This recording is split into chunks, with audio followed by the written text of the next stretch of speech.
The first time I stepped onto the Marlin Hush, the old trawler smelled like every other working boat I'd known: diesel, rust, stale coffee, and the faint mix of blood and brine that never washed out of a fishing deck. I'd worked a dozen boats along the eastern seaboard, mostly out of Gloucester and Portland, but the Hush was different from the moment my boots touched her deck. Nobody greeted me with a clap on the shoulder or a joke about the new guy. The crew barely looked up. Four men, all older than me, going about their business like I wasn't even there. Only the captain, Calder Shaw, met my eye.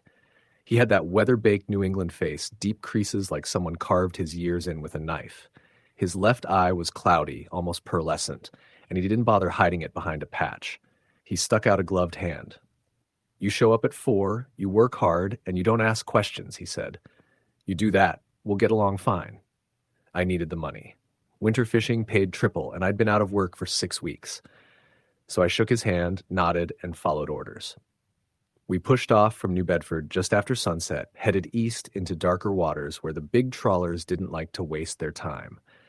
Calder said we'd stay out until the hold was full. Nobody argued. Nobody spoke much at all. Crew dynamics vary from boat to boat, but the Hush felt like a floating funeral parlor. During our first night run, the only sounds were the churn of the engine and the gulls that followed us for scraps. I tried to make conversation with one of the deckhands, a wiry guy named Merritt, but he shut me out with one-word answers. Another man, Brick, just stared past me like he was listening to something I couldn't hear. It wasn't until midnight that things started feeling truly off. The sea had gone unnaturally calm. Not still. Just watchful. Like something beneath it was holding its breath. A fog rolled in so fast it was like someone had thrown a blanket over the world. Thick, heavy, white that turned gray under the deck lights. Calder stepped out onto the deck, glancing around as if checking invisible markers. "It's early," Merritt muttered under his breath. Brick elbowed him, a warning. "What's early?" I asked. Brick gave me that glazed look, the kind that tells you they hear more than you do, see more than you want to. "Fog," he said. "This kind doesn't come till late winter. Not unless—" He trailed off. Calder's voice boomed across the deck. "Quit jawing and prep the net. We do our work same as always." We dropped the net, but something felt wrong in the water. I'd done this job 100 times. Drop, drag, haul, gut. But that night the ocean seemed to swallow the net rather than accept it. I felt the cable quiver beneath my hand like something alive was tugging back. When we finally hauled the first catch, it barely looked like fish. They were twisted, pale, with eyes bulging like they'd been pulled from deeper than deep. One cod's spine bent at a perfect right angle like it'd been snapped in half and then frozen. Another had no eyes at all, just smooth skin where the sockets should have been. Merritt refused to touch them. "We shouldn't keep these." Calder shoved past him, knife already out. "A fish is a fish." "No," Merritt whispered, voice shaking. "Not these." Brick muttered something I didn't catch, something that sounded like they followed us again. Calder stabbed the point of his knife into the cutting board. "They are fish. You gut them. We keep them. We fill the hold."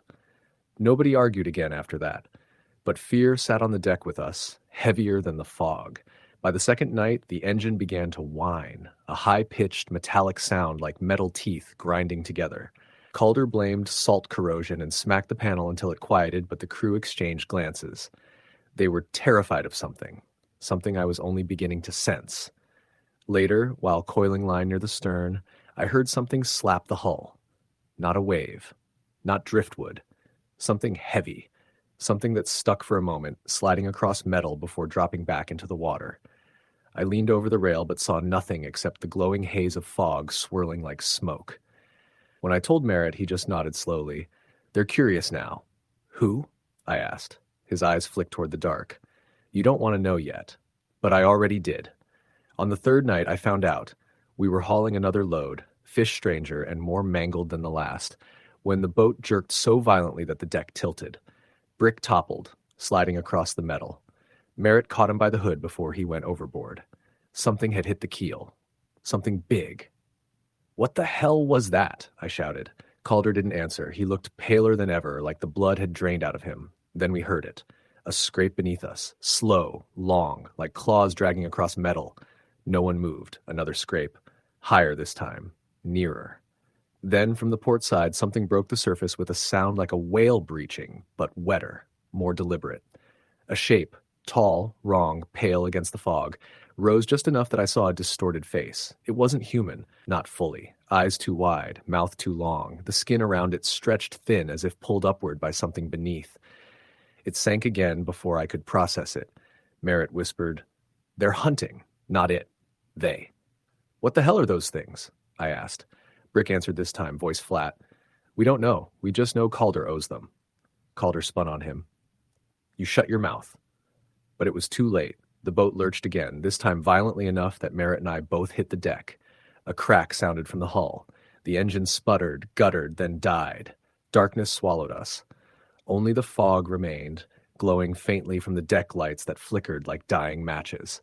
From the water came a chorus of sounds, soft at first, like wet breathing, then louder, clicking, knocking, a high-pitched keening that made my teeth hurt. "They want him," Brick whispered. Calder stepped back, hand reaching instinctively toward the wheelhouse door like he could hide behind it. "No, they want the fish. That's the deal." Merritt shook his head. "Not this time." The hull buckled inward with a deep boom. A fracture line spread across the deck like a black vein. I scrambled back as something pushed upward from below. When the wood split, water poured in, and with it a pale arm. Long, thin, jointed wrong. It slapped at the deck, searching, feeling. I couldn't breathe. Brick grabbed a gaff hook and swung, slamming it down on the arm. A shriek erupted. Not human, but containing enough shape of a scream that I felt my spine go rigid. Another arm shot up. Then another. Then a head. Its face was almost human. Eyes wide, but black all the way through, mouth stretching vertically instead of horizontally. Skin puckered around gills that fluttered like rotten leaves. Calder fell to his knees, hands in his hair. I paid every time." "You paid with us," Merritt snarled. "They want the debt maker now." The creature lunged. It didn't go for Calder. Not at first. It went for Brick, clamping a jawful of needle-like teeth around his collarbone. Brick screamed as it yanked him toward the breach. Two more pale forms climbed aboard, moving with jerky, unnatural speed. One grabbed Brick's leg. They tore him apart like seals shredding a fish. Merritt shoved me toward the bow. "Run!" I did. The fog had become a solid wall. Shapes moved within it, echoes of pale limbs. Behind me came the sounds of tearing flesh and snapping bone. Calder's voice rose in a desperate wail. "I didn't mean it. I only followed the old ways. I only did what the sea demanded." His screams ended abruptly, wetly. Merritt and I made it to the wheelhouse, slamming the door behind us. But the creatures weren't rushing. They didn't need to. The boat was sinking.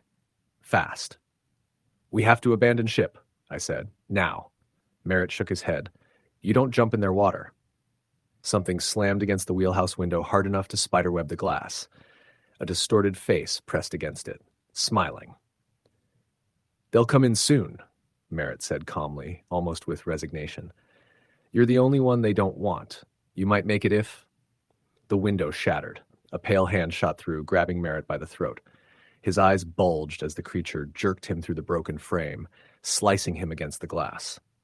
Blood sprayed the wheelhouse interior in a wide arc. He was gone before I could even shout. The boat tilted nose up as it sank.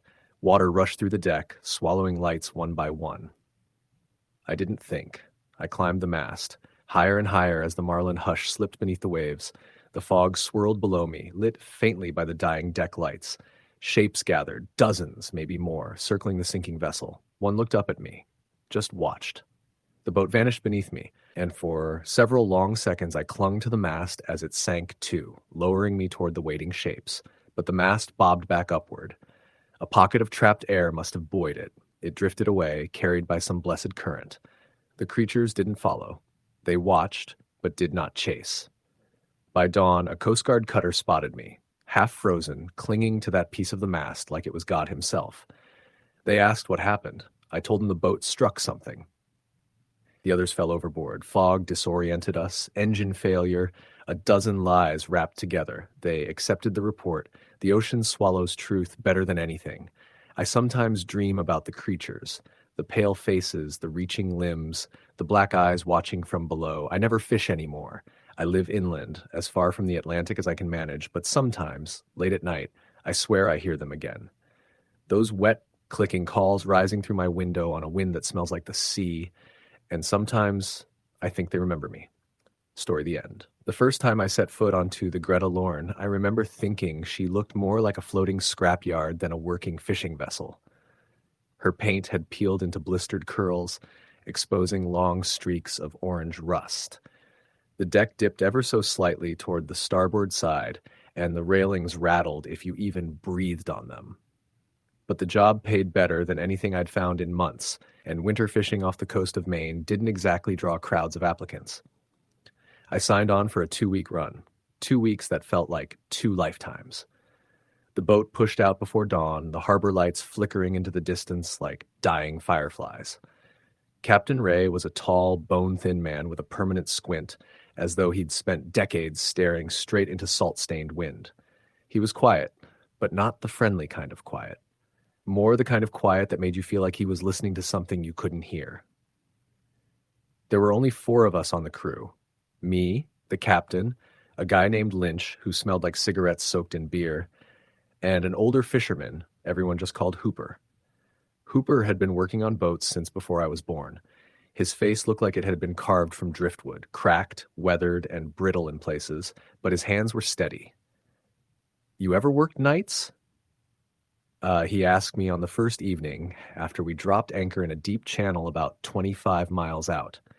"Plenty," I said. Hooper nodded. "Just keep your ears open out here. Things sound different on these waters." I laughed, thinking he was joking, but he didn't smile. Didn't even blink. The first few days were uneventful, cold, bleak, and tiring, but nothing I hadn't dealt with before. We hauled in nets heavy with cod and haddock, worked the gutting tables, and tried not to lose toes to the freezing deck. The ocean had a rhythm, and after a while you fall into it. Toss, heave, drag, fold, repeat. It becomes almost meditative. But on the 4th night, that rhythm broke. I was on deck after midnight, checking the line tension, when I heard a sound that didn't belong. It wasn't the slap of waves or the moan of the wind. It sounded like tapping. Slow, deliberate tapping, like knuckles rapping on metal. At first I thought it was Lynch messing with me. He loved trying to scare the new guys, but when I turned, he wasn't on deck. No one was. Tap, tap, tap. Soft at first, then faster. Closer. Coming from the hull. I stepped toward the starboard railing and leaned over, expecting to see maybe debris bumping along the side. The ocean below was calm as polished stone, not a ripple.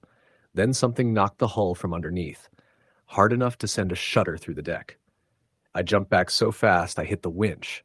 "Easy," a voice said behind me. It was Hooper, his weather-beaten face barely visible under the dim deck lights.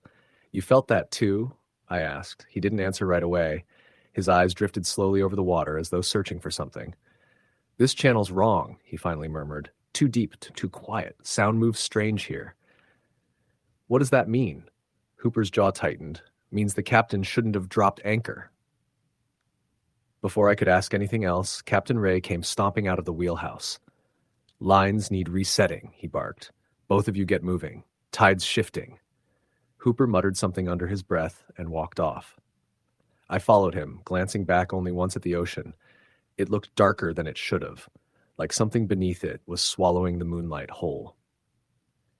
We reset the lines and finished cleaning the deck around 2 a.m.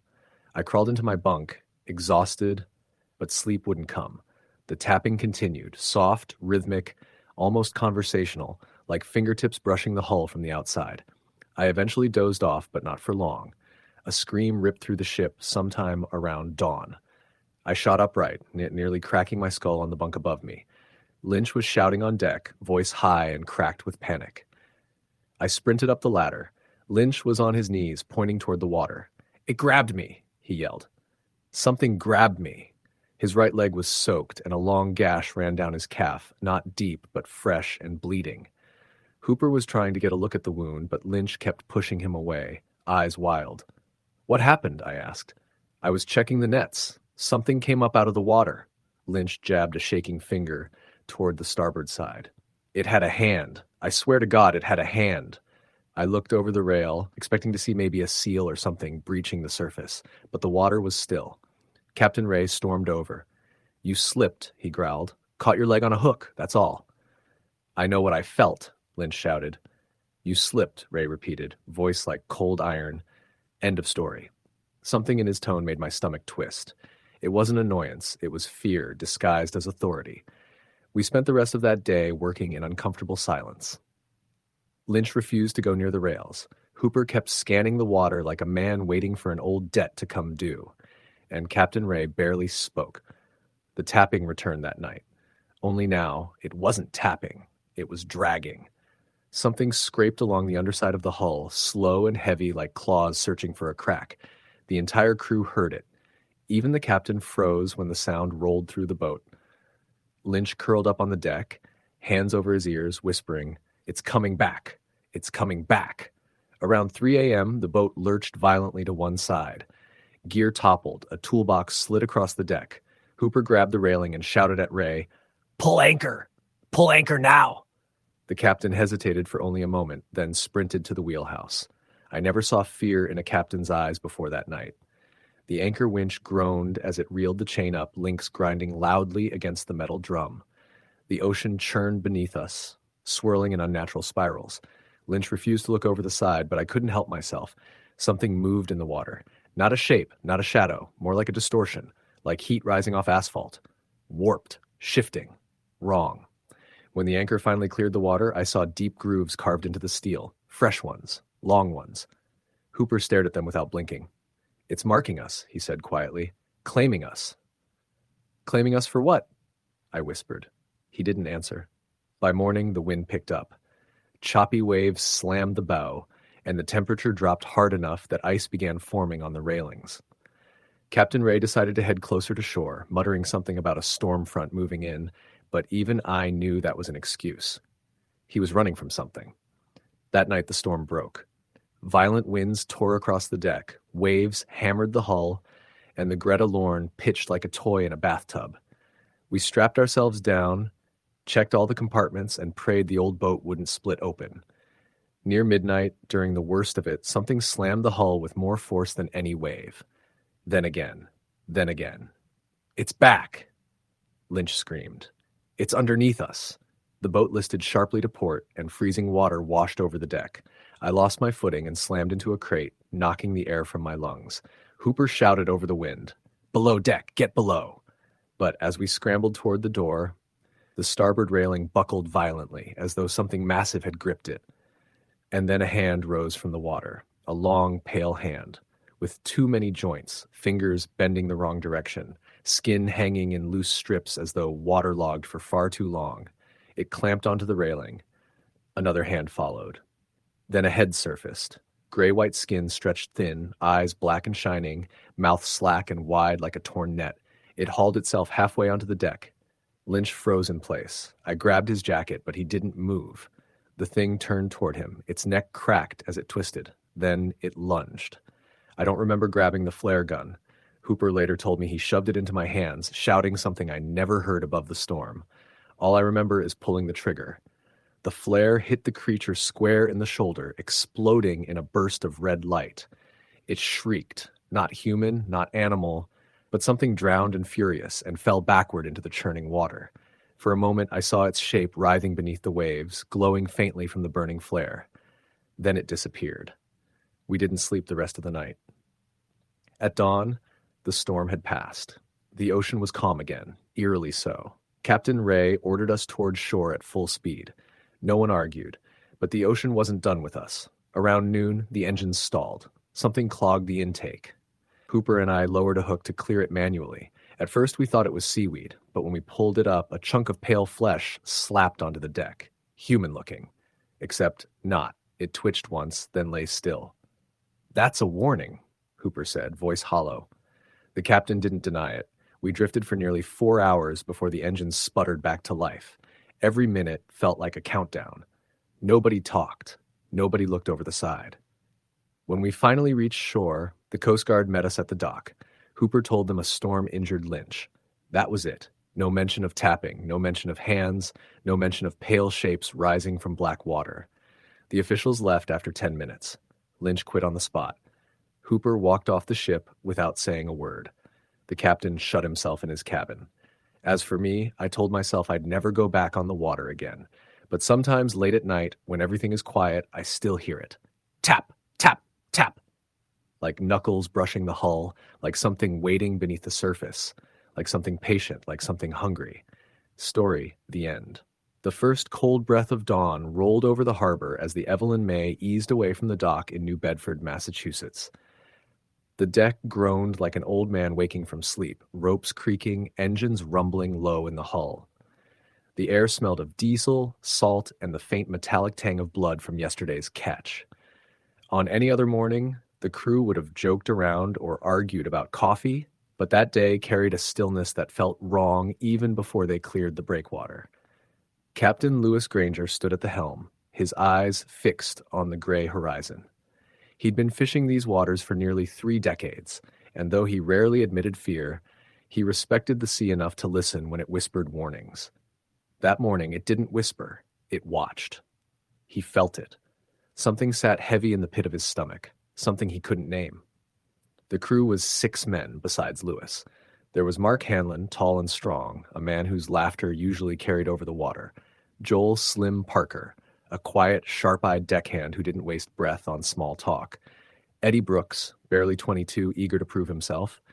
Hank McBride, old enough to retire but too stubborn to quit. Manny Reyes, the ship's mechanic, and Al Price, who had been on enough rough trips to know when to keep his head low. For the first few hours, nothing seemed out of the ordinary. The March air was biting, and small swells slapped the hull as the Evelyn May powered deeper into the Atlantic. The men set their lines, talked about weather forecasts, argued about a baseball trade. Normal. Familiar. Safe. That changed shortly after lunch.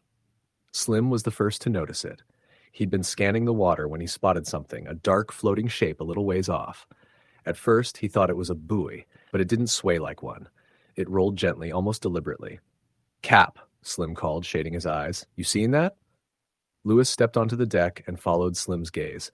A long, pale object floated just beneath the surface, sluggish and unnatural. It wasn't shaped like a fish or a log. It almost looked like whale, Mark guessed. "No," Lewis muttered, unease prickling his spine. "Whale carcasses don't move upstream." The thing pulsed, expanded, contracted, like a lung. Eddie took a step back. "What the hell?" Something bumped the hull, hard enough to rattle their boots. The men froze. Manny hurried to the rail and peered down, expecting to see driftwood or debris. Instead, he saw shadows, long, smooth, and shifting, curling below the surface like massive ropes. "Lee's not stick around to find out what that is," Hank said, backing away. Lewis agreed. He ordered them to pull up the lines and move north toward a different fishing ground. The engine roared, and for a moment the tension eased until Mark shouted from the stern, "Captain, line snagged!" It made no sense. The sea was nearly calm, the lines had only been down for a short time, and nothing should have been able to snag all 3 at once. The men pulled, strained, cursed, trying to free the cables. Something pulled back, hard. "Manny, cut the tension!" Lewis barked. But before Manny could react, the thick steel cable snapped upward with a violent whip, slicing through the air like a razor. The recoil caught Hank square across the chest. He was thrown backward, slamming against the deck with a sickening crack. Eddie screamed. Hank's body twitched once, then stilled, eyes open and glassy. Lewis rushed over, but one look told him Hank was gone. The sea went quiet. No wind. No waves. Just the gentle thud of the hull against something unseen beneath them. "We're leaving," Lewis said, voice shaking despite his effort to stay steady. "Now." Manny raced to the controls. The engine roared again, but the boat barely moved. "We're caught on something," Manny yelled. Mark ran to the side and looked down. What he saw made his skin crawl. A wide, fleshy mass pressed against the hull. It wasn't a creature he recognized. Not squid, not whale, not anything documented. It looked more like a spreading membrane, smooth and pale, like skin stretched over bone. It pulsed faintly. Then it peeled away, drifting back into the deep. The Evelyn May surged forward, freed at last. Eddie was sobbing, hands shaking violently. Slim kept glancing over his shoulder as if expecting the pale thing to rise again. Lewis forced the boat toward shore at full throttle. The compass spun wildly. The GPS flickered, then went black. The radio spat static, then silence. Lewis grabbed the mic. "Mayday, mayday, this is the fishing vessel Evelyn May. We have a crew casualty and—" The radio cut out again, replaced by a low hum. Rhythmic, pulsing, almost like a heartbeat. "Cap," Slim whispered. "It's still under us." Lewis didn't want to believe it, but the faint vibrations under the deck told him it was true. Manny burst from the engine room. "The pressure's spiking. Something's messing with the intake valves." Another thud shook the hull. The boat lurched. Metal screeched. Eddie fell against the rail, nearly going overboard before Mark grabbed him. Water surged up from the deck drain, dark, thick, and warm. It wasn't seawater. The smell hit them first. Copper and rot. Blood. The men scrambled back. The dark liquid bubbled up faster until the deck was slick with it. Eddie slipped, shrieking, his palms smearing red across the boards as he crawled to his feet. "This ain't real," he cried. "It can't be real." The sea around them began to churn, swirling in unnatural circles as if something massive moved just beneath the surface. A low groaning sound rose from below. It didn't sound like any animal they knew. It sounded almost human. Dozens of human voices moaning together in agonized unison. Slim's hands shook as he grabbed a flare gun. "We need to signal somebody, buddy." He fired. The flare shot upward, bright and screaming, lighting the sky with red. And then, impossibly, it arced downward and vanished beneath the water, dragged down by something unseen. Lewis had no plan. He'd been through hurricanes, mechanical failures, and freak accidents, but nothing like this. Nothing close. The ocean itself felt alive, conscious, predatory. The groaning grew louder. Then it rose. At first it looked like a wave, a dark swell lifting unnaturally, straight upward. Then shapes emerged. Tendrils, huge and boneless, slick and pale like the flesh they'd seen earlier. They wrapped around the stern, squeezing, cracking wood. Mark swung an axe, screaming, hacking at the tendrils. One wrapped around his ankle, yanking him down. He didn't even have time to holler before he was pulled through the scupper grate, bones crunching as he disappeared below. Eddie fainted on the spot. Al was praying under his breath. Slim fired again, uselessly, the flare fizzling out as it struck the wet surface of the thing climbing their hull.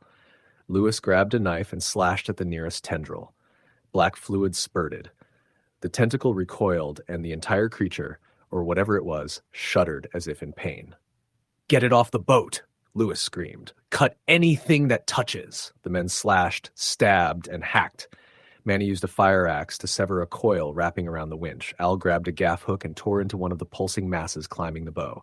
The creature retracted, sinking back into the deep.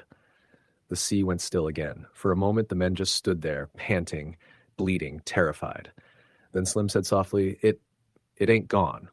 He was right. The surface darkened again, not from a creature rising, but from shadows forming below. Dozens, maybe hundreds. Lewis slammed the throttle forward, praying the engine would hold. The boat roared through the water, leaving a frothy trail behind them, but the shadows followed. The ocean churned violently. Waves rose like hands, slamming against the hull. Rain came from a clear sky, warm and thick like the blood earlier. Eddie woke screaming and wouldn't stop. Manny held the engine together with sheer will and determination, even as the boat shook so hard he thought the motor would jump from its bolts. Hours passed, or minutes. Time warped in the chaos. Then suddenly the horizon appeared. Faint but merciful. Land. Trees. The faint outline of the New England shoreline. The shadows pulled back. The water calmed. The temperature rose. By the time the Evelyn May limped into harbor, only Lewis, Slim, Manny, Eddie, and Al remained. Eddie was barely conscious. Slim had deep cuts along his arms. Manny was covered in bruises. Al wouldn't speak at all. And Hank and Mark were gone. The Coast Guard boarded immediately, but the deck was strangely clean. No blood, no broken boards, no strange fluids, no evidence at all that anything had happened. They didn't believe a word of the crew's story. But the 5 men never went fishing again. Lewis moved inland within a month. Slim refused to go near open water for the rest of his life. Manny kept having nightmares of groaning voices rising from beneath the floorboards. Eddie woke screaming for years. Al never uttered a single word again. And the Evelyn May, left tied at the dock after Lewis sold her for scrap, was found drifting out at sea 2 weeks later, untied, unclaimed, and empty. No one saw who took her. No one heard her leave. But a fisherman on a nearby vessel swore that on the night she disappeared, he heard something coming from the misty water beyond the harbor wall. A low, groaning chorus, almost like human voices, calling, waiting. And he said he saw something pale and massive slip beneath the waves. Story the end. The rain had already soaked through my jacket by the time we pushed off from the dock in Newport, Oregon. The Evelyn May wasn't a big boat, but she was sturdy and reliable, and most importantly, she was all we had left after a rough season that had bankrupted half the boats in the harbor. Captain Lou McKenna stood at the helm, jaw set, eyes fixed on the horizon as though staring down the ocean itself. He wasn't the kind of man who believed in luck, good or bad, but even he looked uneasy that morning. The weather report had warned of a storm, but not one big enough to threaten seasoned fishermen like us. The Evelyn May had weathered far worse. Our crew was small. Lou, myself, his nephew Eddie, and the deckhand, a quiet older man named Rob who'd worked on more boats than he could remember. We'd planned on a 3-day trip, long enough to replenish what we'd lost after the last trip produced almost nothing. The first day went smoothly. Gray skies hung low, but the ocean stayed calm, rolling gently beneath us. We dropped crab pots until sunset, marking each buoy carefully. Eddie cracked jokes the whole time, as he usually did, while Captain Lou remained silent, checking the sonar, glancing at the compass more frequently than normal. At dinner, over reheated stew, Lou finally spoke. "Storm's shifting," he muttered. "Westward. We'll be right in the path by morning." Rob shrugged. "We've fished through worse." Lou didn't argue, which should have been the first warning. By dawn, the wind had picked up. The sea was choppy, slapping against the hull hard enough to rattle the storage lockers. Fog began creeping in from the north, thick, gray, almost oily looking as it rolled over the water. The radio buzzed with static, cutting out every few seconds. Still, we needed to haul the pots. We couldn't afford to turn back empty-handed. We reached the first buoy mid-morning. The fog was so dense we almost missed it. Eddie leaned over the side, hooking the buoy and pulling the line aboard. "Feels heavy," he grinned. "Maybe the first lucky pot of the season." He was wrong. There were crabs, sure, at least 30, but they weren't alive. Their shells were cracked, bodies limp, legs torn off as though something had crushed them. Not eaten, just destroyed. "What the hell?" Eddie muttered, poking one with his glove. Rob knelt down and inspected them quietly. His brow furrowed. "Never seen crabs killed like this. Looks like they were squeezed." "By what?" Eddie scoffed. "A giant fist?" But none of us were laughing. We dropped the mangled crabs overboard and moved to the next buoy. Same thing. Dead. Broken. Some pots were bent out of shape, the steel mesh warped like soft wire. Something had crushed them from the outside. By the fourth pot, the fog had swallowed us entirely. We couldn't see more than 15 feet from the boat. The air felt wrong. Cold in a way that bit through layers, damp in a way that made your bones ache. I kept looking over my shoulder, feeling watched. The fifth pot was the worst. Eddie hauled it up halfway before shouting, "Jesus! Something's tangled in it!" Rob and I helped pull it aboard, and when the pot hit the deck, all three of us stepped back. Inside, wrapped in shredded fishing line, was a torn piece of wetsuit.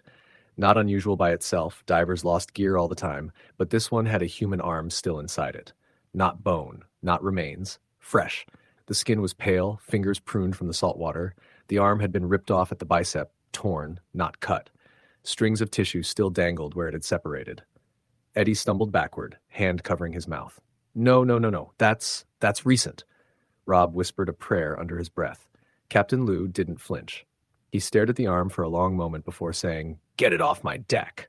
"But," I started. "Off," he repeated, voice stone hard. So we threw the arm back into the sea. It sank slowly, fingers curling as though still trying to grasp something. The fog pressed tighter around us. The wind died, leaving the ocean eerily still. The water became unnaturally dark, black almost, and the boat rocked gently, as though something beneath us was moving slowly, deliberately. Then the radio crackled alive. A scream tore through the static. Short, sharp, human. Eddie froze. That sounded close. Captain Lou grabbed the radio. "This is the Evelyn May. Identify yourself." Nothing. Just more static. But underneath it faintly, we heard something else. A low, rhythmic thumping, like something striking the hull from below. Once, twice, 3 times. Rob rushed to the railing and leaned over. Something's down there. A shape moved beneath the water, long, pale, lithe, and almost serpentine. It glided just below the surface, disappearing into the murk before we could fully make it out. "We're leaving," Lou said. "Now." But before he could turn the boat, something slammed into us. Not a wave, not wind. Something massive. The deck jolted violently, throwing Eddie to the ground. Rob grabbed the railing, knuckles white. The fog churned, swirling like a whirlpool above the surface. I felt a coldness wash over me, something that seeped into my lungs, making it hard to breathe. Then we heard the net drums spin, on their own. The hydraulics groaned as though something was pulling the line from the ocean, hauling it upward. "Kill the motor!" Lou shouted. But the lines snapped upward faster, screaming through the winch, the cable tightening until metal strained. Something was climbing up. Rob, terrified, grabbed a knife and moved toward the drum, ready to cut the line. Before he reached it, a pale, webbed hand slapped onto the rail beside him. Not a fishtail, not a seal flipper, a hand. Long fingers, bent at unnatural angles, skin bloated and gray, waterlogged. Rob staggered back as another hand latched on. Then a head rose, hair floating like seaweed, face swollen, eyes white and bulging. A drowned woman. Or something that had once been a woman. Her jaw hung open wider than humanly possible. Seawater poured from her mouth, splashing across the deck. A sound gurgled from her throat, not a scream, not a growl, but a moan that vibrated through the hull. Eddie stumbled backward, screaming. Rob froze. I couldn't move. My legs locked from pure terror. Captain Lou fired a flare gun straight into her face. The creature didn't bleed. It didn't scream. It only recoiled, skin sizzling where the flare struck, then slid back into the water with a wet, heavy splash. We spun the boat around and gunned the engine. The fog thickened behind us like a living thing chasing us. But the ocean wasn't done. Something scraped along the hull. Long scratches, metal against bone. The boat shuddered violently. The compass needle spun in circles, shifted colors, darkening to ink. Then Eddie screamed. I spun. He wasn't on the deck anymore. "Overboard," I yelled. Rob threw a buoy, but it vanished into the fog instantly. We rushed to the railing. Something was dragging Eddie down, his arms flailing above the water for a second before a pale shape coiled around him. He disappeared beneath the surface without a sound. "No, Eddie!" Lou shouted, voice breaking for the first time in the 10 years I'd known him. He reached for a rope, but I grabbed his arm. "He's gone! He's gone!" Lou's face crumpled, but he didn't fight me. Rob backed away slowly, shaking, whispering, "We're dead. We're dead. We're dead." The fog rose higher, swallowing the mast. The deck tilted sharply as another impact rocked us. The engine sputtered, choking. Then we saw them. Figures in the water. Dozens. Maybe more. Their faces were human but wrong. Eyes empty, jaws unhinged, limbs stretched unnaturally long.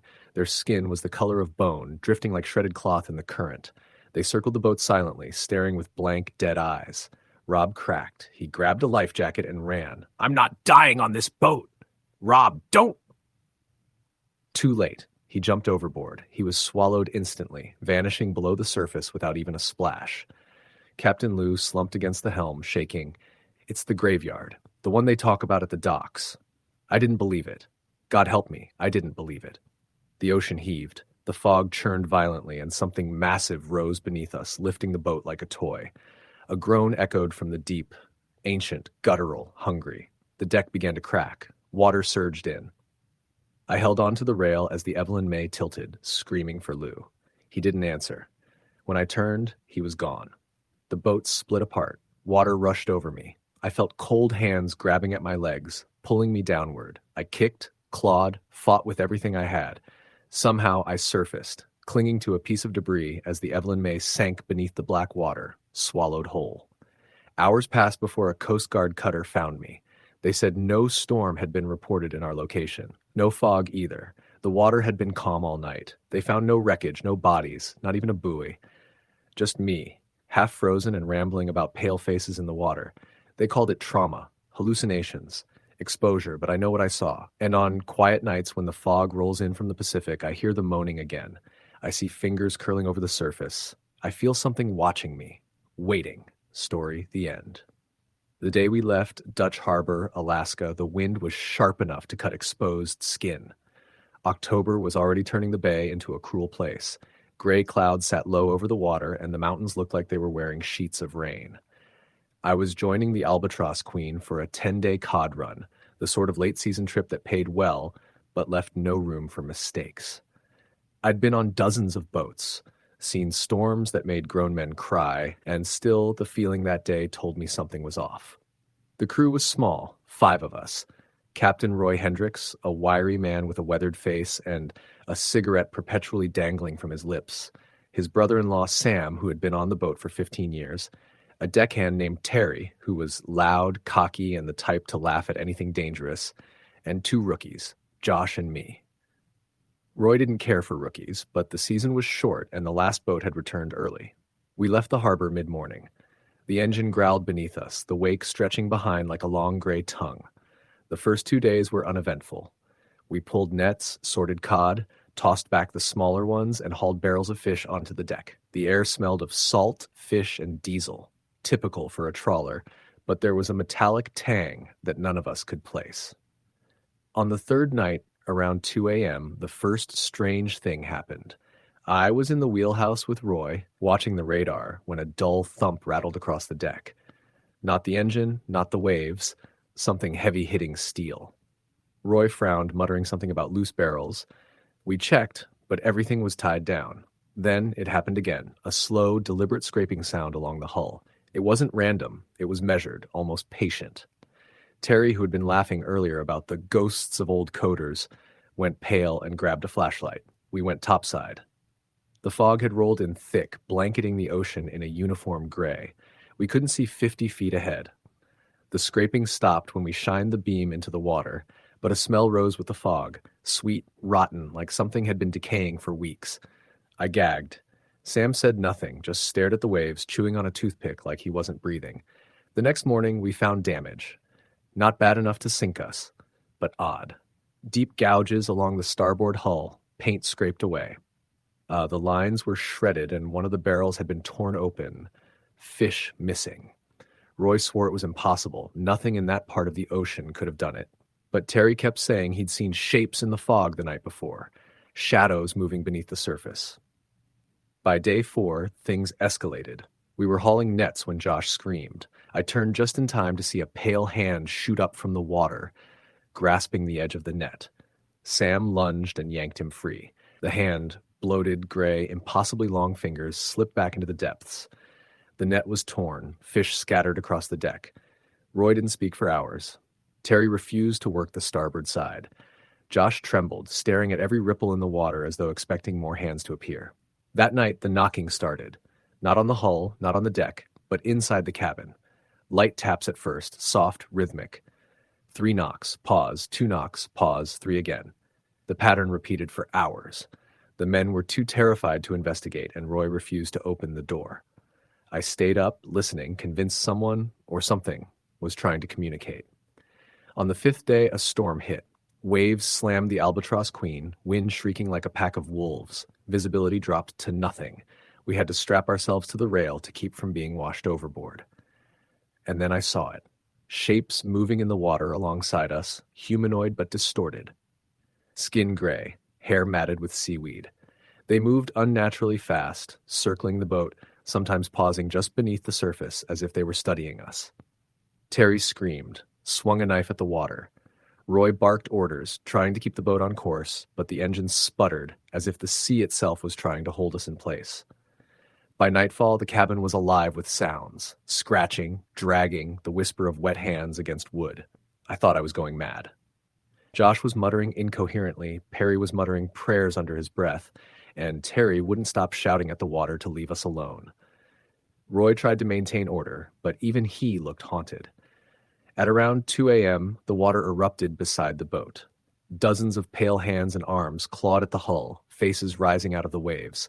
Mouths opened in silent screams. Some of the men fell to the deck, frozen in terror. One of the figures reached the ladder and began to climb. I grabbed the nearest axe and swung at the arm, severing it in a shower of gray, rotted flesh. The thing shrieked, if it could be called that, and slid back into the water. We locked ourselves in the cabin. The knocking changed, now violent, hammering, shaking the walls as if the boat itself was under siege. The smell of decay was overwhelming. It filled every corner, every breath. I felt sick, on the edge of collapse. The pounding continued until dawn, when the sun broke through the clouds. The figures vanished as suddenly as they appeared. The fog lifted. The sea calmed, flat as glass. We emerged from the cabin, shaking, bruised, and silent. The damage to the hull was significant, but nothing was missing, except the sense that we weren't alone anymore. We headed back to Dutch Harbor. Roy didn't report the full story, of course. No one would have believed it. We kept the quiet among ourselves. Terry quit fishing the day we docked. Josh checked into a hospital for severe trauma, and Sam refused to speak about it ever again. Roy kept the boat, continued trips, but never ventured into that stretch of water after dark. As for me, I can't stop seeing those hands. Pale, bloated, clawing out of the ocean as if it were reaching for something it lost decades ago. And sometimes, late at night, I swear I hear the tapping. 3 knocks, 2 knocks, 3. I don't fish anymore. I don't go near the ocean. But the memory follows me, the smell, the sounds, the faces of those things reaching for the boat. And I know that the sea doesn't forgive. It doesn't forget. And whatever we disturbed that October in Dutch Harbor hasn't let go. Story, the end. The first time I stepped onto the northern gale, the air was sharp with the tang of salt and diesel, and the deck smelled of old fish that had long since lost their freshness. I was 28, broke, and desperate enough to take any fishing job I could find out of Kodiak, Alaska. I didn't know then that the sea has a memory, and some ships carry a curse no man can outrun. The Northern Gale was one of them. Captain Whitaker met me at the dock. He was a big man, built like a bear, with a face that had been weathered by decades at sea. His eyes were pale blue, almost colorless, and they carried the same tired weight as the boat. No one smiled when they got on his boat. That much I learned quickly. He didn't ask many questions, just nodded and pointed toward the gangway. Grab your gear. We leave at first light. The crew was small. 3 deckhands, the engineer, and me. There was Murphy, the engineer, who practically lived in the belly of the boat with the machinery. Ray, a wiry man with a nervous edge. Tom, a barrel-chested guy who never spoke unless spoken to. And Harold, a quiet older deckhand who had scars lining his hands like a map of old wounds. I was the greenhorn, the new hand, the one everyone expected to break or run by the end of the first week. We left port just before dawn. The sky was bruised with clouds, the wind cold enough to bite through layers. At first, everything was routine. Nets were set, lines were hauled, fish sorted, and the engines thrummed beneath us. But by the third night, things began to change. It started with the fog. Thick, suffocating, unnatural fog rolled in around midnight. The moon was swallowed, the stars hidden, and the deck lights barely penetrated more than a few feet. It wasn't the normal fog we'd navigated before. This was heavier, denser, pressing against us like a living thing. I was on watch when I first heard it. A scraping sound, slow and deliberate, coming from below the hull. I froze. The boat was moving steadily. There were no rocks or floating debris near us. I called down to Murphy in the engine room. "You feel that?" I shouted over the hum of the engines. "Feel what?" he yelled back, though I could hear the tension in his voice. "It's fine up here. Nothing below is moving except water and machinery." But I knew. I could feel the vibrations through the soles of my boots. The scraping came again, closer this time. Not random, deliberate. Someone, or something, was testing the hull. I called for Captain Whitaker, but by the time he came out, the noise had stopped. The rest of the crew looked uneasy. Whitaker didn't speak much. He squinted into the fog, then muttered, "Keep the nets in. Don't tempt it." I didn't understand what he meant until the next morning. When we pulled the nets, what we found made me wish I hadn't. Fish, yes, but some were mangled in ways that didn't make sense. Flesh torn in precise lines, gills missing, eyes gone. The damage was surgical, not natural, and tangled among them in the net's weave were scraps of something, pale, slippery, like human skin, but wrong. Too thin, too translucent. I froze. Ray swore under his breath. Even Whitaker looked grim. "Throw it back," he ordered. "Don't touch it again." I tried to ignore it, but the sense of being watched had already settled over me. That night, the fog returned. Heavier. Thicker. I was on deck alone, checking lines, when I heard a low thumping against the hull. At first, I thought it was the waves, but it was wrong. The thumps were deliberate, rhythmic, moving along the metal like claws testing the surface. My heart hammered. I could hear a wet, dragging sound under the deck, like something massive moving beneath the water. I shouted for Tom and Ray. Both appeared seconds later, pale and wide-eyed. We stared into the fog, and that's when we saw the first shape. It was faint, just a shadow beneath the waterline, long and narrow, moving against the current. It wasn't a fish, not any fish I'd ever seen. Its skin shimmered pale and almost translucent, and its movements were deliberate, intelligent. It wasn't swimming, it was circling, calculating. "Cap!" Ray screamed. "We need to turn back." Whitaker's voice came from the wheelhouse. "No, we finished the run. Keep the nets in." By midnight, the attacks began. One by one, creatures, long-limbed, pale, with smooth skin and black lidless eyes, climbed onto the deck. Their fingers were tipped with hooked points that scraped against metal as they moved. They were fast, terrifyingly fast, and they shrieked in a sound that was wet and high-pitched, like metal tearing. Tom tried to fight one off with a gaff hook. Its jaw opened sideways, revealing rows of teeth like needles. It leapt back into the water, unharmed. More came, and soon we were scrambling, trying to protect ourselves. Whitaker fired flares, illuminating the deck with red light. The creatures hissed and recoiled, then disappeared beneath the waves. But I knew they weren't gone. They were circling, watching, waiting. The next day, the nets were shredded beyond repair. The hull bore new scratches, deep gouges carved into steel. Blood, human or otherwise, was smeared across the deck. Ray had a deep gash along his arm. Murphy nearly lost a finger when a creature snapped at him through a broken hatch. And Harold didn't speak. He just stared at the sea with dead eyes, muttering prayers under his breath. By the fourth night, something enormous had joined them. The water heaved violently beneath the northern gale. The creatures emerged from the depths and retreated in unison. From the fog, a massive shape moved, a hulking shadow larger than the boat itself. Its movements were slow but deliberate, pressing the boat from below as if testing its strength. The deck shuddered. Equipment shifted. Water splashed over the rails. The hull groaned. Whitaker barked orders, but the boat felt alive under our feet, bending, straining, groaning against something immense and unseen. I could see the creatures in the water, swimming alongside the giant shadow, circling, clicking, observing. The sheer size of it made my stomach turn. It was intelligent, calculating, patient, hungry. The next morning, the fog finally lifted. The giant shadow was gone, the smaller creatures had vanished, and the sea returned to a calm, indifferent gray. But the damage was visible. The deck was shredded, nets ruined, rails bent. Whitaker was quiet, unusually quiet, as we limped back to Kodiak. None of us spoke on the way back. The company quietly retired the Northern Gale. No one wanted to discuss the incident.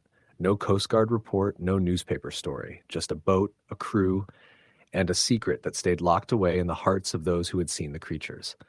I never went back to sea. I couldn't.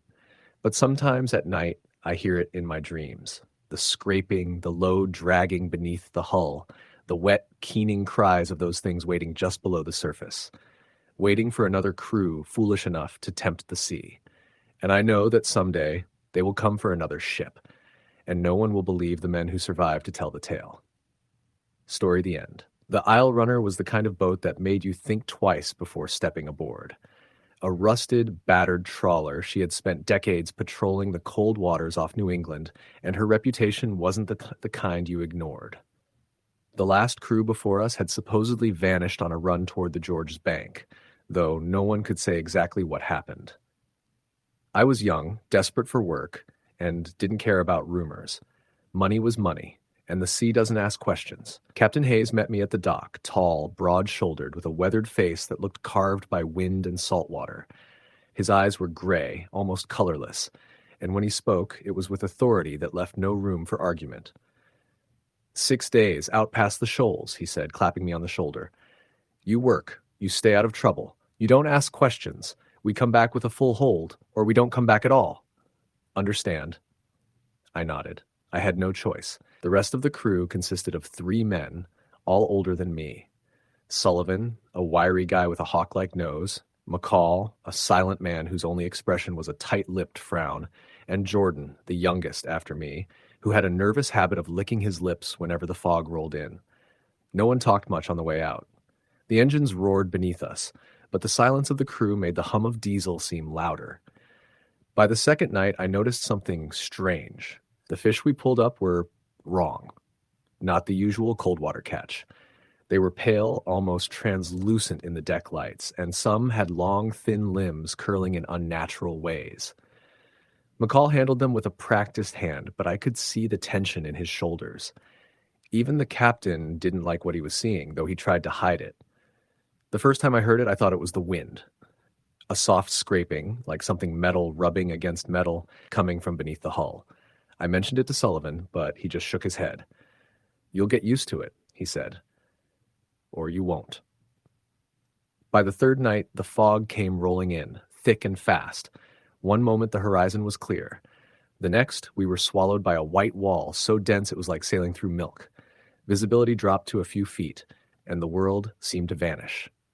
The tapping started again, louder this time, running along the hull in a deliberate pattern. I wasn't the only one hearing it. Jordan froze mid-step, staring at the rail. "They're here," he whispered. "Who?" I asked. He didn't answer. Only his eyes widened in fear. Captain Hayes didn't speak about it either. He ordered us to continue hauling nets, but even he glanced nervously over his shoulder. The air was thick, metallic, smelling faintly of blood. It made me gag. That night, McCall disappeared. Just gone. We were all on deck when it happened. One moment he was checking the lines, the next he was gone. No splash, no cry, nothing, just an empty space where he had stood. Sullivan cursed under his breath. "They took him," he said. "Like last time." "Last time?" I asked, panic rising in my chest. He didn't look at me. "The last crew. Gone. Captain Hayes keeps coming back for more. We're just his replacements." The rest of the night was a blur. I barely slept, huddled near the wheelhouse, listening to the soft scraping and the occasional wet thud against the hull. By dawn, the fog hadn't lifted. Instead, it had thickened, curling around the boat like a living thing. On the fourth night, it came onto the deck. I was at the stern, coiling rope, when I saw it. Something pale, long-limbed, climbing over the railing. Its skin was translucent, glistening wetly under the deck lights, and its face was a grotesque imitation of a human's, with eyes too large and mouth too wide. It moved with unnatural jerks, yet somehow fluid, like water flowing through a skeleton. Captain Hayes appeared behind me, shouting orders. "Get below! Everyone below!" Sullivan and Jordan scrambled into the wheelhouse, but I was frozen, staring at the creature as it crept closer. It hissed, a wet, rasping sound that made my stomach turn. The air felt heavier with every step it took, like the fog itself was pressing down on me. Then the others appeared. One from the port side, another from the water's edge, climbing the deck with claws that scraped the metal. They surrounded us. Hayes stood between me and them, yelling in a language I didn't understand. The creatures paused, tilting their heads, then lunged. Sullivan was grabbed first. One of the things leapt from the railing, sinking its clawed hands into his chest. His scream echoed across the deck, raw and terrified. Another tore at his legs, dragging him over the side into the black water. Jordan tried to fight back, swinging a gaff hook, but it was useless. The creatures moved faster than anything human could manage, their limbs long and unyielding.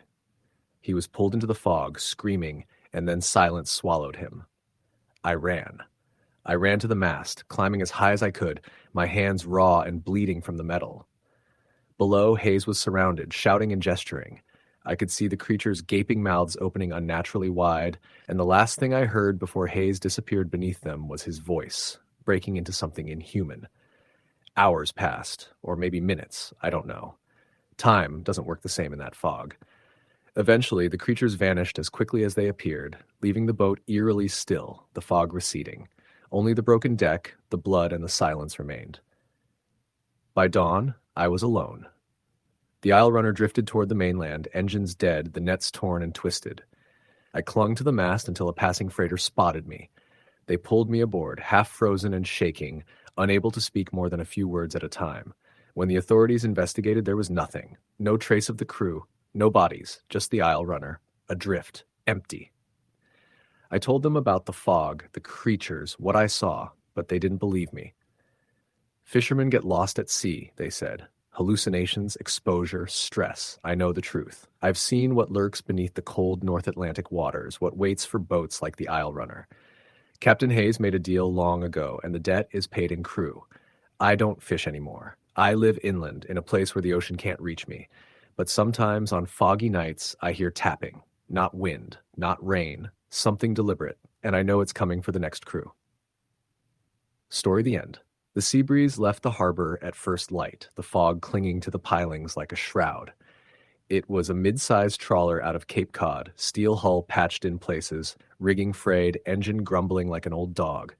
I'd been on dozens of boats before, but something about this one felt tired, like it had seen things most crews never survived to tell about. The crew was small. Captain Henry Hank Donovan, a man with hands like iron and eyes that had watched the ocean swallow men whole. His mate, Tommy, a wiry kid barely 21, who looked like he still had the smell of his mother's kitchen on him. Deckhand Russ, a quiet guy who had been on the boat for years, and me, the newest member, just trying to keep my feet under me. The first hours were ordinary, but the Atlantic had a strange feel that morning. The water wasn't choppy, but it rolled oddly as if something beneath was pushing it around. The air was damp and metallic, carrying a smell that reminded me of copper and decay. Captain Hank grumbled about a storm brewing to the south, though the sky was clear enough. "Storms don't make the sea smell like this," he muttered. By mid-morning, we dropped our first net, heading for the deeper waters 40 miles offshore. The winch whined as the net sank, tension rising steadily. At first, the catch was standard: cod, flounder, some squid, but then Russ noticed something odd. "Captain, the net's heavier than it should be," he said. Hank came to inspect it, hand shading his eyes. The gauge was off the charts. When we finally hauled it up, the net was bulging in strange ways. The fish were twisted, malformed, and mixed in with pieces of rotted wood and tangled rope that didn't belong. But at the center was something that made even Hank pause: a carved figurehead, half submerged in the mesh. It was a woman, her face hollow-eyed, mouth open in a silent scream, hair like seaweed flowing around her. The wood was dark and wet, but felt alive under Hank's touch. Russ crossed himself. Tommy muttered something about a curse. Hank ordered us to toss everything overboard except the figurehead, which we lashed to the deck. We reset the net, but the sea had shifted. The swells were now erratic, slapping the hull with a strange rhythm. The fog rolled in around noon, thick and silent, swallowing the horizon. That afternoon, the knocking began. At first, faint, 3 taps, deliberate, coming from the hull below deck. Tommy froze. "Did you hear that?" he whispered. Hank shook his head, but his knuckles whitened on the railing. The knocks came again, louder, followed by a scraping sound along the starboard side. Something heavy moved beneath the boat, something alive. By evening, the fog thickened, and the temperature dropped unnaturally. The sea stilled, as if holding its breath. Then the first wave hit the hull. Not a normal wave, but something that struck with force, lifting the boat slightly before slamming it down. The figurehead vibrated on the deck, and the knocking grew more insistent. Russ went below to check the bilge and never returned. We called his name, but only the water answered, lapping against the hull in an unnatural cadence. Night fell quickly. The storm Hank had predicted moved faster than expected, or maybe it had been here all along, cloaked by the fog.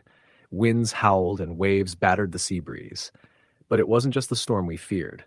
The knocking came from above deck now, from the rigging, from the figurehead itself. It moved slightly with each strike, as though reacting to the invisible presence around us. Tommy was shaking, eyes wide. "Captain, we need to leave, now." Hank gripped the wheel, jaw tight. "We wait, we survive together." But even he didn't sound convinced. At midnight, the worst happened. A massive shadow broke the water beside the boat, rising like a wall. It was smooth, gray, and enormous, too big for any whale or shark I'd ever seen. A single pale eye opened, fixed on us. It blinked slowly, then disappeared beneath the waves with a roar that rattled every bolt in the deck. The net cable went slack, snapping violently against the winch. Sparks flew. The deck heaved, water flooding the stern. Hank barked orders, but the engine wouldn't respond. The rudder felt stuck, as if something below was holding it in place. The creature surfaced again, this time closer, long limbs or fins coiling around the hull. Its eye seemed to look straight through us, assessing, choosing. Tommy fired the flare gun, red light flashing across the fog. The creature recoiled, vanishing again, but the water around the boat churned violently. For hours we fought the storm, the boat shuddering under unseen hands. Russ's absence loomed over us, a silent terror. Then, as the storm began to wane near dawn, the figurehead moved on its own, tilting toward the water as if beckoning. Hank muttered under his breath, "It's not just out there, it's here." A scraping sound from below deck confirmed his suspicion. Something had entered the hold. By midday, the sea breeze was falling apart. Waves tore at the rails and the fog lifted just enough to reveal the shape circling us below. A mass of gray limbs, pulsing and writhing, moving with intelligence. We tried to abandon ship, but the life raft had been ripped away by the currents. Hank stayed at the wheel, gripping it as the creature smashed against the hull again and again. Tommy and I clung to debris, thrown from side to side. The creature's attacks became deliberate, each strike timed, each movement calculated. It wasn't hunting for prey, it was claiming something, marking territory. The figurehead rocked violently, then cracked, wood splintering in our hands. The sound was deafening, and the creature recoiled for a moment, giving us a chance to scramble onto a floating section of the deck. The water was freezing, filled with bits of debris. Tommy disappeared first, a limb of the creature snagging him and dragging him under. I tried to reach him, but the current and panic pushed me back. Hank clung to a railing as the last of the stern gave way beneath him. The creature rose alongside him, pale eye locking with his. A scream, muffled by the water, and he was gone.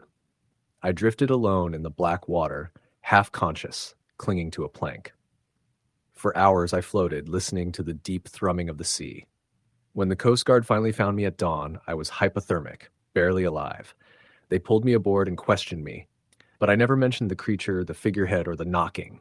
How could I? They would have called me insane. I returned home, but I never left the harbor again. I still hear the ocean sometimes, the faint tap-tap-tap of knocks, the wet brush of something enormous beneath the waves, and in my dreams the pale eye opens, staring at me, patient and eternal. Story the end. The first time I saw the Alcyone, she was moored in Gloucester Harbor, listing slightly to starboard with a hull streaked in rust and sea grime. She was smaller than most of the trawlers I'd worked on, just barely enough deck for a crew of 6, but there was something about her that felt alive. I'd been a deckhand for 5 years at that point, mostly on scallop boats and tuna longliners, but Captain Marks was the kind of man who didn't bother explaining things. You either followed orders or got left behind. That's how I ended up signing on for a week-long cod run in late October, the kind of cold that seeps into your bones and never leaves. The crew was small. Me, Captain Marks, his first mate, a guy named Dan, who had scars running down his arms like old battles, and 3 other deckhands I didn't know well. Everyone was quiet when we pushed off, but the kind of quiet that isn't peaceful. It was watchful. Waiting. The first night was uneventful, aside from the wind picking up and making the deck slick. We set the nets in deep waters off the edge of Stellwagen Bank. The captain didn't bother with lights, which made the ocean look like a black void stretching to infinity. I remember thinking that the stars above felt too bright, too close, and the cold air cut through my gloves like a knife. Around midnight, the Alcyone shuddered under my feet. It wasn't like hitting a wave. It was sudden, violent, and deep. The entire deck groaned. We all froze. Captain Marks shouted, "Check the nets! Now!" His voice was steady, but I could hear the tension in it. When we got to the nets, the line tension was abnormal. Heavy. Too heavy. Dan started cranking the winch slowly, warning us to keep tension steady. I leaned over the rail to watch the line moving through the rollers, but all I saw was black water. No sign of anything caught. Then the line jerked violently. Whatever was holding it wasn't a fish, not a cod, not a haddock, not anything that belonged in these waters. The line strained, groaning, screaming metal on metal. Dan cursed under his breath. "Whatever it is, it's huge," he muttered. I tried to pull on the line, but the winch groaned and the cable nearly snapped in my hands. Then, just as suddenly, it went slack. The object under the water had let go. We stared at the dark sea for a long moment. Nothing. Nothing. Not a ripple. Not a shadow. "Cut it loose," the captain said quietly. When we pulled the net up, there was something hanging from the last hook, pale. Pale, slender, too long to be a fish. The skin looked rubbery and stretched tight over something that felt strong underneath. It wasn't alive, at least not in any way I recognized. But the moment I touched it, a wave of nausea hit me. The smell hit next, sour, iron-like, thick, and choking.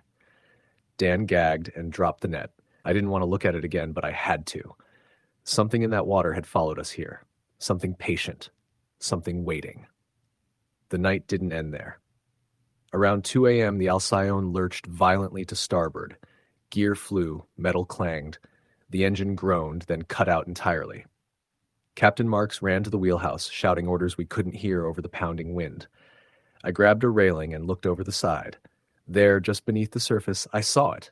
A shape rising slowly. Pale, too long, too wide. And then a hand, or something that looked like a hand, broke the water and gripped the rail. Another followed, then a head. The features were wrong: eyes too dark, too glossy, a mouth that split wider than it should, teeth too long and crooked, gills fluttering along the side of the neck. Dan froze, paralyzed by the sight. The captain shouted something, then disappeared into the wheelhouse. I grabbed a flare gun and fired into the thing as it tried to pull itself onto the deck. The light hit its shoulder, and it let out a sound like cracking wood underwater. It sank beneath the waves, leaving the water churning and dark. We spent the rest of the night below deck, listening to the sounds outside. Tapping, dragging, slapping against the hull. Something moved beneath us, following the boat.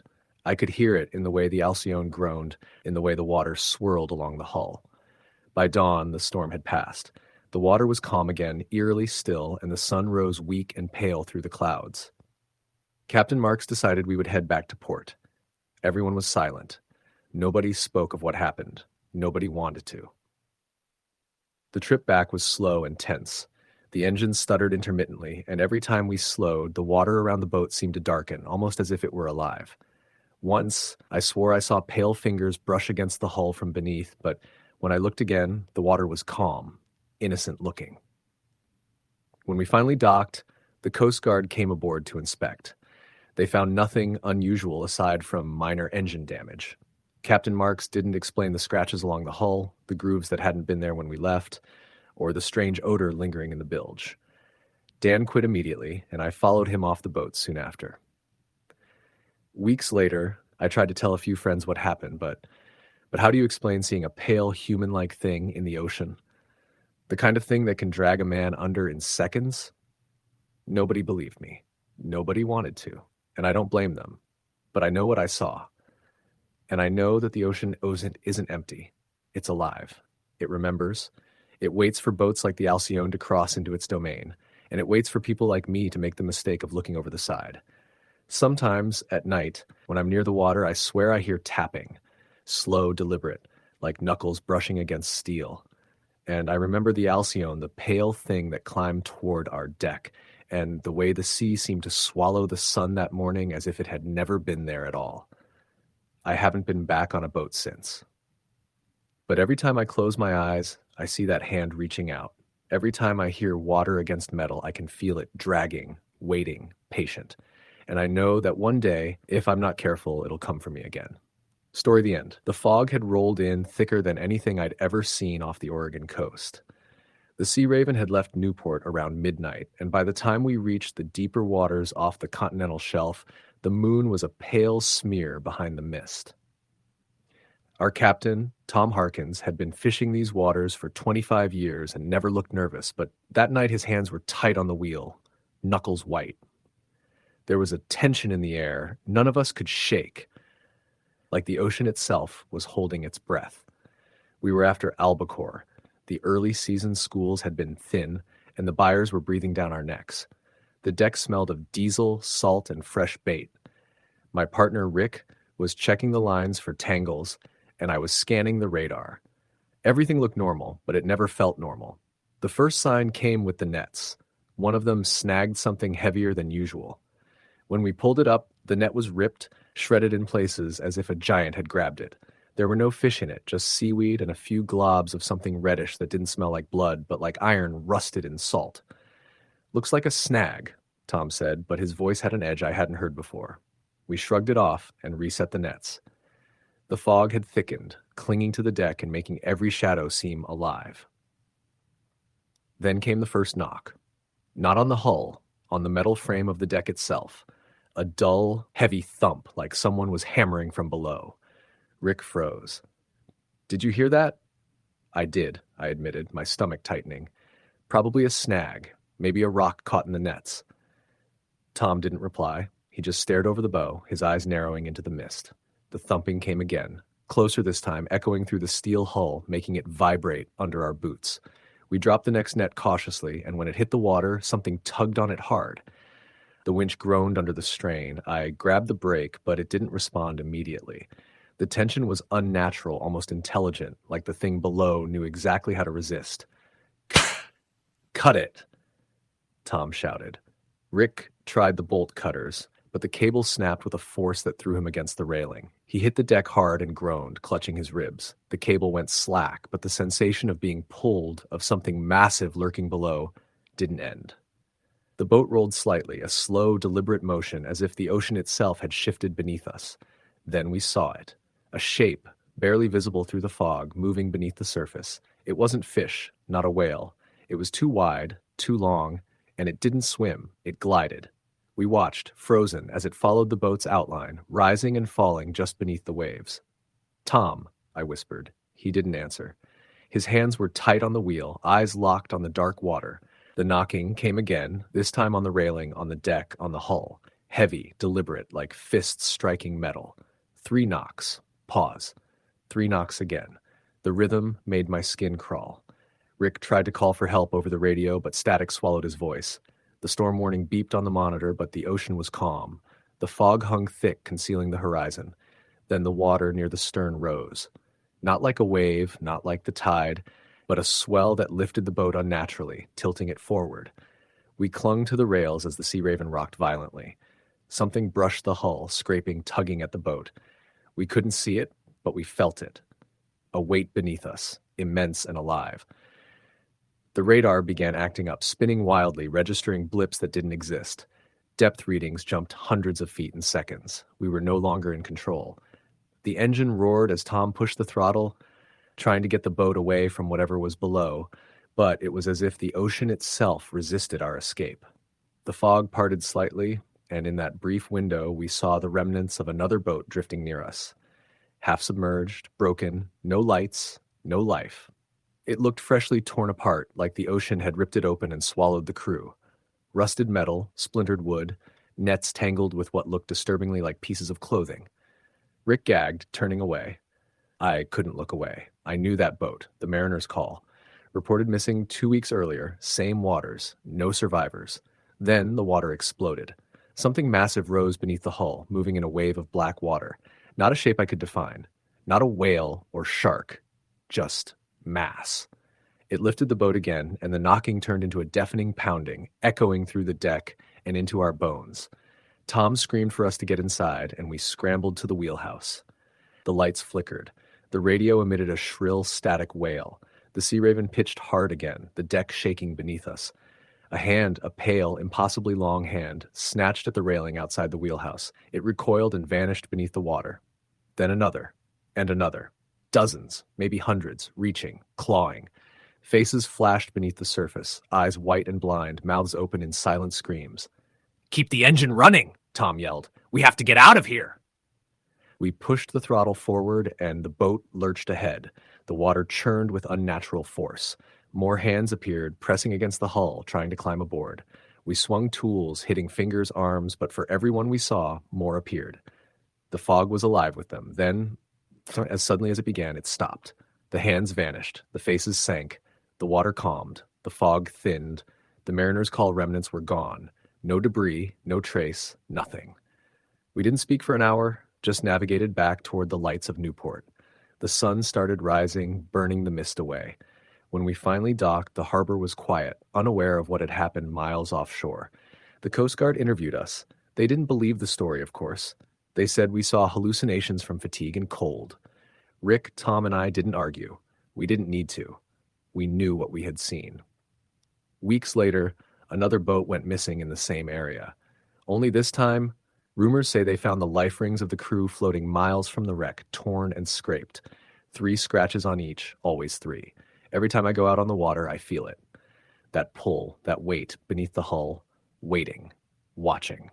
The ocean doesn't forget, and neither does whatever lives in it. Story, the end. The North Star had been sitting in the Astoria harbor longer than anyone could remember. Barnacles crusted to her hull and paint peeling like old scabs. I wasn't supposed to be on her. My friend Jack had called me last minute, said they needed an extra hand for a 3-week run up to the Bering Sea. Money was good, he said. The kind of money that makes you ignore the stories about this old ship. I'd heard the stories. Every fisherman around the Pacific Northwest had their tales. Boats that left port with full crews and returned with empty decks. Fog that swallowed men whole, nets that tore themselves. But I'd laughed them off like any sensible man would, until I stepped aboard the North Star. Captain Briggs met us at the rail, a man whose face was carved from the wind itself. Lines around his eyes, skin burnt bronze, and a presence that made you feel like he'd been expecting you for a reason you didn't want to know. He didn't shake hands. He just nodded once, a short jerk of his chin, and gestured us aboard. The crew was small. Besides Jack, there was Louis, a stocky guy from Kodiak with a permanent scowl. Simon, thin, pale, and twitchy, who claimed to be a deckhand but kept to himself. And old Tom, who smelled of salt and tar and had a habit of muttering to the sea. That was it. 5 men for a boat that size. We left port just before dawn, the fog hugging the shoreline like a wet blanket. The first day was quiet, the kind of quiet that makes the ocean seem too big and too empty. The North Star groaned under her own weight as we cut through the water. On the second day, we started hauling nets. The cod came up thick, shimmering like wet silver in the early sun. Jack laughed as we worked, though his laughter didn't reach his eyes. Louis cursed under his breath when a net snagged a piece of driftwood, and Simon flinched every time the line jerked. That night, the fog rolled in thick enough to choke the deck. Captain Briggs ordered lights dimmed and nobody on the upper deck alone. I laughed. Fog's just fog, I said. Nothing's going to. A sound cut me off. A scraping, wet sound like something massive moving under the hull. I froze. The others were quiet too. Even Briggs, standing at the helm, didn't speak. We listened. Thump, thump, thump, each one heavy enough to rattle the supports under the deck. Probably a whale, Louis said, though his voice lacked conviction. Or a submerged log, Briggs said, eyes fixed on the darkness. Keep your heads down. I went to my bunk, but sleep didn't come. The water sounded wrong, too rhythmic, too deliberate. It wasn't waves. It was movement beneath us, slow and steady, as if the ocean itself was pushing against the hull. The third day brought unease, like nets went down and came up shredded. Hooks were bent, lines snapped. Jack swore he'd seen shapes beneath the water, pale and long, moving faster than any fish should. Simon wouldn't eat. Louis kept his eyes on the horizon, as if waiting for something to appear. Briggs said nothing, just ordered us to work faster, to bring in what we could. That night I woke to a scream. It wasn't Jack, Louis, or Simon. It was a deep, guttural sound from below deck. I ran out, and the fog had turned the boat into a floating island of gray.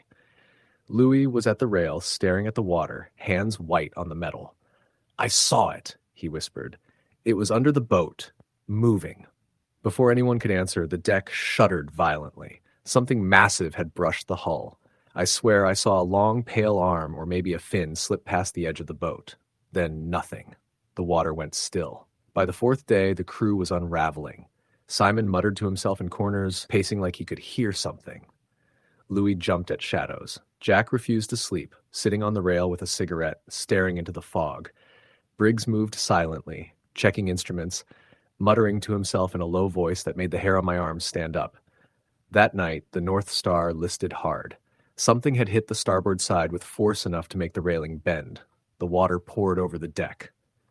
Louis screamed, clawing at the railing, trying to see whatever had hit us. I grabbed him, pulling him down, but when we looked, nothing was visible, just thick gray water, calm again, as if nothing had happened. The next morning, Simon was gone. His bunk was empty, the mattress damp as if he'd been dragged out. Louis and Jack refused to speak.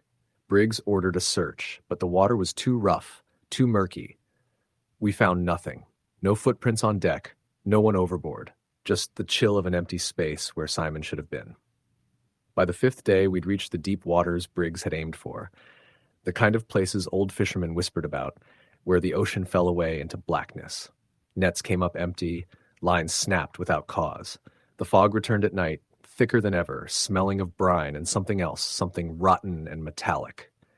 It was that night I heard it. Voices beneath the hull. Whispering. Not human voices, though they sounded like men. Hundreds of them, murmuring in low tones that made the blood in my veins freeze. Jack heard it too. Louis wanted to jump overboard. Briggs ordered silence. Then the hull shook. Hard. Something massive hit the boat from below. The lights flickered. I felt the North Star tilt violently, metal groaning. Something scraped along the side, wet and deliberate. Then a shadow rose just below the railing, a shape too long, too thin, pale as moonlight. It slipped back under before any of us could move. Briggs didn't flinch. He just muttered, "They don't like to be watched." We tried to leave the area, but the engine coughed and groaned as if fighting the water itself. Another shape emerged from the water near the bow, its head smooth, elongated, eyes that weren't eyes, staring at us. It pressed against the hull, leaving impressions that dented metal like clay. Louis screamed and tried to swing a gaff hook at it, but it disappeared beneath the water. Jack and I held him back. The boat shuddered again, more violently this time. Briggs shouted orders, but none of us could concentrate. The water around the boat started churning, more shapes slipping beneath, circling. One of them surfaced near the stern. Its form was humanoid, but wrong. Limbs too long, fingers bending in ways they shouldn't. It opened a slit across what could have been its face. A scream, or something like it, came from it, sharp and ear-piercing. Then the water pulled it under. The boat groaned under the pressure. Briggs hit the emergency radio. Static. Nothing but static. Jack grabbed my arm. "We need to jump," he yelled. "We can't stay." Briggs shook his head. "Not yet. We try to outrun them. Don't make a sound." But it was too late. The hull cracked. Water poured onto the deck in a torrent. Louis was swept off his feet, nearly overboard. One of the pale forms wrapped around his leg, yanking him into the abyss with a scream that cut through the fog. I watched helplessly as he disappeared. Briggs shoved me toward the life raft. "Go!" he yelled. "If you live, you tell them." I hit the raft and cut it loose. The North Star groaned and tilted as more of the pale shapes surfaced, circling. I watched as Briggs and Jack fought them off, swinging hooks, trying to hold them at bay. Then the deck cracked completely, and the boat went down in a roar of rushing water. I drifted for hours, the fog thick around me. When the Coast Guard found me, I was the only survivor. They didn't believe me. They never found the North Star. They didn't find the bodies. But I know what I saw.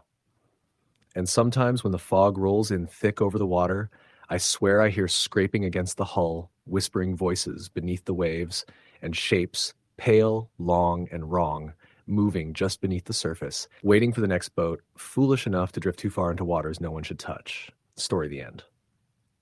The first time I stepped onto the Reckoner, the docks in Oregon were still wet from the night's rain, and the gulls were screaming like something had spooked them out at sea.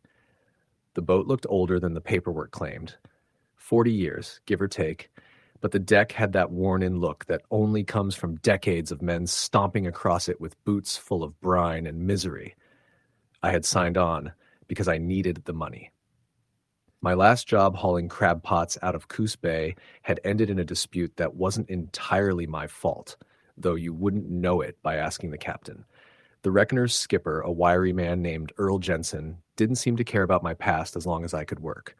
The one thing he did say, after giving my hand a quick shake, was, "This run ain't like the others. We're going farther out than most boats bother going these days. You follow orders, sun up to sundown. Don't wander the deck alone at night." I thought he meant safety, ropes, hooks, slickboards. I was wrong. There were only 4 of us besides Earl. Danny, who couldn't have been more than 22, Taurus, a quiet guy built like he'd been carved out of driftwood, and McCready, who had worked with Earl for nearly 12 years. They all had that look older fishermen carry even when they're young. Sun-blasted, lives worn thin, eyes that kept scanning the horizon like something out there might suddenly rise up and grab them. We left the harbor before dawn, the engine coughing awake as the lights of the coast shrank behind us. The run was supposed to last 8 days. We steamed northwest into waters I'd only ever heard older men talk about, places where storms built without warning and where 20 or 30 years ago, boats had vanished without a radio call or a trace. The first 2 days were quiet, almost peaceful. The swells were mild, and even the wind seemed half asleep. When the fishing started, it came on good, nets heavy with black cod and halibut. Earl said he hadn't seen a haul that promising in years.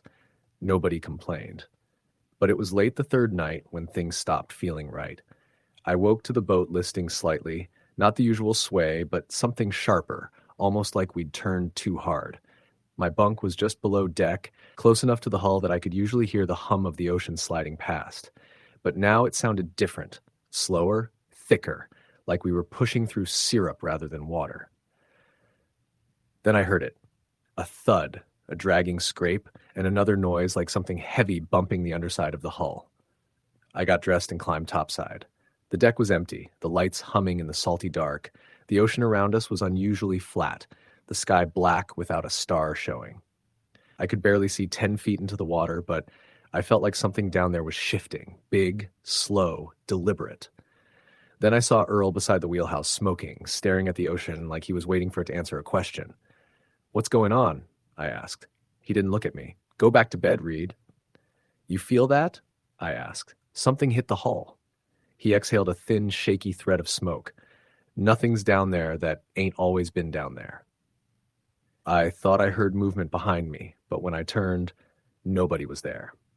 Over the next 2 days, whatever strangeness had started on that third night grew. The fish stopped biting. The air got heavier, suffocating, even though the temperature never dropped. Danny complained that he kept hearing something moving under the deck, like wet footsteps. Torres stopped talking entirely and spent his breaks staring into the water like he was listening to something only he could hear. On the 5th day, the fog rolled in without warning, thick as wool and smelling strange, like old copper. Earl cut the engine and told us to stay in pairs until it passed. While checking the aft lines with McCready, I heard a splash, then a muffled voice that sounded like Danny calling, "Guys, guys, down here, look!" We ran to the port side. Danny was standing at the rail, leaning dangerously far over. He looked pale, drenched in sweat even though the air was cold. When he heard us approach, he didn't turn. "I saw someone," he whispered. "Thought it was a man, in the water. Thought he was waving for help." "There's nobody out here," McCready said. "Not a soul for 100 miles. "No," Danny said, shaking his head. "No, it wasn't a person, not really, but it looked like one for a second." His voice cracked on the last word. We pulled him away. That night, he didn't sleep. None of us did. The 6th day was when Torres vanished. It happened before sunrise. Earl woke us with a shout. Torres's bunk was empty, and nobody had seen him since the previous evening. We tore through the boat, searching every corner, every hold, every space nobody should be able to squeeze into. Nothing. His boots were still below deck, his rain gear hanging untouched. The only sign he had even been aboard was his knife on the galley table, blade clean, handle still warm. We put on survival suits and combed the surrounding waters with spotlights, but the fog swallowed everything. Earl paced the deck like a man waiting for a sentence to fall on his head. McCready kept muttering something under his breath about bad luck, old waters, debts that come due. Danny looked worst of all, eyes red, hands shaking. He kept glancing over the rail like Torres might float back up from the deep at any moment. That evening, the ocean started banging against the hull again, but harder this time, like fists or heads. Nobody wanted to go below deck, even to sleep. We dragged our bedding to the galley and stayed together. Around midnight, the boat groaned, a long, low sound like metal bending. Something slammed into us from the starboard side hard enough to knock dishes off the counter. Danny screamed. Earl ran topside. I followed him. The fog had thinned, but only slightly. The water around us churned like something massive was circling. I caught glimpses of slick shapes just below the surface, long, dark, moving too smoothly to be sharks. Earl gripped the rail. "This is my fault," he muttered. "What are you talking about?" He didn't answer. Another heavy thud struck the boat, then another, and then we heard it, a sound unlike anything I'd heard before.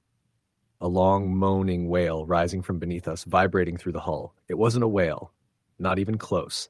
It was too sharp, too human. Danny came stumbling onto the deck just in time to see something break the surface. I only caught a glimpse, but it was long, pale, with something like a face near the front. Smooth, featureless, wrong. It slipped back under the water before my brain could make sense of it. Danny collapsed against the rail. No, that's not real. That's not. The boat lurched again. "Inside!" Earl shouted. "All of you inside now!" But Danny wasn't listening. He was staring down into the water, mouth trembling. I saw his eyes narrow like he was focusing on something below. Then he whispered, "Torres?" Before I could reach him, he climbed the rail. "Danny!" I shouted. For a split second, his foot slipped, and then something surged from the water. A pale arm or fin or rope of flesh, I couldn't tell, and it wrapped around his ankle. Danny screamed as he was yanked off the boat. His body hit the water once. Then he vanished. We heard him scream a second time from somewhere beneath the surface. Bubbles rose, then nothing. Earl locked down the boat and fired up the engine. We're leaving. Now. The engine strained as if fighting the water itself. More impacts shook the hull, slower now, but stronger, like whatever was down there didn't want us leaving. By dawn, the fog had cleared. We had been running full throttle for hours. The ocean was calmer, the sky brighter, but none of us felt relief. Earl finally spoke. There's a place out here, he said quietly. Fishermen used to talk about it when I was a kid. A deep-water trench that doesn't show up on most maps. Boats that strayed over it reported strange noises, lights at night. Sometimes they came back with nets shredded like something huge had torn through them. MacReady nodded grimly. They called it the Deadwater Run. My old man told me stories too. You knew about this? I snapped. You brought us out here knowing? Earl's jaw tightened. I thought it was just superstition. Old sailor stories. Waters change, currents shift. I didn't think. He stopped. Then the boat shuddered. Hard. Hard enough to throw us off our feet. The engine sputtered. Something was gripping the hull.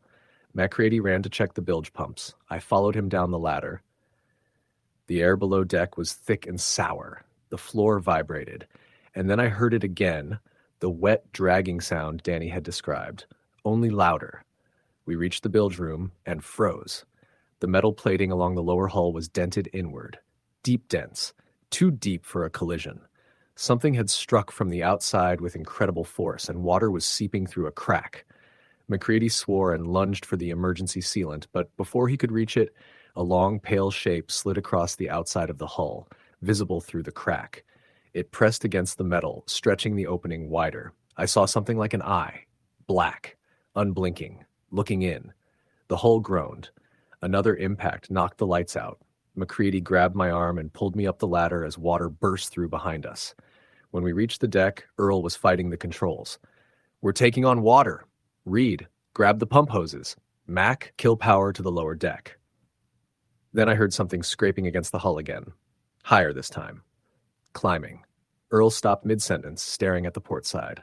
My stomach dropped.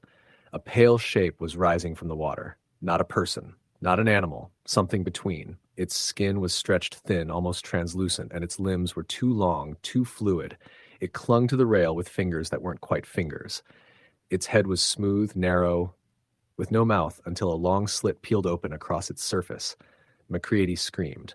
The thing lunged for him. He swung a gaff hook, hitting it across the head. It recoiled, but not far. Two more shapes surfaced. Earl fired a flare gun into the nearest one. The flare sizzled against its skin, and it shrieked, high and piercing, before slithering back into the water. Get to the cabin, he shouted. We ran. I slammed the wheelhouse door behind us while Earl radioed for help on every channel. Static. Nothing but static. The boat listed again. The water level was rising fast. Through the window, I saw more shapes circling the deck. MacReady backed into the corner, whispering, It's the trench. They came from the trench. We shouldn't have been here. We shouldn't. The hull gave an enormous groan. Then the deck caved. Water surged across the bow, carrying two of the pale things with it. Earl shoved me toward the emergency raft release. Go, get the raft deployed. What about you? I'll follow. Move. I ran. The boat was sinking unevenly, bow first. The raft deployed with a loud pop. I climbed in and cut it loose. I waited for Earl. He didn't come. The reckoner went under within minutes. I saw shapes slipping into the depths after it, long and pale and silent. I drifted for hours before a Coast Guard cutter found me. They found no other survivors. They found no wreckage, not even a piece of floating wood. I told them everything. They didn't believe a word of it. But sometimes late at night, I swear I hear that same low moaning rising from the deep. And when I close my eyes, I see pale shapes shifting just beneath the surface, waiting for another boat to drift too far over waters no one should ever cross. Story. The end. The Sea Raven was no ordinary fishing vessel. It was a 60-foot crab boat in the late 70s, old but sturdy, and it had a reputation along the docks of Dutch Harbor for being reliable. That's what drew me in. I wasn't new to the waters off Alaska. I'd worked on trawlers and longliners before, but there was a quiet unease among the dock hands when I mentioned I was signing on for a week with Captain Jeb Calder. They'd tell me stories about bad luck, crews disappearing, nets shredded beyond reason. I laughed it off. Stories like that were for new guys to get rattled. I never imagined I'd become one of them. We set out on a Monday morning, the harbor water a slick green-gray under a low fog. The crew was small. Captain Calder, a grizzled man with a permanent scowl, Mike, the deckhand with arms like tree trunks, Benny, a quiet guy who barely spoke, and me. The first day was routine. Hauling traps, checking lines, swearing under the wind as nets snarled, the cold eating through our gloves and coats. Even then, I noticed the boat seemed different. The hull had a peculiar creak, almost as if it were alive, stretching and flexing in ways that didn't match the waves. Calder didn't notice. He never noticed anything that didn't concern the boat's bottom line. By the second night, the fog had thickened into a wall of white. The wind had picked up, and the water was restless. We set the final trap and hunkered down on deck for the evening, wrapped in oilskins and cigarette smoke. I noticed something strange. The water around the boat wasn't moving as it should have. Normally, waves slap at the hull rhythmically, but this was still, too still. Beneath the fog, it was impossible to see more than a few feet in any direction, and yet I felt watched. The hairs on my neck prickled. It started around 1 a.m. The first sound was subtle, a faint, dragging noise like something rubbing along the keel. I woke Benny, thinking he might have dropped a tool, but he didn't stir. I looked over the rail. Nothing. The water swirled lightly, but there was no sign of debris. I shook my head and went back to my bunk, telling myself I was imagining things. But the noise didn't stop. It grew louder, deeper, resonating through the steel hull in a way that made my chest ache. By dawn, we were all on edge. Calder barely spoke, his jaw tight, eyes scanning the fog. Mike kept muttering under his breath, hands jittering as he checked the traps. That's when the first trap came up damaged, not broken by rocks, not torn by a bear, but shredded as if a massive creature had reached through the mesh and ripped it apart. No bite marks, no claws, just shredded. Calder frowned but didn't comment. He motioned for us to reset it. Nothing more. As the day dragged on, strange things kept happening. Traps that had been secured came up untied, lines mysteriously slackened, nets torn beyond explanation. At first, we blamed the weather, the currents, the sloppy handling, but deep down, we all knew none of it made sense. There was a rhythm to the destruction, a method. Something was testing us, and it was patient. The third night is when the real terror began. The fog had descended again, thick enough that the boat seemed to float in a void. I was on deck, keeping watch with Benny when the first strike hit. The hull shuddered violently, as if a giant hand had slammed against it. Both of us stumbled, gripping the railing. Then another strike and another. The boat pitched violently to starboard. Mike screamed from the other side of the deck, but the fog swallowed his voice. We ran toward him, but it felt like moving through molasses, the wind pressing against us. Something was in the water, circling, hitting, testing, and the creaking of the hull under strain was deafening. We huddled in the wheelhouse, trying to stay calm, but Calder didn't comfort us. He only barked orders, trying to maintain control. Keep the engine steady. Don't panic. Watch the traps. But his own hands shook as he gripped the wheel. I saw him glance at the fog over the stern like he expected something to appear, and he flinched when he didn't see it. The first crew member went missing around 2:30 a.m. Mike had been on deck checking a line. Benny and I were inside, and we heard his shout, sharp, panicked, cutting through the fog and wind. Then silence. Calder ran to the deck, shouting his name, but the only sound was the slap of waves and the creak of the boat. We found no trace, not even a piece of clothing. The water around the boat was still, unnaturally still, as if it had swallowed him whole. I didn't even cry. My chest felt hollow. After that, fear became a living thing aboard the Sea Raven. Every shadow, every swell, every distant splash could have been the thing that took Mike. Calder refused to turn back, muttering something about quotas and deadlines. Benny and I exchanged glances that said the unspoken. This wasn't fishing anymore. This was survival. By the fourth night, the attacks escalated. The boat rocked violently as something slammed against the hull, repeatedly, trying to pry it apart. Traps and lines were ripped to shreds. One moment the water was calm, the next it erupted with white foam, as if whatever was beneath was testing us, learning the limits of the vessel. We could hear a faint, low groaning sound like metal twisting and bones cracking, rising from below the hull. It wasn't natural. It couldn't be. Calder refused to acknowledge it. "It's the current," he said. "It's nothing." But I saw the fear in his eyes when he looked over the rail. Something was out there, circling, waiting. I could feel it, and deep down I knew it wasn't fish. Not any fish I'd ever known. The fifth night, things turned deadly. While pulling a trap, Benny was yanked overboard. I saw it happen in a blur. The line snapped taut, then slack, then the water erupted, and he was gone. No scream reached me. Calder barely reacted. He just barked for us to secure the other lines and move. We didn't question him anymore. Survival was the only option. We spent the next hours in a desperate struggle. The boat pitched violently, waves slamming over the deck, traps destroyed, nets shredded, lines ripped clean, and always that low groan from below, vibrating through the hull like it had a mind, testing us, waiting. I don't know what it was, some giant, ancient creature or something else entirely. Nothing in the world could have explained the force, the intelligence behind the attacks. When dawn finally came, the fog lifted, and the water calmed unnaturally. The Sea Raven was damaged, hull scratched, traps ruined, lines torn, and 2 crew members gone. Calder didn't speak. He steered silently toward the harbor, as if the silence itself would keep whatever lurked below at bay. I didn't sleep for hours, staring at the water, watching the calm surface for any hint of movement. But the ocean remained still, too still, hiding its secret beneath a mirror of blue. When we reached port, the Coast Guard inspected the boat. They wrote it off as storm damage, structural failure, and bad luck. Nobody asked about the missing men. I didn't volunteer any explanations. How do you explain something that shouldn't exist? Something that can destroy a 60-foot boat, kill crew members, and leave no trace?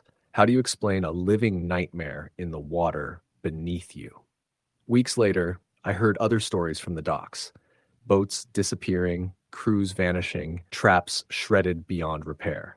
I realized I wasn't imagining it. The Sea Raven wasn't the only boat to encounter it, and I knew one truth that kept me awake every night. The ocean doesn't forgive. It doesn't forget. And whatever took Mike and Benny and nearly us was still out there, waiting for the next boat to wander too far into its domain. Sometimes when I'm back on shore, walking along the docks, I catch a glimpse of something in the water, a shadow that shouldn't be, a ripple that doesn't follow the wind. And I remember the way the hull groaned, the low, intelligent moan from below, the way the water seemed to rise on its own. I know that one day, the Sea Raven, or something like it, will take another crew. I can't stop it. Nobody can. All you can do is respect the ocean, stay vigilant, and pray you're lucky enough to survive the encounter. I haven't returned to Alaska since that trip. I work inland now, away from boats, away from the salt and fog. But sometimes, late at night, I still hear the hum of water against metal, faint and low, and I can't shake the feeling that whatever lives beneath the waves is still out there, watching, waiting, patient, and hungry. Story the end. The wind was bitter the day we left Gloucester Harbor, sharp enough to sting exposed skin even through layers of thermal gear. The Northern Star had seen better days, its steel hull pitted with rust and patched over with plates that had long ago stopped matching. Captain Hal Murphy was a man who had spent nearly his entire life on the Atlantic, his hands thick and scarred from lines, hooks, and machinery, and his eyes always scanning the horizon for trouble. We were a small crew. Hal, me, a deckhand named Joe, a young rookie called Tommy, and Benny, our engineer. We had no more than 4 days planned in the North Atlantic, chasing cod and haddock, but what happened would make the whole trip unforgettable. The first day was typical. Waves rolling in high, our nets scraping across the water, the smell of salt and diesel mixing with the fish on deck. Joe and Tommy worked the lines while Benny kept the engine running, and I helped wherever I could. By the second day, the wind picked up, colder than we expected. I remember shivering even in my thick coat as I leaned over the side, watching the water churn below. That's when I noticed it. A dark shadow moving under the surface, too slow and too deliberate to be a fish. "See that?" I asked Joe, pointing. He squinted. "Probably a whale," he muttered, but he didn't sound convinced. Hal shrugged. "Keep your eyes on the nets. Nothing out there but fish and waves." We moved on, but the feeling lingered, like something was out there watching us. By the third day, we were 100 miles offshore. The Atlantic was calmer than usual, but there was a tension in the air. The sonar picked up a massive school of fish, bigger than anything we'd seen. Excitement ran through the crew. Hal barked orders, the winches groaning as the net went down. As we hauled it in, the first oddity appeared. There were fish, yes, but many had strange markings, dark lesions along their sides, circular scars that looked like they'd been burned or etched into their scales. Some were bloated unnaturally, their eyes glazed. Then we noticed the other things tangled in the net, strips of pale, rubbery material that moved independently of the water. At first, I thought it was seaweed or plastic waste, but these strips pulsed, flexed, and shifted as though alive. Joe reached for one with a gaff, and it snapped upwards, striking him across the arm. He cursed and jumped back. "What the hell is that? Don't touch it!" Hal shouted. We dumped it back into the water, but that only seemed to anger whatever was beneath us. The boat shook violently, the hull groaning as something slammed against it from below. We'd hit something before, floating debris or a whale, but this felt different. The impacts were deliberate, targeted. Benny checked the engine. "Everything looks fine down here," he said, but his voice had that edge of unease. I don't know when the fear fully set in, but it was by nightfall. We had stopped trawling, but whatever had latched onto the boat remained nearby. In the darkness, we saw them, glowing shapes moving beneath the water, faint blue and green lights that pulsed like they had their own heartbeat.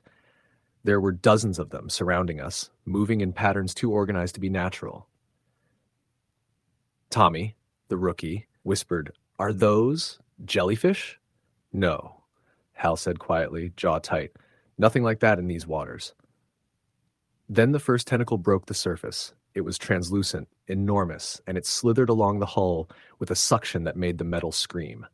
Joe and Tommy tried to swing axes at it, but the blades passed through it like it wasn't solid.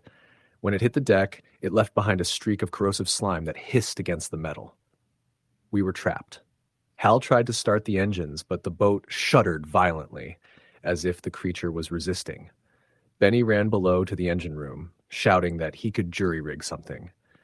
While he was gone, the largest mass, a writhing column of translucent, pulsating matter, rose from the water, taller than the deck, wrapping around the stern. We tried to push it back, beating it with tools, but nothing worked. The hull bent under the pressure, groaning like it might collapse. Tommy screamed as one of the smaller tendrils wrapped around his leg, dragging him toward the rail. Joe and I grabbed him, but the force was too strong. He was pulled overboard in a flash, his scream cut short by the waves. For what felt like hours, the creatures attacked. Every time one touched the hull, the metal groaned and bent. The slime ate through paint and steel alike. Benny's makeshift repairs kept the engines sputtering, but we couldn't move fast enough to escape. Then, as suddenly as it had begun, the assault stopped. The creatures slipped beneath the water, leaving behind only the smell, sour, metallic, and dead. The boat creaked and leaned to one side, damaged but afloat. We were silent, too exhausted to speak, just listening to the wind and the faint drip of seawater onto the deck. By morning, we tried to repair the hull enough to head back. Benny managed to get partial power, and Hal steered us slowly toward the coast. The water was calm, almost unnaturally so, and the sense of being watched never left. Every ripple, every shadow beneath the waves felt like it could be one of them, waiting. We made it back to Gloucester 3 days later. The Coast Guard asked questions, but we told them the usual stories: a bad storm, mechanical failures, rough seas. They didn't need more detail, and frankly, I don't think we could have explained what we saw. To this day, I don't go near the deep Atlantic without a cold shiver crawling down my spine. I know what's out there. I can still see the pale, pulsing shapes in my mind, wrapping themselves around the hull, dragging a man overboard, leaving the corrosive slime that hissed on metal. I can still hear the echoes of those screams in the wind when it's just right. No one believes us. I can understand why. But I know the truth. The Atlantic is not empty. It's alive in ways we can't begin to comprehend, and some days, when the sea is calm and the moon is hidden, I swear I can feel those glowing shapes drifting just beneath the surface, waiting for the next ship to wander too far from shore. I've quit fishing. Joe left the coast entirely. Hal still goes out, but he's quieter now, eyes always scanning the water. Tommy's never returned. Benny checks in once in a while, still twitchy around engines, still avoiding the ocean if he can. I'll never forget the Northern Star or what we encountered out there. I'll never forget the sound of that hull bending under pressure, the hiss of the slime, the pulse of something not entirely alive or dead wrapping around the boat. Sometimes I dream about the water, the glow beneath, and I wake up sweating, certain that they're still out there. And maybe they are. Story, the end. The Aurora Belle left the docks of Gloucester just before dawn, its engines rumbling low and steady, the smell of diesel and brine heavy in the air. The winter sky was gray, low-hanging clouds promising snow, though for now the sea was deceptively calm. Captain Frank Mallory, a man in his early 60s with decades of fishing experience etched into his weathered face, stood at the wheel, squinting through the mist. His crew of 7 men moved quietly about the deck, a little on edge, each of them seasoned enough to sense that the ocean sometimes held more than just fish. The crew consisted of Eddie Red McGraw, a lanky deckhand with a scar running down his left cheek, Sam Peters, a hulking man who had spent his whole life on trawlers, Jimmy Crow, the ship's youngest at 20, eager but naive, Henry Lawson, quiet, steady, and observant, Vince Ortega, a mechanic who could fix anything on the ship, Carl Simmons, the jokester who often eased tension with humor, and Dave Turner, an older man who had seen more storms than anyone on board. By mid-morning, the men had set out the nets and baited their hooks, the routine, methodical, and comforting. The radio chatter was minimal, just the occasional weather update and distant fishing reports. The waves lapped against the hull with a gentle rhythm, hypnotic, almost too gentle. Something about the calm felt unnatural, and Frank couldn't shake the uneasy feeling settling in his chest. At around 11, Jimmy, stationed at the bow, called out, "Captain, look at this!" Frank turned his gaze to where Jimmy was pointing. Floating in the water, maybe a quarter-mile away, was a boat. A trawler much like theirs, but derelict, listing heavily to one side. Its paint was faded, peeling, and there were no signs of life aboard. The deck seemed empty, the nets hanging limp in the windless air. "Could be abandoned," Frank said, frowning. "Might have drifted here from up north. We'll check it out, cautiously." The men exchanged uneasy glances, but curiosity won over caution. Frank, Eddie, and Jimmy took a small dinghy to investigate, while the others stayed aboard the Aurora Belle. The water was icy, biting at their fingers through gloves, but the real chill was in the sense of wrongness that surrounded the boat. As they approached, the smell hit them first. Decay, copper, and something metallic that made their stomachs turn. The deck was slick with something dark and sticky. Frank's eyes widened when he saw it. Blood, dried in long streaks mixed with patches of something gray and slimy. "Jesus," Eddie whispered. "What the hell happened here?" Jimmy's hands shook as he stepped over the railing. "Where is everybody?" There were signs of a struggle. Chairs overturned, nets torn apart, tools scattered. Nothing else moved. Nothing lived. Frank's experience told him to leave immediately, but curiosity gnawed at him. He motioned Eddie and Jimmy to follow him into the cabin. There, the horror intensified. The walls were smeared with streaks of red, and on the floor lay pieces of what looked like clothing, shredded and soaked in blood. Then they found him, a man barely alive, slumped against the bulkhead. His eyes were wide with terror, his breathing shallow. It came from below," he rasped. Before they could react, he convulsed violently, clawing at the air, then went limp. Frank backed away, his hand trembling. "We need to go. Now." As they retreated to the dinghy, the water beneath the boat rippled unnaturally. Something large moved just beneath the surface, something that didn't belong in the ocean. The shape was massive, dark, and fluid, with appendages that writhed and twisted in ways that defied nature. They paddled back to the Aurora Belle, hearts hammering. Vince and Carl were at the wheel, squinting into the mist. "What took you so long?" Vince demanded, but even his voice faltered when he saw the shape beneath the dinghy. It had followed them. Frank shouted at them to cut the lines and pull away, but the creature wasn't going to let them leave. It surged toward the ship, massive tentacles slapping against the hull, ripping wood and metal. The Aurora Belle shuddered under the force, and one of the ropes snapped, sending Jimmy sprawling across the deck. "Everyone, get to the stern," Frank shouted. "Keep her moving." They scrambled, the creature's tentacles lashing, crushing anything in their path. Eddie grabbed a flare and fired blindly at the water, the red streak illuminating the horror below. For a moment, the creature recoiled, but then it surged forward again, faster, angrier. Carl swung a crowbar, striking one of the appendages. It recoiled, spraying a dark fluid that sizzled against the metal deck. Frank took a deep breath and grabbed a harpoon, aiming at the moving mass. He drove it in with all his strength, hitting something solid beneath the surface. The creature shrieked. Not a sound a human could make, but a deep, resonant groan that seemed to shake the air itself. The creature withdrew, sinking back into the depths, but the damage was done. Jimmy's arm was cut, Eddie had a gash on his leg, and the deck was slick with blood and something worse. They were alive, but barely. Hours passed as they limped back toward shore, engines straining, hull groaning. The radio crackled faintly, then went dead again. The compass spun wildly. None of their instruments made sense. The horizon itself seemed off, warped, shifting in ways that made stomachs churn. By nightfall, they spotted lights from shore. Relief surged, but it was tempered by exhaustion and fear. They docked, but the harbor was silent, almost too quiet. No one came to meet them. No one saw the Aurora Belle return. The authorities questioned them, but there were no missing vessels reported. No one believed the story of the derelict trawler or the creature beneath the waves. To everyone else, it seemed like a hallucination, a maritime fever dream brought on by cold and stress. But Frank knew the truth. Eddie never went near the ocean again. Jimmy quit fishing entirely, moving inland where no water could touch him. Vince and Carl eventually returned to the sea, but both carried a quiet terror, glancing over their shoulders whenever they neared deep water. And Frank, he stayed in Gloucester, keeping a wary eye on the horizon, knowing that the ocean had a memory and that it didn't forget. Sometimes at night, he could hear it, the groaning beneath the waves, faint at first, then rising, like a chorus of voices calling from the deep.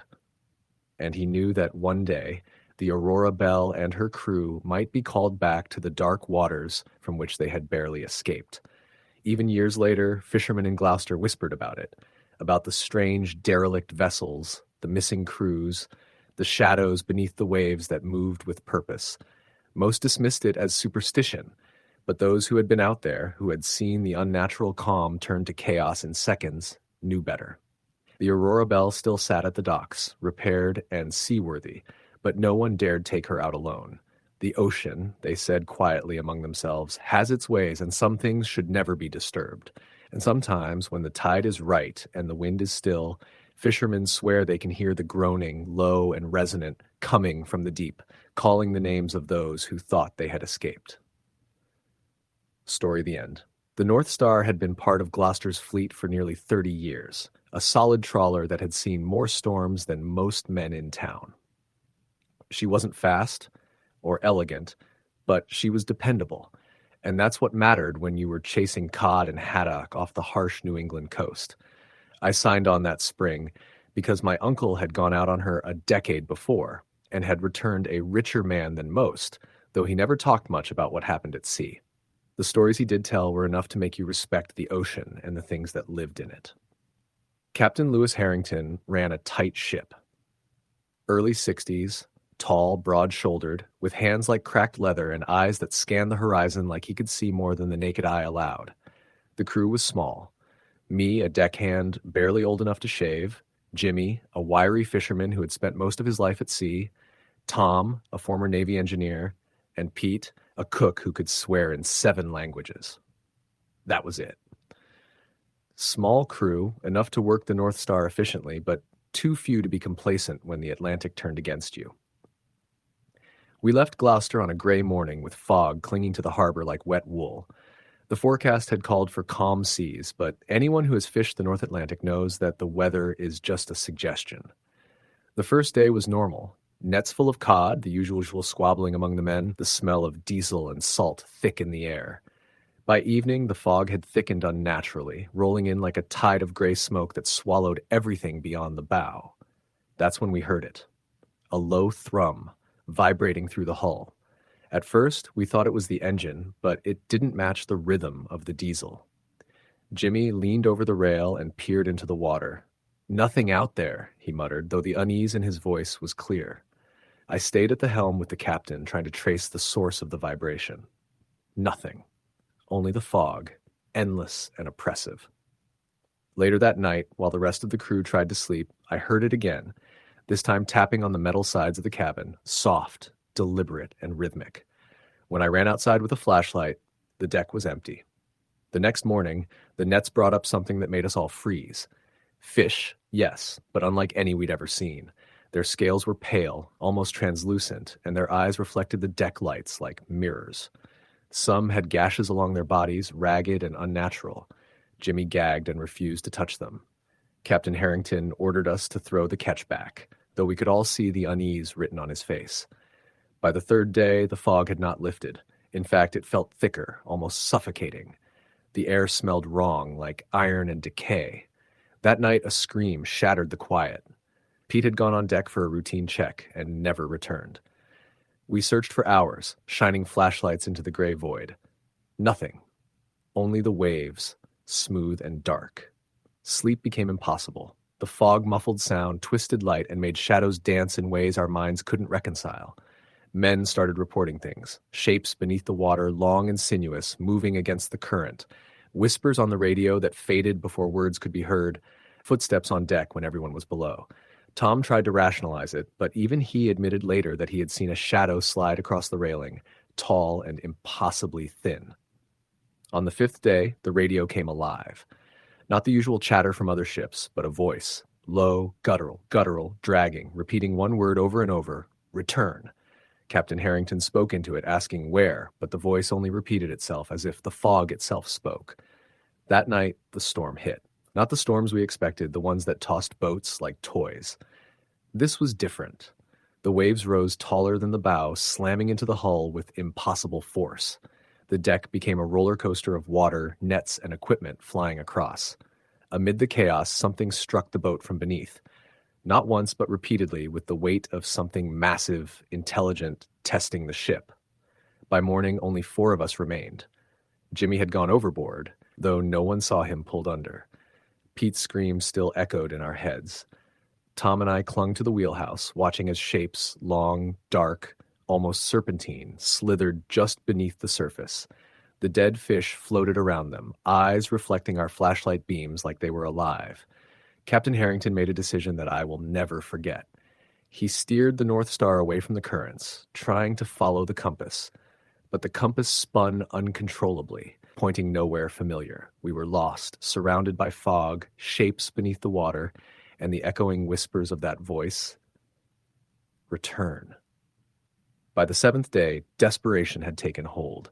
Men began disappearing one by one, dragged into the water by invisible hands or swallowed by shapes that seemed to rise from the depths themselves. I stayed with the captain, clutching a flare gun, shining a flashlight into the opaque gray. The sea around us churned with shadows that weren't fish, weren't whales, something else, ancient and aware. We found the remnants of the other men, shirts floating, boots bobbing, nets empty except for the pallid fish. There were scratches along the deck, deep gouges that no one on board could have made. And always the sound, the tapping, the footsteps, the whispers. On the 10th day, the fog thinned slightly, revealing nothing but wreckage. The North Star seemed the only vessel for miles, no land, no other ship, no horizon. Captain Harrington looked at me, eyes wide and unblinking, and whispered, "The ocean doesn't want us back." I don't remember how I got back to Gloucester. Somehow, I did. Alone. The town was normal, bustling, unaware of what had happened to the North Star and her crew. The Coast Guard filed a report, but there was no evidence of the ship, the missing men, or the horrors I had seen. Even now, years later, I can hear it. The low thrum through the hull of another boat. The whispering voices in the static of a radio, the tap, tap, tap on the side of the deck in the dead of night. And I know deep in my bones that it waits in the fog, patient, intelligent, hungry. And one day, if I go back to sea, it will find me again. Story, the end. The Mary Ellen left Gloucester Harbor just after dawn, the sky a pale gray smear over the horizon. Captain Harris, a man with more years on the water than most fishermen had lived, gave a curt nod to the small crew as they cast off. The plan was simple. A 3-day trip to the cod grounds off the coast. Nothing fancy, just enough to fill the freezers and pay the bills. The air smelled of salt and diesel, the faint tang of fish from the last trip lingering in the hold. We were 5 in total, Harris, his nephew Billy, deckhand Mark, engineer Tom, and myself. The first day passed uneventfully, the ocean calm, the nets full of cod. Spirits were high, laughter echoing over the hum of the engine. Billy bragged about the size of the catch to anyone who would listen. Harris said nothing, watching the horizon as if waiting for something. By late afternoon, the weather started shifting. A low fog rolled in, thickening as it crept toward the boat. By evening, visibility was down to a few yards, and the first drops of rain began to fall. Harris grunted and kept the boat steady. "Fog's nothing new," he muttered, though there was a tension in his voice that hadn't been there in the morning. Night fell quickly. The fog pressed in around the boat, muffling sound and swallowing the familiar outline of the sea. The radio crackled intermittently, just static most of the time. I couldn't shake the feeling that we weren't alone, that the fog wasn't just water vapor, but something alive, watching. Around midnight, we pulled in the nets from the second haul. That's when it began. The nets were heavier than usual, the cod inside bloated, their eyes milky and mouths frozen in silent screams. The smell was worse than anything I had encountered at sea before, something sour, metallic, and wrong. Billy gagged, holding his stomach. "What the hell?" he whispered. Harris examined the catch carefully. "Never seen them like this," he said quietly. "Something's not right." Mark tried to lighten the mood with a joke, but it died in his throat when we all heard it, a faint, melodic humming coming from the hold. Not a person, not any machine, just a low, rising tone, barely audible over the creaking of the boat. We ignored it at first, convincing ourselves it was the wind. But it grew louder, the sound vibrating through the deck and into our bones. I went to check the hold. The lights flickered as I opened the hatch. Inside, the air was colder than it should have been, the stench overpowering. Something moved in the shadows, just at the edge of my vision. I blinked, and it was gone. I slammed the hatch shut and told the others nothing. But the feeling persisted. We were being watched. The fog outside thickened, rolling in waves that slapped against the hull with unnatural force.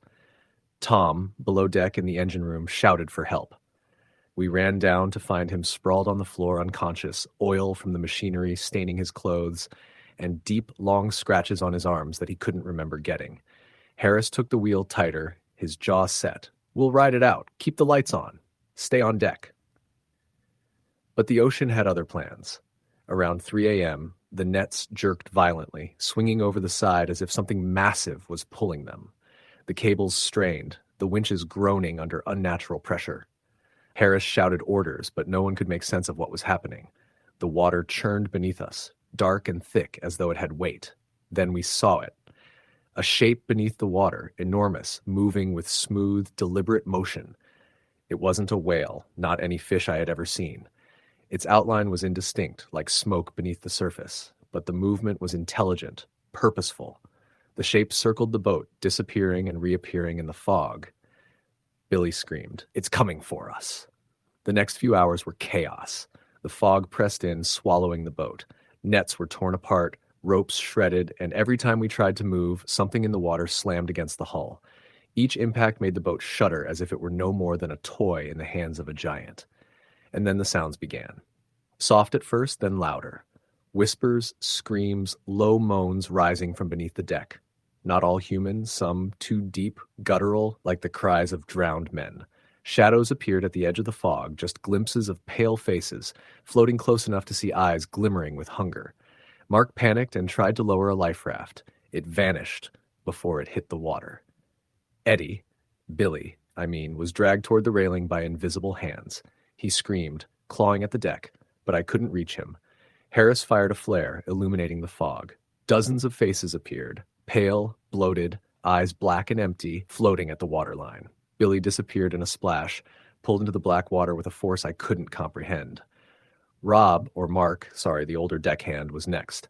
Something rose from the water beneath the boat, long, sinuous, almost skeletal in shape. Hands, or what looked like hands, grasped at him. He tried to fight, but the fingers were too strong, too many.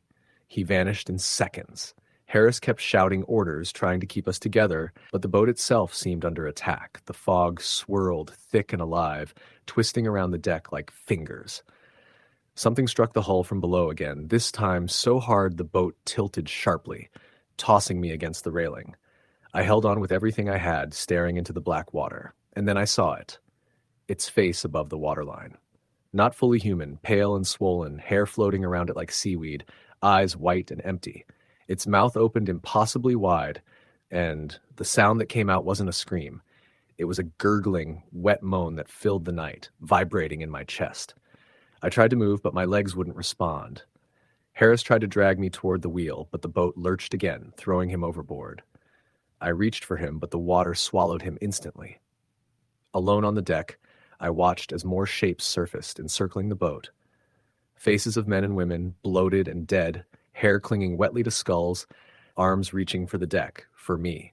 The fog closed in completely, and I realized the engine was dead. The boat was floating helplessly in a void.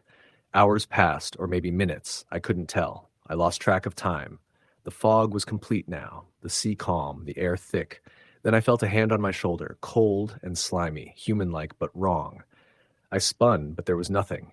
I could hear whispers all around me, inside my head, urging me into the water. I fought against it. I climbed onto the highest part of the deck, screaming into the fog. No answer came except the groaning, whispering, gurgling of whatever lived below. I stayed there until the first light of dawn.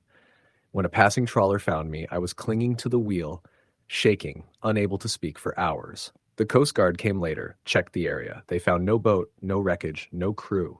Nothing. Not a net, not a pot, not a body. I was the only survivor. I returned home to Gloucester, but I can't forget. At night, when the wind shifts and the fog rolls in from the Atlantic, I hear it again. The whispers, the moaning, the soft dragging beneath the water. And sometimes, if I look out over the harbor, I see pale faces floating just below the surface, watching, waiting. I never go out to sea anymore. I avoid the harbor. I stay on land, but I know they are still out there, waiting in the depths, in the fog, in the black water, and one day they will come for me again. Story the end. The wind was already picking up when we left Gloucester Harbor. It was early October, and the Atlantic had that low, gray chill that bites through clothes and skin alike. I had fished in the North Atlantic for over a decade, and I could usually read the sea like a book, but something about that morning felt off. Even Captain Ellis, a man who had spent 40 years on boats like the Seafarer, looked uneasy. Our crew was small. Ellis, myself, Tommy, a big, loud man with a laugh that could carry over a gale, Davy, the quiet deckhand who never seemed to talk unless necessary, and two rookies, Mike and Jared. We were headed for George's Bank, late-season cod and haddock, 10 days out, hoping to bring in enough to cover fuel and make a good profit before winter shut the ports. The first 2 days were typical. The Seafarer rolled gently on the swells, nets dragged through the water, and the barrels filled with fish. Nights were quiet, the only sound the engine hum and the slap of waves against the hull. I liked those quiet nights, used to the rhythm, the cold air in my lungs. It started on the third night. I was sleeping in my bunk when I woke to the sound of a dull thud. At first I thought it was a barrel shifting, but the sound repeated, thump, pause, thump, pause. It was too heavy, too deliberate. I climbed out of my bunk and went topside. The deck was slick with spray, but the barrels were tied down. The waves were calm, no storm predicted. Ellis and Tommy were already on deck, scanning the darkness. Probably driftwood, Tommy said, though his voice lacked conviction. I shined my flashlight along the hull and saw nothing. Then the scraping started. Slow, low, dragging along the side of the boat. It wasn't wind or waves, it was something alive, or something pretending to be. The next morning, we found damage. The porthull had deep gouges, paint scratched away, and a barrel had been ripped open. Fish were missing. Nothing about it made sense. No other boats had been near, and there were no reports of large marine animals in the area. Davy suggested maybe a rogue whale, but Ellis shook his head. Whales don't reach over and rip barrels. By the fourth day, the rookies were panicking. Mike kept looking over the side, muttering about shadows beneath the water. Jared refused to sleep below deck, curling up in the wheelhouse. Even Tommy, the loudest of us, was unusually quiet, jumping at every sound. That night, the first knocking began. Soft at first. 3 knocks, pause, 2 knocks, pause, 3 again. It came from the hull, from below the waterline. The pattern repeated through the night. None of us slept. On the 5th day, the ocean turned. Fog rolled in thick, dense as wool. The water became choppy and a chill set deep in our bones. We were hauling nets when Mike screamed. A pale, Bloated hands shot out of the water and grabbed the net. We pulled it back onto the deck. Nothing alive could survive in that water for long, and yet the hand had strength enough to almost pull Mike overboard. Ellis yelled for everyone to stay calm, but we weren't calm. Davy threw a crate at the hand and it slipped back into the water, disappearing as if it had never been there. The rest of us stood frozen, staring at the waves, knowing what we had seen. That night, the sounds escalated. Knocking turned into pounding, scraping into the cabin, rattling the doors. The smell hit us then. Rotting fish mixed with something else, sweet and putrid, a stench that made us gag. We locked the cabin doors, but the pounding continued. Shapes seemed to move outside, just beyond the fog, glimpses of gray limbs and faces that disappeared when the light hit them. Around 2 a.m., the water beside the boat erupted. Dozens of pale, bloated hands reached for the hull, clawing and grasping. Some faces surfaced, twisted and drowned, eyes dark holes staring up at us. One hand grabbed Jared's ankle as he leaned over the rail. He screamed as Tommy yanked him back, knife swinging at the water. The limbs pulled, twisted, screamed in a soundless way that made us all want to vomit. We retreated inside. The cabin shook with pounding, walls groaning under pressure. Davy muttered prayers, Mike wept silently, and even Tommy's bravado was gone. Ellis tried to keep order, shouting at us to hold fast, but his voice trembled. Hours passed like this. Then, as dawn broke, the figures disappeared. The fog lifted, the sea calmed, and the smell faded. We were alive, but shaken beyond words. On the way back, no one spoke. Each man stared at the waves, expecting them to rise again with those pale, bloated hands. When we reached Gloucester, Ellis filed a minimal report, storm damage, slipping nets. No one would believe the rest. Mike quit fishing that day. Jared left the coast, Davy became a longshoreman, and Tommy wouldn't set foot on a boat for over a year. Ellis continued trips but never ventured past George's Bank at night again. As for me, I don't go near the Atlantic anymore. I can't. Sometimes late at night, I still hear it. The knocking. 3 knocks, pause, 2 knocks, pause, 3 again. And I know, even from thousands of miles away, that the sea never forgets. And it never forgives. Story the end. The Sea Haven had been docked in Dutch Harbor for months, its hull streaked with rust. The name faded almost beyond recognition. I signed on as a deckhand because the money was good, and I was tired of small charter boats and crab season. I had no illusions. It was October, the Alaskan wind was brutal, and the days were shrinking fast. But desperation will make a man do things he swore he never would. The captain, Elias Moran, didn't speak much. He was a wiry man with a lined face, gray hair sticking out at odd angles, and eyes like ice. He sized me up, nodded, and said, "You get in my way, you get tossed." That was all the warning I got. The rest of the crew was small, 3 deckhands besides me, the engineer, and the mate. There was Grady, tall and lean, a quiet man who smoked constantly. Simmons, a burly guy with tattoos and a temper, and Nash, older, always moving like he had some unseen weight pressing down on him. The engineer, Carl, practically lived in the engine room, and the mate, Benny, was a young man who barely spoke but seemed to know the ship inside and out. The first day at sea was routine. The Pacific was gray and restless, the kind of calm that only fools a man into thinking it's safe. We set nets, checked lines, and hauled in a moderate catch. Everything was monotonous, mechanical, but the routine was comforting. Until night fell. By the 3rd night, the fog had rolled in, thick and suffocating, swallowing everything more than 50 feet from the deck. I was on watch with Grady when we first heard it, a scraping sound from below. Not the nets, not the engines, not driftwood. Something deliberate, slow, testing. I froze. My stomach turned. Grady muttered, "She's alive tonight," and I realized he wasn't joking. The captain appeared, cigarette glowing in the fog.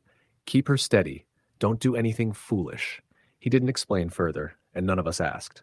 That night, sleep was impossible. Every creak of the hull, every slap of waves, set my nerves on edge. The scraping continued intermittently, always just out of sight beneath the fog. When we hauled nets the next morning, the damage was obvious. Fish were torn apart in ways that defied nature. Their flesh was sliced cleanly, gills missing, eyes gouged out. Among the nets were scraps of pale, rubbery material, not seaweed, not anything I'd seen. We threw it back into the water without question. Captain Moran didn't speak, just inspected the nets with a grim expression. That night, the attacks began. The first creature appeared when I was alone on deck. At first I thought it was a seal, until it moved upright on its limbs. Pale, smooth skin, black, lidless eyes, fingers tipped with hooked points. Its jaw opened sideways, revealing rows of jagged teeth. I froze. It hissed, wet and high-pitched, and lunged. I barely had time to grab a gaff, stabbing it into the deck as it tried to retreat into the foggy water. More followed, dozens emerging from the darkness, circling, testing us. Simmons fired a flare gun, lighting the deck with red light, but it didn't stop them. They swarmed the rails, tapping, scraping, testing weak points. Grady, Nash, and I fought them off with hooks and rods, but the creatures were too fast, too strong, and there were too many. One latched onto Grady's leg. He screamed as I pulled him back, blood mixing with the icy spray of the sea. The captain shouted orders, but even he seemed tense, almost afraid. By dawn, the deck was a battlefield. Gouges in the hull, torn nets, blood stains. We tried to make sense of what we'd seen, but the fog had vanished with the sunrise. The creatures were gone, the water calm, almost innocently so. We cleaned what we could, avoided eye contact, and pretended the night hadn't happened. But none of us slept. The next days were tense. The fog returned nightly, thicker each time, bringing scraping, tapping, and shadows that darted beneath the hull. One night, a massive shape rose from the depths, a hulking figure, larger than the boat, circling us, moving with purpose. The smaller creatures responded, swimming around it in synchronized movements. Its sheer size made the hull creak and bend under its pressure. The sea had become a predator, and we were trapped inside. At one point, a creature climbed aboard mid-net hull, pale limbs gripping the railing, eyes fixed on Nash. It lunged. Simmons stabbed it repeatedly, but its flesh was rubbery, absorbing blows. Nash fell backward into the net, and I grabbed him just in time. Captain Moran fired his flare gun, screaming at us to get inside the wheelhouse. We barely made it, slamming the door behind us as the creatures tapped, clawed, and hissed at the metal. The giant shape rose again beneath the hull, pressing upward. The boat lurched, and everything not tied down slid across the deck. Water splashed over the sides as if the ocean itself had hands. We huddled in the wheelhouse, drenched, shaking, and listening to the sounds outside, the scraping, the thuds, the wet screeches. It felt endless.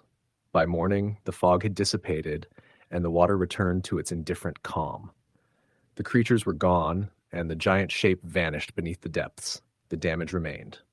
Decks gouged, blood, torn nets, and a palpable sense of menace. The captain said nothing, just set course for port. None of us spoke during the journey back. When we arrived, the Sea Haven was retired quietly. No reports were filed. No one wanted to acknowledge what had happened. The company moved on, the boat sold, and the story left unspoken. The men I sailed with scattered. None of us returned to sea. Some left the state entirely. I never went back to fishing, and I never will. But even now, years later, I sometimes hear it. Late at night, when the wind howls and the fog rolls in from the coast, I hear scraping beneath the waves. Wet, rhythmic, deliberate. And I know the creatures are still there, circling the hulls of ships, waiting for the next foolhardy crew to drift too long in the wrong patch of ocean. The sea remembers us, and some ships carry memories older and darker than we can imagine. Story the end. The Northern Tide had been docked in Gloucester for longer than anyone could remember. Rust streaked her sides like old wounds, and the wheelhouse smelled of engine grease and something fouler, something that hinted at years of neglect. I wasn't supposed to be on her. I just finished a contract on another boat, and the work had dried up for weeks. Money was tight, and the Tide's owner promised a 6-day run with plenty of cod and haddock. I didn't ask questions. That was my first mistake. Captain Reynolds met me at the dock. He was a big man, with gray hair streaked with black, hands like iron, and a stare that made you feel measured and found wanting. "You work hard, you keep your mouth shut, and you do as I say," he told me, his voice low, like it carried over the waves even when no one else was listening. 6 days. Come back with the hold full, or don't come back at all. The crew was small, just 4 men besides me. Maloney, the deck chief, a man of few words but sharp eyes. Harlan, who always seemed to be staring past you at something no one else could see. Jenkins, a wiry guy with hands like hooks. And Collins, the youngest, twitchy and pale, whose first mate looked like he wanted to grow up to be anyone but a fisherman. They didn't greet me with jokes or handshakes. They just worked. I was told later that newcomers weren't usually expected to last the first trip. We left at twilight. The harbor lights reflected on the water like a field of stars, and the air smelled of salt and diesel. The sea was calm, deceptively so, as if the world was holding its breath. The first day was ordinary, almost uneventful. We set the nets, hauled in small loads, cleaned the fish. But there was something off, the way the crew handled the catch, the way they didn't talk. Maloney's hands moved quickly, almost frantically, as he gutted each fish, throwing them into the hold without a word. I noticed some of the cod were twisted, their spines bent in unnatural angles, gills torn or missing, fins shredded like someone had carved them with care rather than claws or teeth. That night, the fog rolled in. Not the kind that drifts lazily over the water, but something thick, clinging, like smoke rising from the ocean itself. Visibility dropped to 10 feet, and the deck lights cut through it with halos of gray. That's when I first heard it. Tapping. Soft, deliberate, coming from beneath the hull. I froze, listening. Tap, tap, tap, tap, repeating in a rhythm that felt intentional. "Harlan," I whispered. He didn't answer. He only stared into the fog with those wide gray eyes, lips moving slightly, murmuring to himself. "Keep working," Captain Reynolds ordered from the wheelhouse, his voice calm, but there was tension in it I couldn't ignore. By the second night, the tapping had become more pronounced. I could feel it under my boots, along the rails, inside the hull. Sometimes it was accompanied by a scraping sound, like metal being clawed from below. Jenkins swore it was just the boat settling, but Collins refused to touch the rails, muttering about the things beneath. I laughed it off. I had to. Fishermen tell stories. Fear gets you killed faster than a storm, they say. On the third night, the fog thickened. Thick enough that the northern tide seemed to float in a void. The tapping became accompanied by other sounds, wet slaps, faint dragging noises, almost like someone or something was moving under the deck. Collins refused to sleep, sitting on the floor of the wheelhouse with his knees pressed to his chest, whispering, "They're here. They're here." Around 2 a.m., we heard a thud, not a wave or loose cargo, something heavy hitting the hull, followed by another, then a scraping sound that moved along the side. Maloney and I went to check the nets. That's when I saw it. A shadow rising from the water alongside the boat, too tall to be a seal, too thin to be a man. Its skin glistened pale in the deck lights, long arms reaching like branches toward the boat. Its face was wrong, eyes too large, mouth stretched in a silent scream, gills along its neck pulsing as it exhaled something wet and foul. Captain Reynolds came running, shouting, "Get below! Everyone below!" But Maloney was grabbed first. The creature's hands were like claws, dragging him over the railing. He screamed, but the fog swallowed the sound almost instantly. Jenkins tried to strike with a gaff hook, but the thing moved faster than human reflexes allowed. Collins vanished next, pulled backward into the water before anyone could reach him. I ran toward the mast, climbing as high as I could, my boots slipping on wet metal. The creature turned its gaze toward me, but it didn't follow. Its companions circled the boat, dragging bodies, making soft, wet, rasping sounds that echoed in the fog. Captain Reynolds tried bargaining with them. I don't know what he said. A language that wasn't English, perhaps older than the sea itself. But the creatures listened, circling him, testing, waiting. The boat shuddered under the weight of the creatures, hull scraping, metal groaning. I clung to the mast as the deck tilted. I could hear Reynolds screaming, and then silence.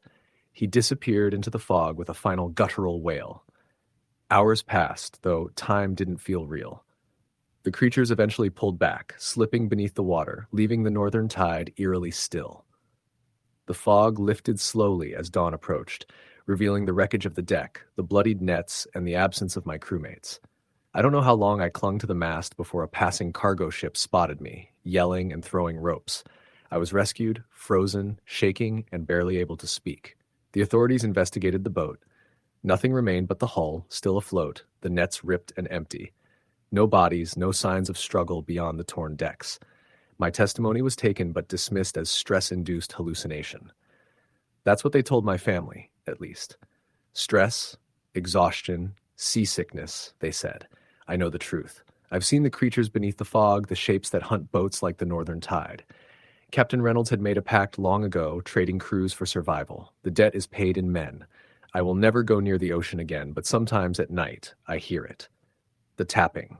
Tap, tap, tap, tap, echoing through the darkness, reminding me that the sea still remembers me and that it waits. Story, the end. The north wind pulled away from Gloucester Harbor just before dawn, the fog still thick over the water, clinging to the pilings like cobwebs. She was a 70-foot trawler, steel hull worn smooth by decades of Atlantic storms, patched and repatched with steel plates and stubborn rivets. I had worked on plenty of boats, but the Northwind carried a different kind of weight, a heaviness that didn't come from the fuel tanks or the catch.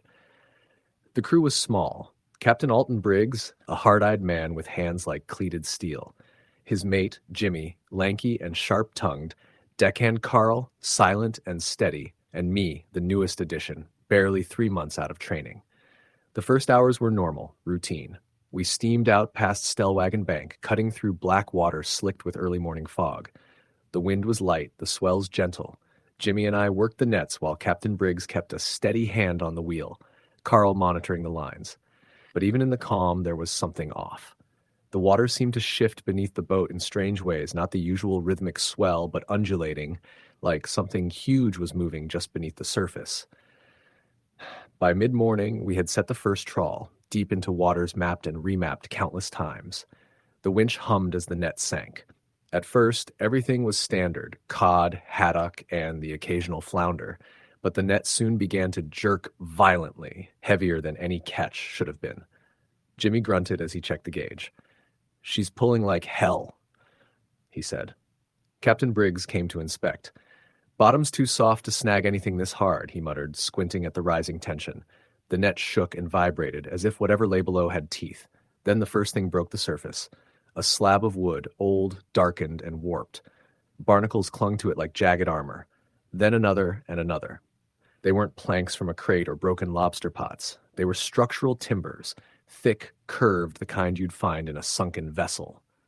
When the net finally breached the surface, it was heavy with debris, broken timbers, rusted chains, and rotted rope, tangled in ways no fisherman's hand could have done.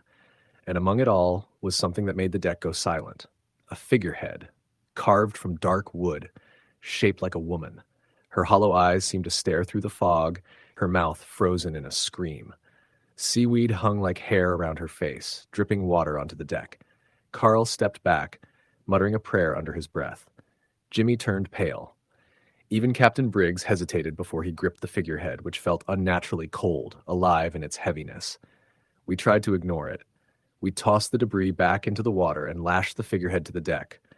But as soon as we did, the sea changed. The swells became jagged, unpredictable, striking the hull in irregular pulses.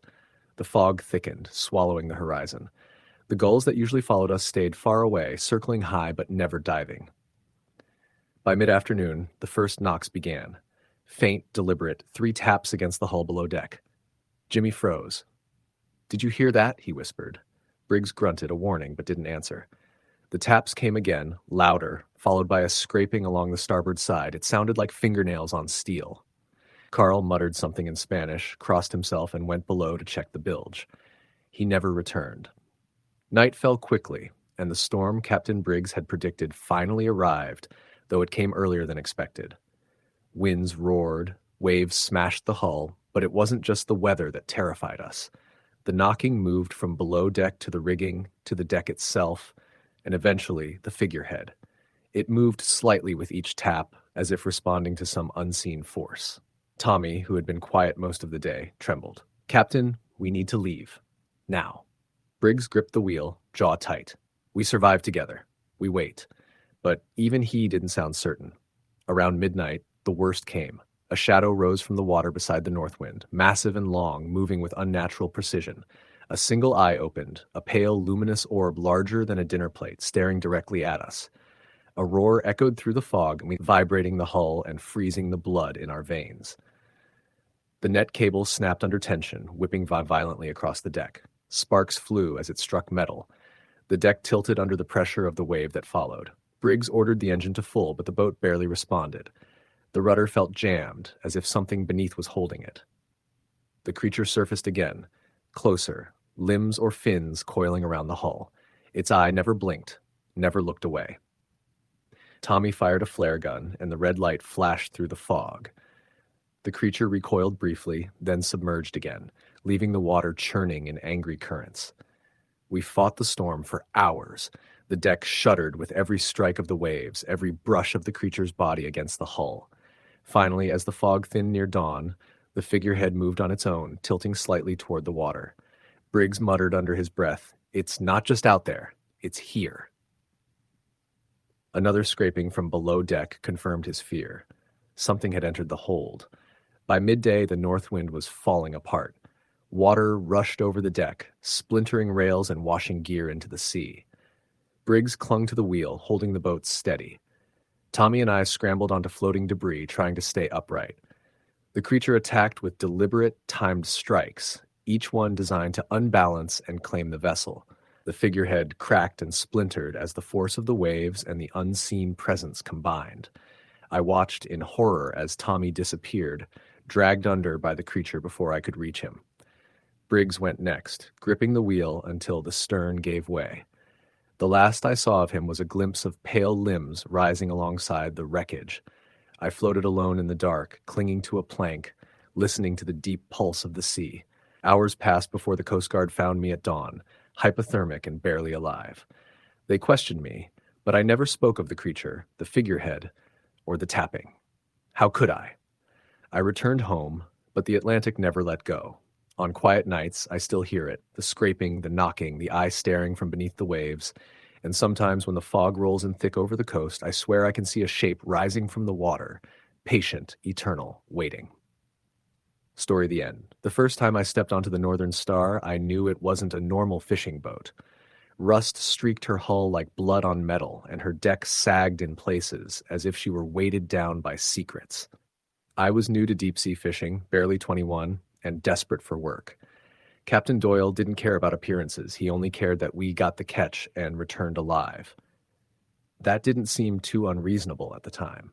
The crew was small. Doyle, his first mate, Eddie, a grizzled deckhand named McAllister, and two others, Tommy and Lucas, both younger than me, both quiet and watchful.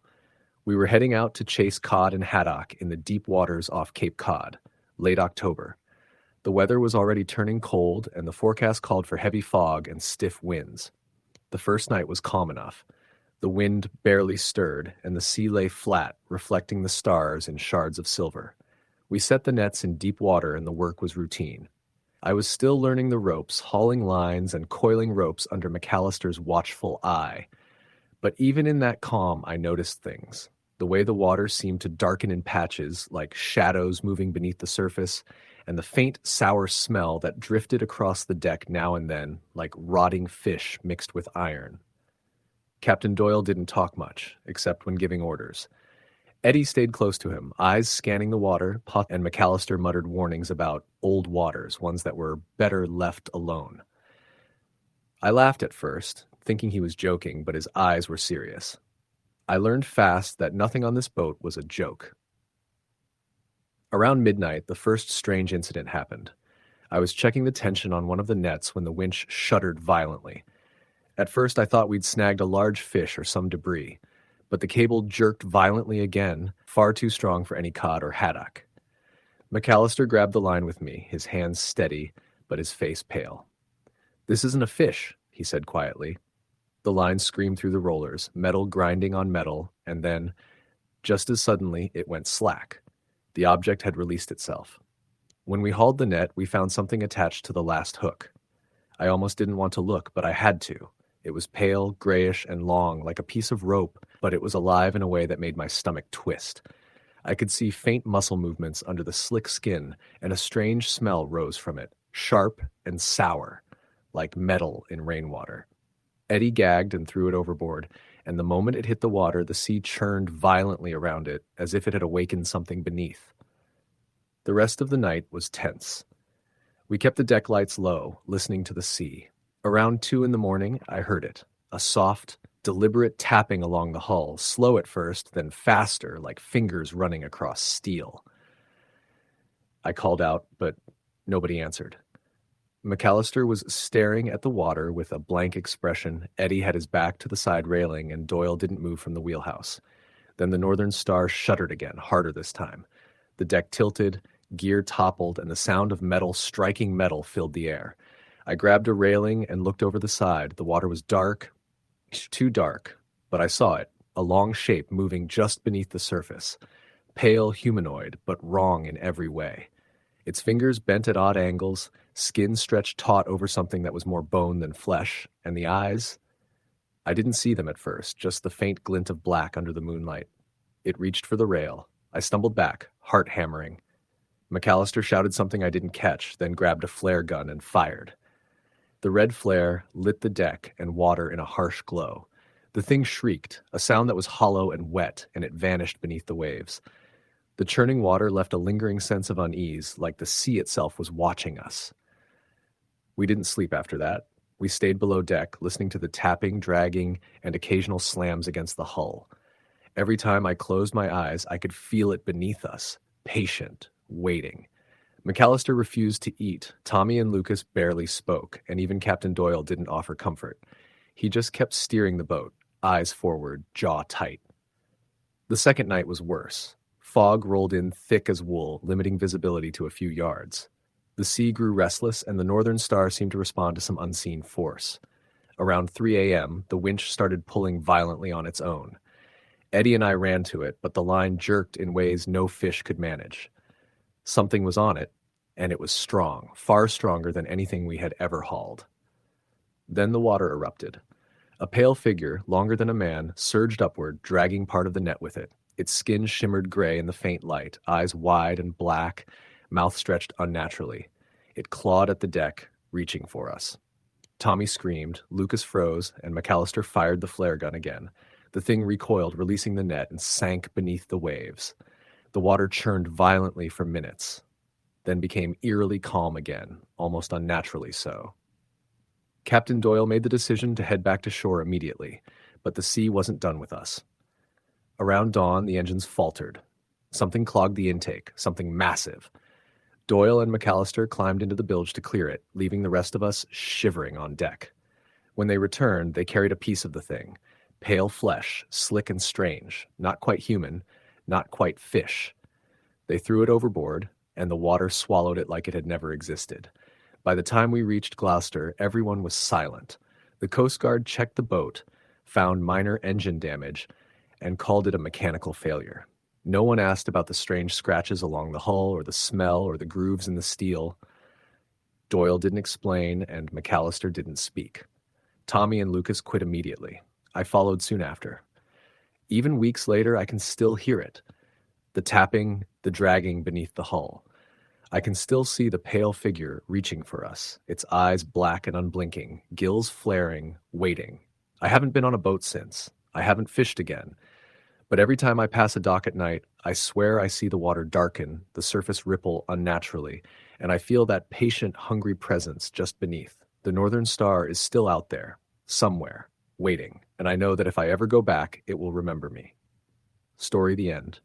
The boat was never supposed to be out that late, not with the weather radio snapping warnings through the wheelhouse speakers, but the Gulf can be greedy, and sometimes a crew pushes their luck when the nets feel too light and the season's been too thin. That's what Captain Roy told us as he throttled the Mary Beth past the channel markers and out toward deeper water, sunglasses still on, though the sun had already sunk behind a bank of clouds bruised purple. I'd worked with Roy long enough to know when he was nervous. His fingers tapped the throttle, his jaw clenched, and he kept glancing back at the horizon like he expected something to rise out of it. The rest of the crew felt it too. Danny, young and jittery, kept adjusting his slicker straps even though they were already tight. Jesse, who could gut a snapper blindfolded and drunk, smoked twice as much as usual. Even Cal, the oldest of us and the one who believed in exactly 0 things he couldn't hold in his hands, stared at the water longer than any of us liked. But nobody said a damn word. You don't jinx a trip by voicing bad feelings. We reached the spot Roy wanted, farther out than we usually went, where the bottom just dropped off into God knows what, and dropped the nets. The boat creaked as if it didn't want to stay in one place. The air tasted metallic, the way it does before lightning. I checked the winch, then checked it again. because the thing had a habit of sticking in cold weather. The wind didn't move. Not even a shiver of it. Everything was too still. We waited. Minutes stretched. The sea slapped against the hull, dull and heavy. Then came the first thud. It rattled up through the deck like something big had hit the hull from below. Danny jumped and nearly dropped his gloves overboard. "What the hell was that?" he said. "Probably a loggerhead," Roy muttered. But he didn't sound convinced. A second thud. Stronger. The metal under my boots trembled. Cal leaned over the rail, squinting. "Ain't no turtle." The winch jerked once, then started turning on its own. I grabbed the brake lever, but it resisted, humming through the metal like the whole system had locked itself into motion. "Kill the power!" I yelled. Jesse lunged to the breaker panel and flipped the switch. The winch kept moving. Roy shoved himself past us and pulled on the main disconnect bar with both hands. Sparks spit from the control box. The winch slowed, groaned, then stopped. For a moment, none of us breathed. Then the cable snapped tight as if something huge had yanked the net from below. The boat bucked. Danny screamed, grabbing for the nearest handrail. Waves broke against the side, and suddenly the still stunned sea wasn't still anymore. Something pulled us, dragging the Mary Beth half sideways. "What's doing that?" Jesse yelled. Nobody had an answer. Roy shouted for knives. We all carried them. Every fisherman does, but cutting a steel-braided net cable in a panic on a rocking deck isn't simple. Before we could even get close, the tension dropped. The line went slack like the thing beneath had decided to let go. The boat drifted back to its natural pitch. The waves calmed. Something floated up behind us. At first it looked like debris, a dark shape, tangled in parts of the torn net. When it bumped the stern, the impact shook the deck. Cal grabbed a boat hook and snagged the net, pulling the mess close enough for the deck lights to catch. It wasn't debris. It was the remains of a longliner, just the bow section, splintered, waterlogged, and half-eaten by barnacles. You couldn't even tell what name had been painted on it. But stuck in what remained of the hull was a piece of metal, twisted and jagged, like some massive force had folded it inward. I remember Danny whispering, "Did we hit that? Did we drag it up?" "No," Cal said quietly. "That thing was already torn apart." The storm warnings on the radio crackled again, but the sky didn't look like any storm I'd ever seen. Clouds rolled low and fast, but the wind stayed dead. The swells rose in tight, unnatural pulses, like something moving underneath instead of overhead. Roy wanted the nets up immediately, what was left of them, and to head back in. The problem was we couldn't get the torn line out of the water. Every time we tried hauling the remaining section of net, the cable pulled harder, like it had snagged on something impossibly heavy. "We cut it," Roy said finally. "We're not staying out here any longer." We moved fast. Nobody argued. I went aft with Jesse and Cal to work on the main cable. Danny stayed near the wheelhouse with Roy, pretending to check the radar, though all of us knew the damn screen had been blank since we first felt the thudding under the hull. The ocean hissed in long breaths around us. The cable was thick and old, frayed in places, but still strong. Cutting through it would normally take real muscle and time. We set the cable against the cutting block and got to work with the bolt cutters, grunting with each attempt. The sea around the stern darkened. Not darker like night, darker like depth, like the water itself thickened into shadow. Cal noticed first. "Back up," he murmured. A shape moved below us. Not defined, not clear, just moving. Large enough to disrupt the reflection of the deck lights. The boat shifted again. I heard Roy yell something, but his voice was drowned out by a groaning vibration that rose through the hull. The deck trembled, tools rattled, my teeth buzzed. Then the cable pulled hard, so hard the bolt cutters flew from my hands and clanged across the deck. Cal grabbed the guardrail to keep himself upright. The cable tightened, metal screaming as it stretched. "Get away from it," Jesse shouted. Too late. The cable snapped upward with a violent whip, catching Jesse across the shoulder and throwing him into the rail. The sound of bone hitting metal was sickening. He slumped, breath knocked out of him. The boat lurched forward. Not sideways this time. Forward, like we were being towed by something far heavier than our engines. Danny screamed from near the wheelhouse, "It's pulling us!" Roy fought the controls, but the throttle might as well have been dead. The Mary Beth sliced through the waves, dragged by the torn net still somewhere beneath us. The water foamed at the bow. The compass spun. The GPS blinked random coordinates. We were no longer in control. Minutes blurred. The sky went black, though no stars came out. The air grew colder. We held on to whatever we could as the boat cut through the rising chop. Then, just as suddenly as it started, the pulling stopped. The boat slowed, drifted. The ocean went flat, and then the screaming started. At first, I thought it was Danny, but the sound didn't come from above deck. It rose from the water. A long, muffled, human scream. Then another, high, breathless, panicked. Voices, dozens of them. We all turned to the rails with just horror rooting our feet to the deck. The water glowed faintly, impossible blues and greens swirling beneath the surface. Shapes moved. Human shapes. Faces pressed upward like drowned men trapped just beneath a sheet of ice. Jesse, clutching his injured shoulder, whispered, "They're alive." They weren't alive. They were dead. Eyes clouded pale, mouths open, arms reaching. The longliner wreck behind us, the strange dragging, whatever had destroyed that other ship had taken its crew with it, and now it wanted us. One pale hand broke the surface, then another. Fingertips curled over the side of the boat near the stern. Danny ran. Cal grabbed him. Don't you leave the deck." But Danny was already trembling, sobbing something about not dying out there. He broke free and sprinted toward the bow. That was when a wave, impossibly tall and without warning, rose up over the rail. Not breaking, a straight wall of water lifted by something beneath it. It crashed over Danny and swept him overboard before any of us could reach him. We heard him hit the water, heard him scream. He didn't come back up. Roy tried to radio for help, but the radio only spat static. Another hand gripped the rail. I swung the nearest tool, a deck gaff, and slammed it down, breaking the fingers clean. The hand sank, only for another to rise inches away. "Engine room," Roy shouted. "We need power." But the moment he moved, the whispering started. Soft, wet, like voices speaking through water. They said our names, one by one. Jesse staggered backward, pale despite the blood on his shirt. No, that's not real." Cal looked over the side again and stiffened. His voice dropped to a broken whisper. "They're calling us down." The sea swelled again, lifting the boat. Shapes below the surface wreathed, not human this time. Longer, broader, thicker. Something big moved beneath the floating dead. Something that controlled them. We knew then we had to get off that spot. Any direction, any speed. Just move. Roy made it to the wheelhouse and somehow coaxed the engines to life. Coughing and sputtering, but running. The props churned into motion. The bow lifted as he pushed the throttle. The voices rose in a thick chorus. The water erupted with arms and faces. We hacked at them, kicked at them, anything to keep them from climbing aboard. The engines roared. The boat lurched. We moved. For almost an hour we didn't speak. We didn't look overboard. We just listened as the screams faded behind us, then died completely. By the time we reached the channel lights, dawn had started to bleed into the horizon. Roy took us straight to the docks. None of us removed our gloves or gear before jumping to solid ground. There were only 4 of us now. The Coast Guard searched, found nothing. Not of Danny, not of the longliner wreck, not of the strange torn nets we left behind.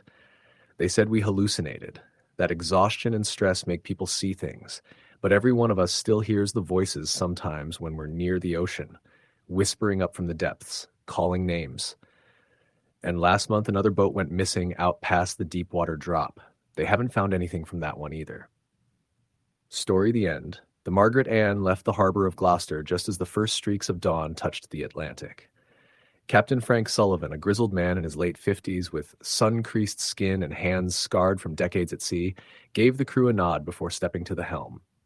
The small boat hummed beneath us, engines steady, lines coiled, and nets checked. The crew was tight-knit, myself, deckhand Eddie, engineer Roy, Frank's nephew Tommy, and Frank himself. Our goal was simple, 3 days of fishing near Stellwagen Bank, enough to make a decent haul to cover the winter bills. The first day was normal, calm seas, a light breeze, and the nets producing a modest catch. We joked, shared stories, and even laughed at Tommy's poor attempt at singing sea shanties. But Frank was quiet, his eyes scanning the horizon like he expected trouble. By the afternoon, the fog began rolling in, a low gray wall that thickened with alarming speed. It clung to the water and crept along the deck like a living thing. Radio signals buzzed intermittently with static. Every time we tried to hail other boats, all we received was silence. By nightfall, visibility had dropped to just a few dozen feet. The fog pressed down on the boat, cold and heavy, and the waves, while small, had an unsettling motion, almost deliberate, as if the sea itself were alive. Eddie kept joking to mask his nerves, but the tremor in his voice betrayed him. Around midnight, we pulled in the first net of the night.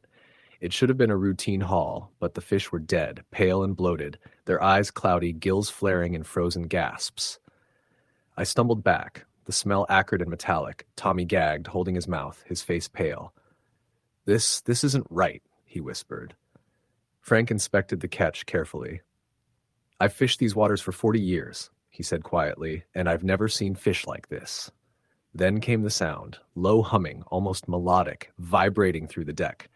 At first, we thought it was the engines or a bilge pump, but it didn't match any mechanical rhythm. The sound grew, rising in pitch and clarity, resonating in our chests. Roy, our engineer, went below to check the machinery. "Everything's fine," he called back, though I could hear the uncertainty in his voice. Curiosity and dread pulled me toward the hold.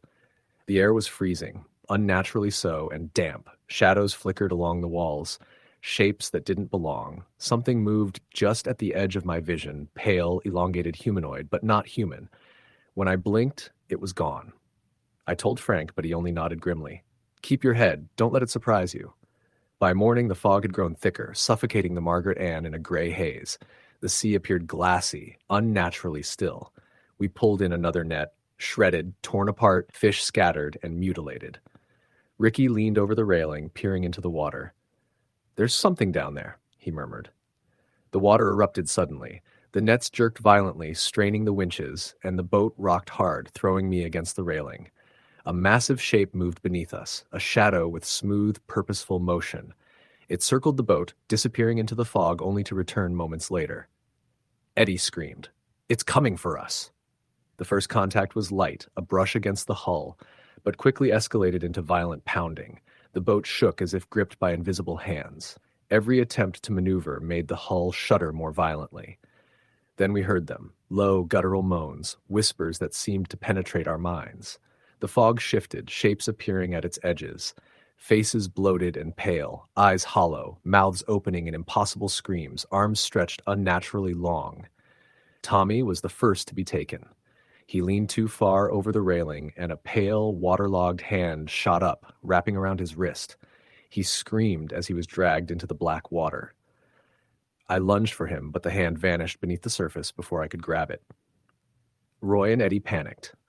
Roy ran to the engine room, trying desperately to restart the machinery, but it sputtered and died. Eddie grabbed a life ring and threw it overboard. It vanished instantly into the fog. I climbed to the highest point of the deck, clinging to the mast, my heart pounding in terror. The fog seemed alive, curling around the ship like fingers, pressing me toward the center. The deck tilted, water spilling over, and then I saw Frank struggling near the bow. A massive force struck the hull again, lifting him partially out of the water before he disappeared with a splash. The figures in the water rose in greater numbers. Dozens, maybe hundreds. Faces pale and bloated, limbs twisted, eyes empty, mouths gaping in impossible ways. Their arms reached for the deck, for me.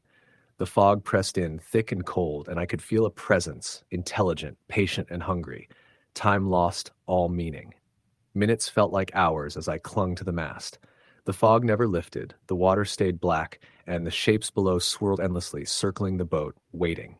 Eventually, light broke through the gray sky. A trawler spotted me, pulling me aboard, shaking, muttering about the screaming, the fog, the faces in the water. I tried to explain, but there was no proof. The Coast Guard searched the area for days. No wreckage, no nets, no bodies. Nothing. I was the only survivor. I returned home, but I cannot escape the memory. At night, when fog rolls in from the Atlantic, I hear the whispers, see the shapes just below the water, waiting. One day, if I ever return to the sea, I know they will come for me again. I never fish anymore. I stay on land, far from the water, but the ocean waits, patient, hungry, and relentless. Story the end. The Sea Widow had been docked in Newport, Oregon for nearly a month before anyone bothered to notice her condition. The paint had peeled in long strips down the hull, the deck boards groaning under the weight of years and salt, and the wheelhouse smelled like old tar and stale sweat. I wasn't supposed to be on her either. I'd been hired last minute, a deckhand for a 3-week deep sea run. Money was tight, and the sea had always paid more than land jobs. Captain Reynolds met us at the dock. He was a tall, broad-shouldered man with a permanent squint and a voice like gravel. He didn't smile. He didn't shake hands. He just gestured toward the gangplank and said, "Let's get moving. Tide's coming in." The crew was small. Besides me, there was Jimmy, a wiry kid from Astoria who had been fishing since he could walk, Mike, a bulky ex-commercial diver, and old Carl, a man whose skin was weathered beyond recognition and whose eyes seemed to see things in the water others couldn't. That was it. 4 men for a boat that size. We left the harbor just before dawn. Fog clung to the water like a living thing, and the Sea Widow creaked under her own weight as we cut through the gray morning. The first day was quiet, almost serene. We set the nets and watched the lines disappear beneath the water, feeling the boat move with a steady rhythm. By the second day, unease had begun to creep in. The nets came up heavier than expected, filled with cod and halibut, but something was off. Every net seemed to have a small rip in it, sharp and precise, like something had chewed through the rope with claws not meant for fishing. Jimmy muttered under his breath about sea rats, but the eyes of Mike and Carl told me they were just as unsettled. That night, the fog returned thick and suffocating. Captain Reynolds ordered the deck lights dimmed, and none of us were to be above deck alone. "The sea's quietest before it decides to kill," he said, almost to himself. I thought he was joking until I heard it, a scraping, wet sound along the hull, like something massive was moving just beneath us. I climbed to the deck despite the warning. The water was still, glassy, but the sound continued. Thump, scrape, thump, scrape. Something brushed against the hull, and for a moment, I could swear I saw shapes in the dark water, long and pale, moving too smoothly to be anything I had ever seen. "Reynolds," I shouted, "there's something out there." He didn't look at me. "Go below," he said. "It doesn't like to be watched." Sleep that night was impossible. The water sounded wrong. Not waves, but pressure, movement, like the ocean itself was alive and watching us. By the third day, the tension aboard the Sea Widow was unbearable. Nets snapped when hauled, hooks bent, and lines went slack without explanation. Jimmy swore he saw a long figure beneath the water, pale and humanoid, moving with a speed that no fish could manage. Mike and I tried to shrug it off, but Carl didn't talk. He just stared at the horizon, muttering to himself in a language I didn't recognize. The night of the third day was when it escalated. Around 2 a.m., the boat shuddered violently. Something massive had struck the starboard side, thus enough to send me sprawling across the deck. A pale shape rose briefly in the fog, a head too long, limbs too thin, eyes that glowed faintly in the darkness. It slipped back into the water as if it had never been there. Jimmy panicked. He was shaking, pointing at the water, screaming, "It's taking the nets! It's taking us!" Captain Reynolds grabbed a flare gun. He fired blindly into the fog, and the flare sizzled against something wet and slippery before it disappeared beneath the water. We spent the rest of the night in the wheelhouse. The Sea Widow groaned under us, the water beating against the hull in heavy thumps. The fog pressed against the windows like a living wall. I kept thinking of the stories I'd heard, of boats leaving port and returning with empty decks. I began to understand that those stories weren't exaggerations, they were warnings. The fourth day brought more horror. Jimmy disappeared while hauling a line. One moment he was yelling about the hooks bending, the next he was gone. No splash, no cry, nothing but empty deck and a chill in the air. Carl muttered something about the deep claiming its own and refused to come out of the wheelhouse. Reynolds' face was pale. He gave me a look I'll never forget, part fear, part resignation, and told me to keep working. We tried to leave the area, but the Sea Widow's engines coughed and sputtered as if resisting. Something beneath us was moving, pressing against the hull with incredible force. The water churned, long, pale shapes circling us. I saw one rise near the bow. Its head was featureless except for a slit that opened like a mouth. It shrieked. Not a human scream, but something sharp and high-pitched that made my ears bleed. Mike grabbed me. "We need to jump." Reynolds shook his head. "Not yet. We try to outrun them. Don't make a sound." But it was already too late. The hull cracked and water poured onto the deck. One of the pale things wrapped around Mike's leg, yanking him into the sea with a scream that cut through the fog. I watched, frozen, as he disappeared beneath the waves. Reynolds shoved me toward the life raft. "Go!" he yelled. "If you live, you tell them." I cut the raft loose and climbed in. The Sea Widow groaned, tilting as more shapes rose, circling. Reynolds fired at them with everything he had. I watched him and Carl fight the creatures, but the deck cracked completely, and the boat sank within minutes, swallowed by the foggy, black water. I drifted for hours, the cold seeping into my bones. When the Coast Guard found me, I was the only survivor. They didn't believe the story. They never found the Sea Widow. They didn't find the bodies. But I know what I saw. And sometimes when the fog rolls in thick over the water, I swear I hear the scraping against the hull, the low whispering beneath the waves, and shapes, pale, long, and wrong, moving just beneath the surface, waiting for the next boat foolish enough to drift too far into waters no one should touch. Story the end. The Aurora's Call was a steel-hulled trawler based out of New Bedford, Massachusetts. It had a reputation along the docks, whispered quietly among the older fishermen. Strange things had happened on her runs, crews disappearing or coming back broken, the boat itself looking older than it should, even for a vessel built decades ago. I didn't know much about the rumors when I signed on as a deckhand in October. I was 27, unemployed for months, and desperate. The captain, Daniel Harlow, was a large man with a graying beard and eyes like frozen water, sharp and cold. He didn't ask if I had experience. He just handed me gloves and said, "Don't slow us down." The crew was small, 6 men in total, including myself and the captain. There was Mason, the mate, a wiry man who had spent his entire life at sea, O'Connor, a burly deckhand with a permanent scowl, Royce, quiet and precise, always checking lines and gear, Flynn, young and nervous, new like me, and the engineer, Stanton, a heavy-set man who lived in the engine room and barely spoke. The atmosphere on board was tense but routine at first. We left port in the early morning gray, the smell of diesel and salt hanging thick in the air, and settled into the rhythm of hauling nets, sorting fish, and repairing gear. The first 2 days were uneventful, though I noticed how the older men rarely spoke to one another. Everything was mechanical, precise, and strangely silent for a fishing vessel. At night, the wind cut sharp, but I had worked nights before. What unsettled me was the water. It didn't move like water should. The waves were muted, almost sluggish, and sometimes I could swear I saw shapes moving beneath the hull, too large to be fish. On the third night, the first real incident occurred. I was on deck with Flynn, checking lines, when we heard a scraping sound under the boat. Slow, deliberate, moving along the hull as if something beneath was circling us, testing the metal. My stomach sank. Flynn muttered a curse under his breath. "Maybe a whale," he said nervously. "Whales don't scrape steel like that," I replied. The scraping stopped abruptly.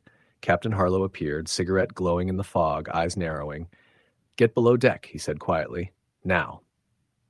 I didn't argue. The 4 of us on deck followed, huddling in the galley while the boat seemed to hum under some unseen pressure. The fog rolled in thick, swallowing the deck lights and giving everything an unreal glow. I tried to convince myself it was imagination, but the vibration under my boots, the subtle creak of the hull, it felt alive. The next morning, the first damage was obvious. Nets were shredded. Fish were mutilated in ways that made no sense. Clean slices, missing gills, gouged eyes. Tangled in the nets were scraps of pale, rubbery material, almost translucent. Stanton refused to touch it. Royce looked like he might be sick. Captain Harlow said nothing, just inspected the nets and barked orders to repair them and keep moving. That night, the fog returned, heavier than before. I was alone on deck when I saw it. Something rose from the water, long, pale, humanoid in shape, but wrong. Its limbs were too long, fingers tipped with hooked points, eyes black and lidless. Its jaw unhinged sideways, revealing rows of sharp teeth. It hissed, a wet, metallic sound that made my blood run cold. I froze. Mason and O'Connor came running after hearing my shouts. We tried to push the creature back into the water with hooks and poles. It shrieked and retreated briefly, only to circle back with others. Soon dozens of pale, long-limbed beings were climbing the deck, tapping, scratching, and testing every railing and support. Their movements were unnaturally fast and coordinated, like they were working together. Captain Harlow fired flare after flare, lighting the deck in harsh red light. The creatures recoiled momentarily but didn't retreat into the water. Some clung to the rails, hissing and scraping, their black eyes staring into ours. Mason swung a gaff hook, striking one in the head. It shrieked, dislocated in a sound that made my ears ring, then fell back into the water. The others hesitated, circling, but did not leave. By dawn, the deck was chaos. Blood from fish and possibly the creatures stained the steel. Nets shredded beyond repair. Mason had a deep gash on his arm. Flynn was pale and shaking, and O'Connor refused to go near the rails. Even Royce, usually precise and calm, had tears in his eyes. Captain Harlow said nothing, just set the course for open water. None of us spoke during the long hours of daylight, everyone haunted and exhausted. The nights that followed were worse. The fog returned each night, thick and suffocating. The creatures came back, always more numerous, always testing us. They tapped against the hull, climbed the nets, and sometimes a single one would lunge at someone, teeth snapping. It felt like the ocean itself was alive, pressing against the boat, circling, observing. One night, something enormous rose beneath the Aurora's call. It was bigger than the boat, glistening pale in the flashes of the storm, surrounded by dozens of the smaller creatures. The boat tilted violently, the hull groaning under the weight. Water splashed over the deck, sweeping nets and loose gear into the sea. Captain Harlow yelled orders we could barely follow. Mason and O'Connor fought to hold their positions, but the creatures were everywhere. One leapt at Flynn, sinking teeth into his shoulder. He screamed, thrashing, and fell back into the deck.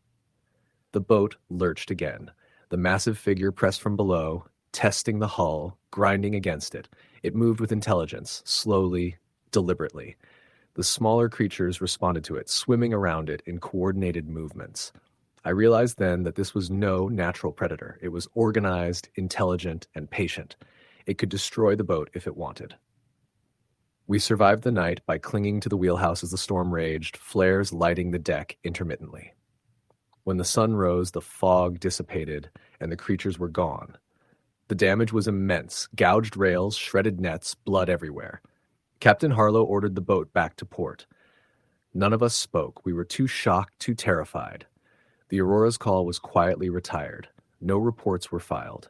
The company sold her for scrap, and the crew scattered. None of us ever returned to sea. I left Maine entirely, trying to forget the scraping, the wet hissing, the black eyes, and the massive shape beneath the water. But I still hear it sometimes, late at night, the scraping, the soft clicks, the rhythm of something circling beneath the waves.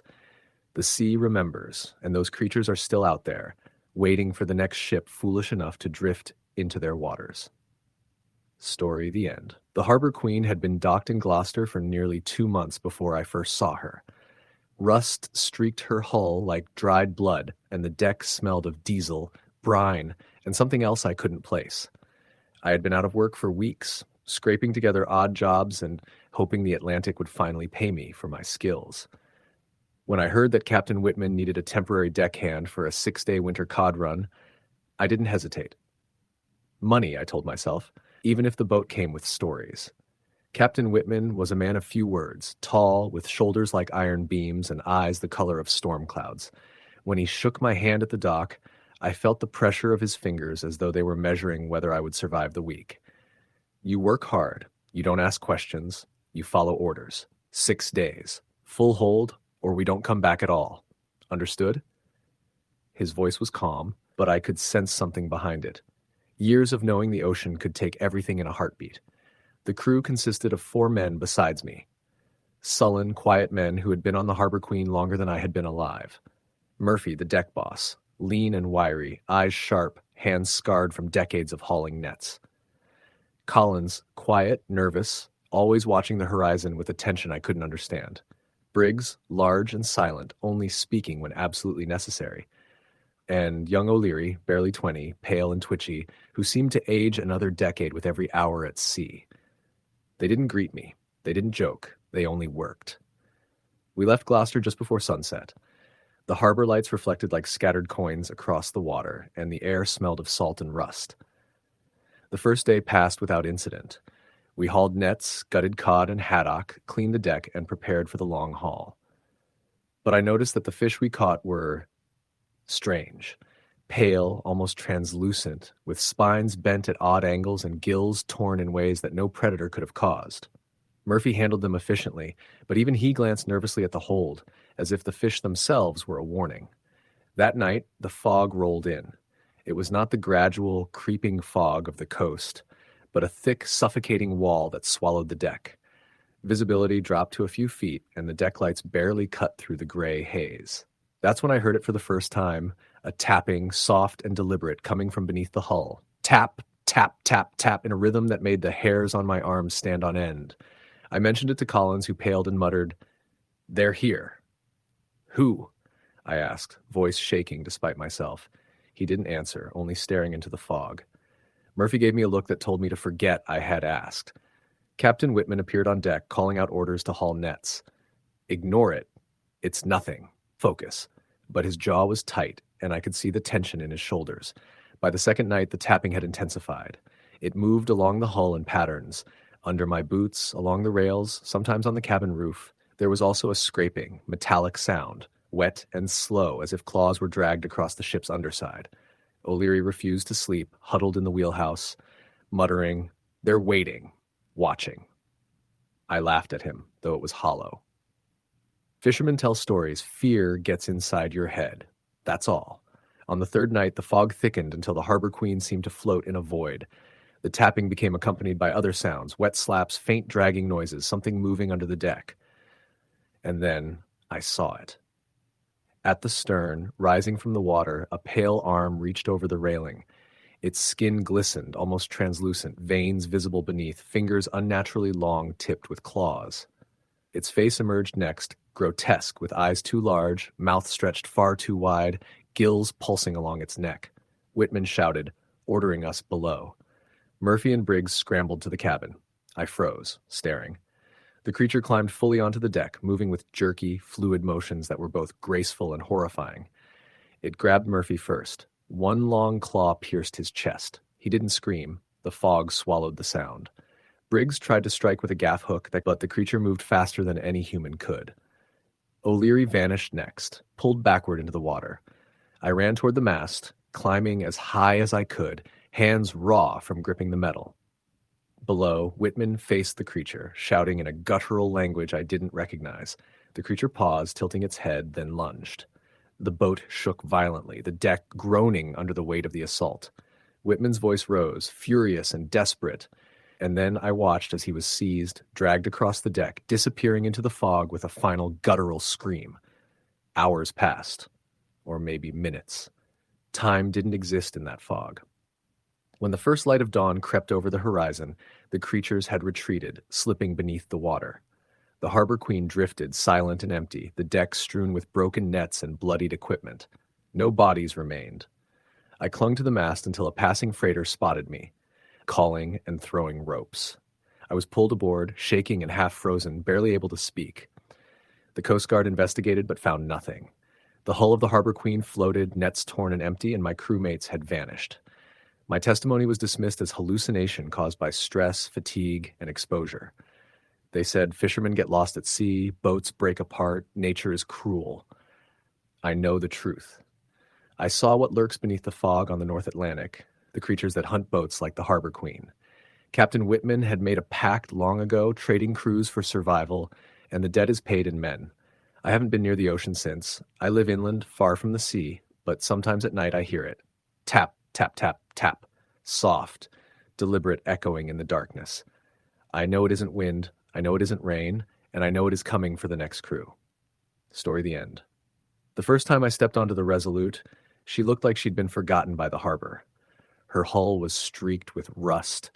Her deck planks creaked with every step, and the wheelhouse smelled like diesel and wet wood. I was 22 and desperate for work. Deep-sea fishing had never scared me before, but something about the Resolute felt wrong.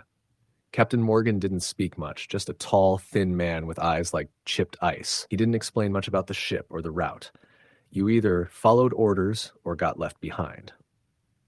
The crew was small: Captain Morgan, First Mate Sullivan, an older deckhand named Hagen, and two younger guys, Riley and me. We were heading about 40 miles off the coast of New Jersey for a late October cod run. The sea was already cold, nights dark and bitter. The first night was quiet, almost too quiet. We set the nets in deep water, working under a crescent moon. Hagen muttered warnings about these waters, saying they were old and patient, but Captain Morgan didn't respond. I laughed nervously, thinking he was just superstitious. Around midnight, the first incident happened. I was checking the tension on one of the nets when the winch shuddered violently. Not a wave. It was something massive hitting the hull from below. Sullivan cursed and went to inspect the cable. The line screamed under tension, bending the metal rollers like paper. "This isn't a fish," Hagen said quietly, eyes fixed on the dark water. I looked over the side. The water was black, calm, almost unnatural. Then the line jerked again, hard enough to throw me off balance. Whatever was on it wasn't a fish. It was strong, too strong. The cable twanged and then went slack. The object released itself. We hauled the net up. At the last hook, something clung to it. Pale, gray, rubbery, longer than any cod I'd ever seen. It didn't thrash like a fish, but flexed slightly, as though testing the air. A sour smell rose from it, metallic like wet iron and decay. Riley gagged and threw it back overboard. The water around it churned violently, then became eerily still again. The tapping started shortly after. Slow at first, deliberate, like someone running knuckles along the hull, I called out. Nobody answered. Hagen stood silently, staring at the black water. Captain Morgan didn't even blink. Around 2 a.m., the ship lurched violently. Gear toppled, crates slid across the deck. I grabbed a railing, heart hammering. The winch cable twanged against the hull like a hammer striking metal. I leaned over the side. At first, nothing. Then a shape moved just beneath the surface, a pale figure, elongated and wrong. Its arms were too long, fingers bent at impossible angles, and its eyes, black and unblinking, reflected the moonlight. Its mouth opened wide, wider than humanly possible, and gills flared along its neck. Riley froze. Hagen yelled something I couldn't hear. Morgan grabbed a flare gun and fired. The red light illuminated the thing. It shrieked, a hollow, wet sound, and sank beneath the waves. The water churned violently for minutes, then settled, calm as if nothing had happened. We didn't sleep after that. Tapping, scraping, and occasional thumps against the hull persisted, relentless. Every creak of the deck felt alive. Every shadow on the water made me flinch. I could feel it moving beneath us, patient, waiting. The second night was worse. Fog rolled in thick as wool, swallowing the horizon. Around 1:30 a.m., the winch began pulling violently on its own. Riley and I ran to it. The line moved as if something enormous was thrashing below. The water erupted. A pale, elongated figure surged upward, dragging part of the net. Skin slick, gray, stretched unnaturally over a body far too long and thin. Eyes black, reflective, staring directly at us. Mouth impossibly wide. Morgan fired the flare again. The creature shrieked and fell back into the waves, but tore a section of the net. Riley screamed. Lucas froze. Hagen whispered a prayer. The water churned, forming whirlpools as though the ocean itself was alive, responding to whatever had surfaced. Morgan ordered a retreat to port immediately. Engines sputtered, water darkened beneath the hull. I swore I saw long fingers brushing the sides. By the time we docked, the crew was silent. The Coast Guard inspected the ship, found minor engine damage, and called it a mechanical failure. No one asked about the strange scratches along the hull, the lingering metallic smell, or the grooves that appeared overnight. Morgan didn't explain. Hagen didn't speak. Riley and Lucas quit immediately. I followed soon after. Weeks later, I still hear it, the tapping, the dragging beneath the hull. I see the pale figure reaching for us, its eyes black, gills flaring, waiting. I haven't been on a boat since. I haven't fished again. Every time I pass a dock at night, I swear the water darkens unnaturally, ripples in patterns I shouldn't see, and I feel that patient, hungry presence beneath, waiting for someone foolish enough to step too close. The Resolute is still out there somewhere, prowling the depths, remembering. And I know if I ever go back, it will remember me too. Story the end. The Isabella had been tied up at the docks in Newport for over a week while the storms rolled through, tossing everything in their path. Captain Nolan had been restless the entire time, pacing the deck, muttering about the timing of tides and wind shifts. He was the kind of man who lived and breathed the sea, and when he looked uneasy, you paid attention. By Thursday afternoon, the sky cleared enough for us to head out, and the fog was only a light mist clinging to the surface of the water. We were a small crew that day. Just me, my cousin Jared, 2 deckhands named Steve and Colin, Nolan's brother Pete, and Nolan himself. The plan was simple. Head north, drop our pots in a deeper crab bank, and return by dawn. But the air smelled wrong as soon as we cleared the harbor. It was thick and cold, carrying a metallic tang that made my stomach twist. The fog rolled in again, faster than we expected, swallowing the horizon and muffling the hum of the engine. The ocean looked still, almost glassy, but that stillness had a weight to it, like the water was waiting. We dropped the first line of pots. Everything seemed normal until the fifth pot. The winch jerked violently as if it had snagged something heavy. Colin grabbed the brake, but the cable pulsed in his hands, resisting with a force that made no sense. When we finally got it up, the net was shredded. The frame was twisted, ropes frayed, and inside was a piece of wood waterlogged and splintered, as though part of another boat had broken off and tangled itself in our line. No crabs, no bait, just debris. Nolan muttered under his breath and went back to the wheelhouse, eyes scanning the fog. "Something's not right," he said. We reset the line quickly, but the fog thickened around us and the sea became unnaturally calm. Then we heard the first knock. Not from the hull, something harder, deeper, reverberating through the steel deck. Slow, deliberate, and terrifying. Jared froze. "Did you hear that?" Steve laughed nervously. "Probably just a wave hitting the hull. Don't freak out." But it wasn't a wave. The knock came again, then again, a pattern forming. 3 knocks. Pause. 3 more. The sound echoed, amplified by the metal beneath our feet, vibrating through our bones. "What is that?" I whispered, gripping the railing. Pete went pale. "It's coming from under us." Before anyone could respond, the winch jerked again, violently, almost yanking itself off the deck. Colin tried to hold it, but the cable was too strong. It wasn't snagged on a pot, it was being pulled from below, and whatever it was enormous.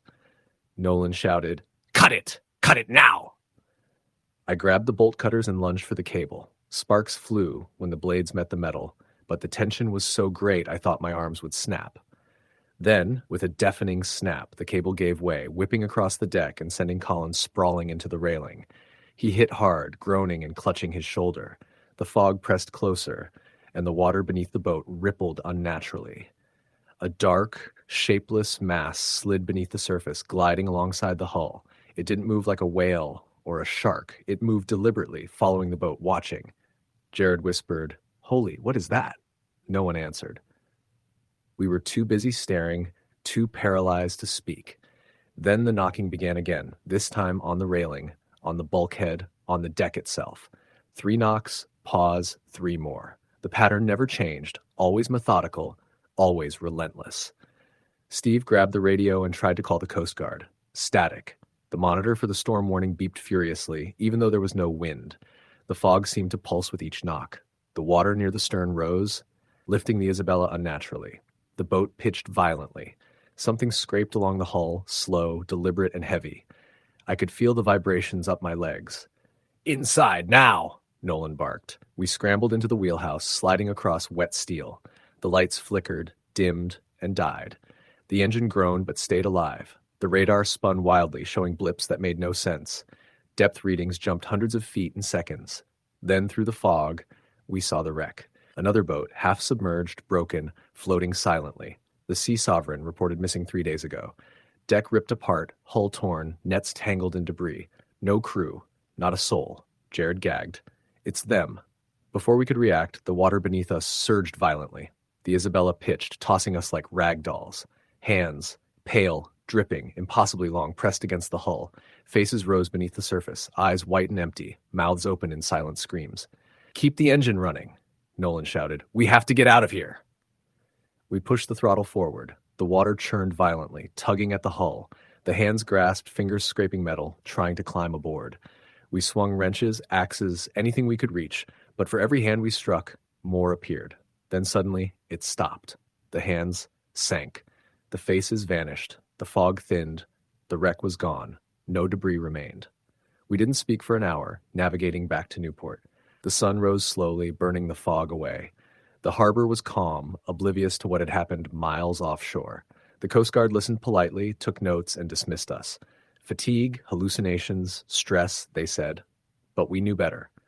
Weeks later, another boat went missing in the same area. The life jackets of the crew were found, torn, scraped, with 3 distinct scratches on each. Always 3. Even now, when I go out on the water, I feel it. that pull beneath the hull, waiting, watching. The ocean never forgets, and whatever lives in it doesn't forgive. Story the end. The Raven's Call left Gloucester Harbor just before dawn, the sky still bruised with the remnants of night. It was late November, and the North Atlantic was already bitterly cold, the kind of cold that seeps through your jacket and gloves and bites into your bones. Captain Mike Donovan, a grizzled man with more years at sea than most of us had been alive, was at the helm. I was 24, fresh on my second season, and already feeling the weight of every handhold, rope, and rusted surface on the trawler. Along with me were Joe and Lenny, deckhands who had worked with Mike for years, and Sam the engineer who never seemed to leave the engine room unless forced. The first day at sea was ordinary as the Atlantic ever gets. The waves rolled tall, gusts of wind slammed against the steel hull, and the smell of diesel and salt hung heavy in the air. We worked long hours hauling nets, bruised and raw from rope burn, and none of us spoke much except to yell over the roar of the wind when a line needed attention. By the time night fell, the ocean had calmed slightly, and I found myself leaning against the rail, staring into the black water. That's when I saw the first hint that this trip would not be normal. A faint green glow pulsed beneath the surface, drifting slowly around the boat. At first, I thought it was bioluminescent plankton, the kind you sometimes see in the shallows, but the movement didn't make sense. It wasn't random. It circled the Raven's Call deliberately, like it was watching us. I called out to Joe, who was inside the wheelhouse. "Hey, you seeing this?" Joe leaned over the rail. "Probably just a reflection," he said, but his tone lacked conviction. None of us spoke more about it, but the unease settled over the boat like a fog. By the second day, we had moved well offshore. The sonar lit up with the largest school of cod I had ever seen. Excitement rippled through the crew, and Captain Donovan barked orders as we readied the net. The trawl went down, and we worked with practiced efficiency, hauling in fish after fish. But as the net breached the surface, the first signs that something was wrong became apparent. The smell hit us first, a sour metallic stench that made my stomach turn. When we dumped the catch onto the deck, the fish looked sickly, bloated, and pale, their scales marred with black, circular lesions. Some were torn open in ways that couldn't have been caused by hooks or nets, as if something had eaten them from the inside. Mixed in with the fish were long, pale strips, slick and twisting like a kind of malformed seaweed. They pulsed faintly, writhing as if alive. Lenny reached for one with a gaff, and it snapped toward him with unnerving speed. He stumbled back, cursing. "Get back," Captain Donovan yelled. "Leave it in the water." We obeyed, dumping the net and its contents overboard. But the assault wasn't over. The hull of the Raven's Call shuddered violently, as if something massive had struck it. Water sloshed across the deck, and a new unmistakable smell rose. Rot, something chemical, almost alive. Hank came up from the engine room. "Engines are fine," he said, but the tremor in his voice betrayed him. None of us had ever heard him sound scared. Night came, and with it the glow beneath the water returned. Dozens of the pale strips circled the boat, pulsing faintly and moving with coordinated precision. They brushed the hull, testing it, sizing us up. My stomach nodded as I realized this wasn't just strange, it was intelligent. Then one of them broke the surface. It was longer than the deck itself, thick, translucent, writhing with an eerie, internal light. It climbed onto the railing, leaving behind a viscous slime that hissed as it touched the metal. Lenny swung an axe at it, and the blade sank harmlessly into the substance, disappearing like it had been swallowed. Captain Donovan shouted for us to retreat into the wheelhouse. I grabbed Joe and Lenny, pulling them inside as the tentacle lashed violently, striking the deck with a wet smack. Hank worked furiously to get the engine started, but the boat groaned under the creature's pressure. The attack continued for hours. Every time one of the strips touched the hull, the metal moaned and bent, and the slime ate into everything it touched. Then came the worst moment. One of the tendrils wrapped around Lenny's leg. He screamed, thrashing violently, and we tried to pull him free, but it was too strong. In seconds, he was pulled overboard, his screams cut off by the waves. We huddled inside the wheelhouse, hearts pounding. The creature lashed again, but eventually, as suddenly as it had appeared, it retreated beneath the surface.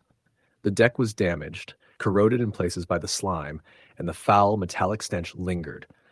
We stayed quiet for hours, too stunned to speak. The Raven's Call leaned to one side but remained afloat. Captain Donovan stared at the water, pale and silent. "They're always out there," he murmured, "watching, waiting."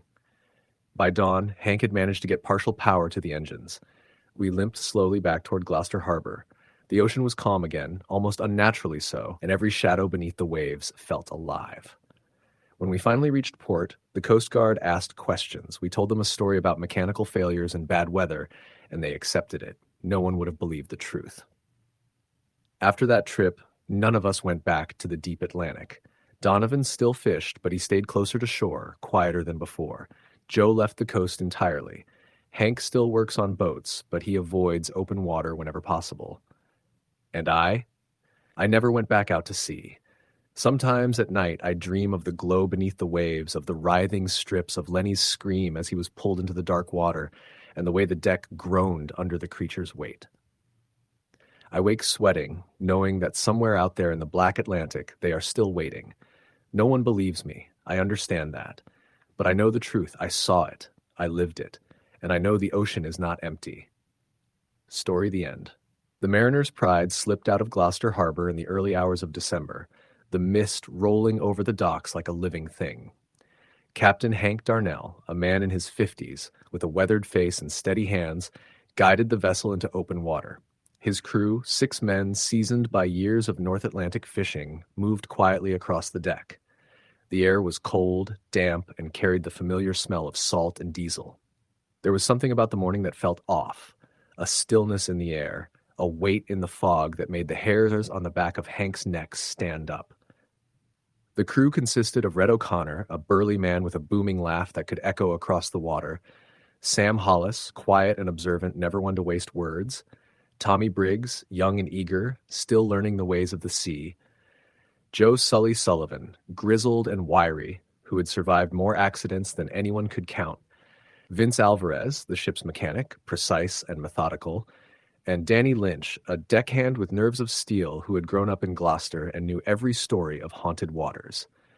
By mid-morning, the Mariner's Pride was several miles offshore, nets stacked and baited. The water was unusually calm, almost unnaturally so, and the fog clung to the sea like a shroud. The men went about their work methodically, checking lines, hauling in nets, and joking in quiet bursts. Hank kept glancing at the horizon, feeling a gnawing unease. Experienced fishermen know the ocean has moods, and this morning it seemed watchful. It was Tommy who first spotted the boat. "Captain, over there," he said, pointing to a dark shape in the mist. Hank squinted. A trawler floated a few hundred yards away, listing heavily. Its hull was peeling, paint faded and cracked, and there was no sign of movement aboard. No smoke, no lights, nothing but silence.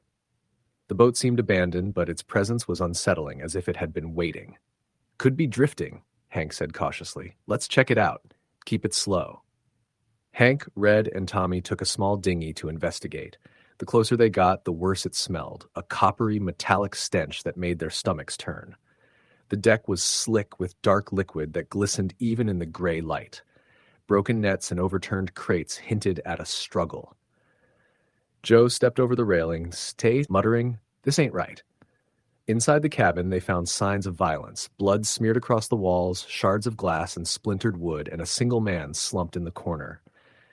His eyes were wide with terror. When he tried to speak, all that came out was a rasp. Below, "Don't, under." His hands clawed at the floor, and then he went limp. "Get him out of here," Hank shouted. They carried the man back to the dinghy, but the water around the abandoned trawler was churning now. Dark shadows moving just below the surface. Something enormous was there, something alive. Tentacles, smooth and pale, rose and fell beneath the waves, massive and deliberate. Back aboard the Mariner's Pride, the crew scrambled to get the engines running and nets stowed. The creature struck without warning. Tentacles smashed against the hull, splintering wood, snapping lines, sending men sprawling. Red was the first to be caught, yanked overboard, screaming. The water closed over him in seconds, and he was gone. "Everyone, get to the stern," Hank shouted. "Keep her moving." The trawler lurched violently. Tommy fired flares into the water, hoping to drive the thing away. It recoiled momentarily, but then surged again, faster, more aggressive.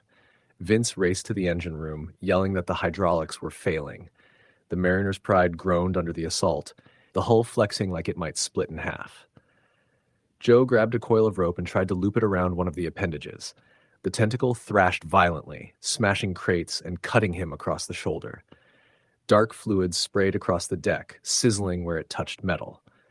Hours passed in chaos. Waves rose unnaturally high, slamming against the vessel. The fog thickened, the sky darkened, and shadows beneath the water multiplied. Every strike of the men's tools only seemed to provoke the creature further. The water was alive, intelligent, and malevolent. Then, as suddenly as it appeared, it receded. The sea went eerily calm. The fog lifted slightly, and the Mariner's Pride floated in silence. The vessel was battered and leaking, but the surviving men, Hank, Tommy, Joe, and Vince, were alive. They limped back to Gloucester as night fell, engines straining. By the time they reached the harbor, the city lights glimmered, but no one came to meet them. Authorities questioned them, but there was no record of the derelict vessel, no missing crew. The story was dismissed as hallucination, exhaustion, or the effects of hypothermia. Danny, Tommy, and Joe never went back to sea. Vince tried once more, but the nightmares of tentacles wrapping around the hull and the groaning voices beneath the waves drove him inland. Hank retired, but he stayed near the docks, watching the horizon. He knew the ocean remembered, and that it waited for the next crew foolish enough to disturb it. Years later, fishermen whispered about the Mariner's Pride, the missing men, and the shadows beneath the waves. Some said it was a warning, others a curse. Few ventured far from the harbor, and those who did were careful to speak in hushed tones.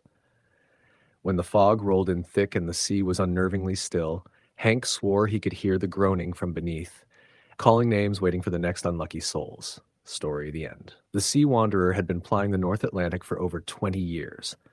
Rust streaked her hull, and the wood of the deck creaked with every swell as if complaining under the weight of the ocean. I signed on that April, just shy of 22, ready to earn my first season at sea.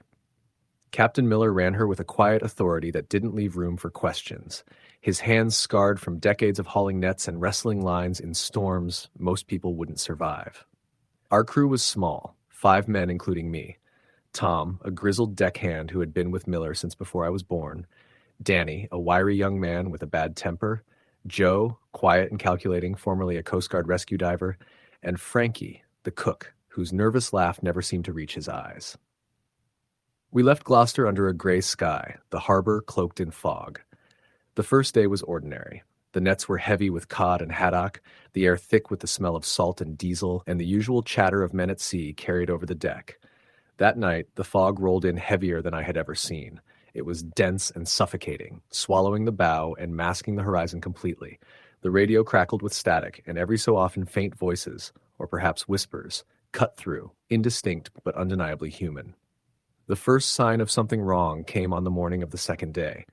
As we hauled in the nets, Danny froze and pointed. "Cap'n, look at that!"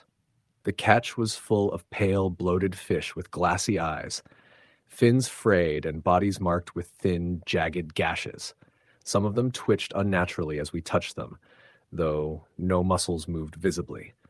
Captain Miller's eyes narrowed, and without a word he ordered the catch thrown back into the water. Something about the look he gave me, the way his jaw tightened, made my stomach turn. By the third day, the fog had not lifted. The compass spun wildly, and the radio emitted faint whispers again, now repeating a single word in a guttural, slow cadence. Return. I mentioned it to Joe, who shook his head. "It's not static," he said. "Someone or something is out there." The thought sent chills down my spine. That night, a scream pierced the fog. Frankie had gone on deck to check the lines and never returned. We ran, flashlights cutting weak beams through the gray, but there was nothing, no splash, no sign of struggle. Just the oppressive fog, curling against the deck as if it were alive. The rest of us searched for hours, shouting into the gray, but no answer came. That night, none of us slept. The next morning, the nets yielded more oddities. Fish deformed in ways that no natural mutation could explain. Elongated fins, twisted gills, eyes that seemed to glimmer in the dim light like mirrors. Danny refused to touch them, muttering prayers under his breath. Even Captain Miller avoided the catch, silently dumping it over the side. I remember the sound of the pale bodies hitting the waves, floating for an unnaturally long time before sinking. By the fifth day, the fog had become almost physical, pressing against the ship in a way that made breathing feel heavy. That night, the first of the tapping began. Slow, deliberate knocks on the hull. Someone or something was walking on deck. We froze, hearts hammering, but no one was there. The sound moved along the ship, heavy and rhythmic, then stopped. Captain Miller muttered something under his breath, his face pale, before ordering us below. The sixth day brought the storm. Not the typical Atlantic tempest, but something unnatural. Waves rose higher than the bow, slamming into the Sea Wanderer with a force that made the ship groan. Nets tore free, equipment flew across the deck, and the men clung to anything stable. Amid the chaos, I felt it. Something massive brushing the hull, deliberate, testing the ship. By morning, Danny was gone. No scream, no splash, just empty space. Joe and I held the wheelhouse, trying to steer through the storm, but the compass spun uncontrollably. The fog didn't thin, it thickened, a living wall surrounding us. Shadows glided beneath the surface, long and sinuous, moving with intelligence. Fish floated near the boat, pale and bloated, their eyes reflecting our flashlight beams. The seventh day, Joe disappeared while tending the nets. I watched him pulled beneath the water by something unseen, long and pale, moving faster than anything natural. Captain Miller and I were alone. Food and water ran low. Exhaustion was overwhelming. The fog became heavier still, the whispers louder, repeating return over and over. On the ninth day, the shapes surfaced. One rose entirely from the water, tall humanoid, elongated limbs, skin slick and reflective. Its eyes glimmered like molten silver. I froze, heart racing, flare guns slipping from my hands. Captain Miller shouted, and the figure slipped back into the waves, moving with a grace that no animal could possess. We tried to break through the fog, engines at full, but it thickened around us, almost alive. Scratches appeared on the deck, gouges too deep for human hands. The water beneath us churned with unnatural currents, guiding us away from any familiar course. By the 11th day, Captain Miller disappeared while checking the deck. I was alone. The shapes surrounded the Sea Wanderer, circling, patient, intelligent. The radio hissed with whispers, the fog pressed against the hull, and the deck creaked under the weight of something unseen. I drifted for hours, or days, I don't know how long. Eventually, a Coast Guard vessel found me, miles from where we had last recorded the Sea Wanderer. The ship was gone, vanished without a trace. My story met with disbelief. No evidence remained of the crew, the ship, or the horrors I had seen. Even now, years later, I hear it. Low vibrations against the hull of other boats, whispers in the static of radios, the slow tap, tap, tap on deck when fog rolls in. I know it waits, patient, intelligent, and hungry, in the depths of the Atlantic, ready for the next ship foolish enough to stray into its domain. Story, the end.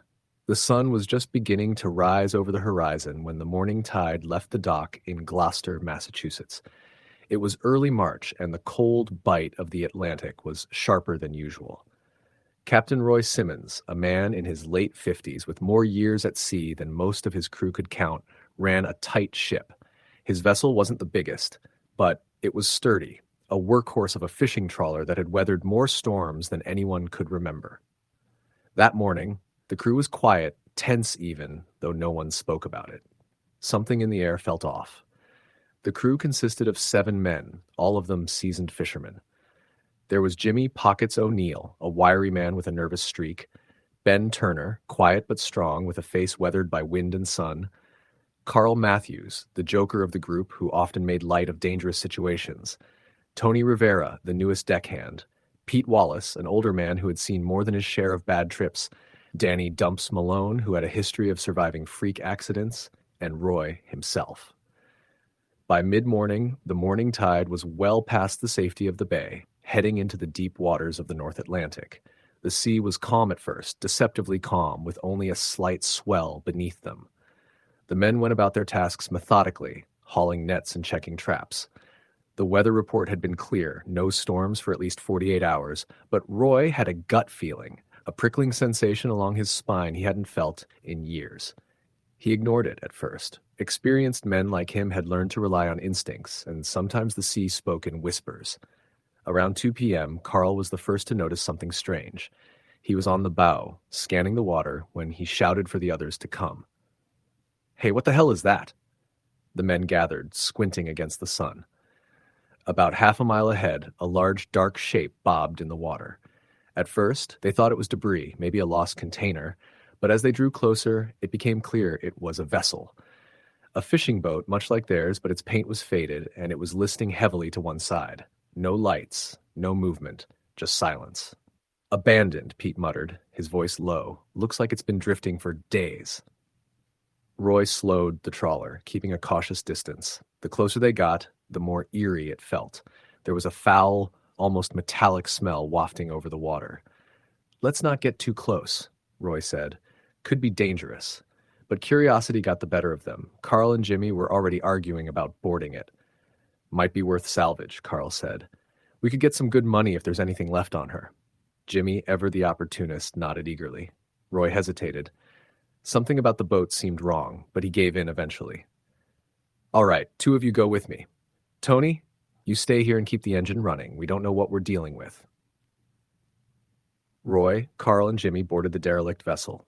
It was cold, the decks slick with algae, and the wood creaked ominously beneath their feet. The cabin was dark, and a thick layer of dust covered everything. There were signs of struggle, broken glass, overturned furniture, and blood smears on the walls. But no bodies. "This is bad," Roy whispered. "Really bad."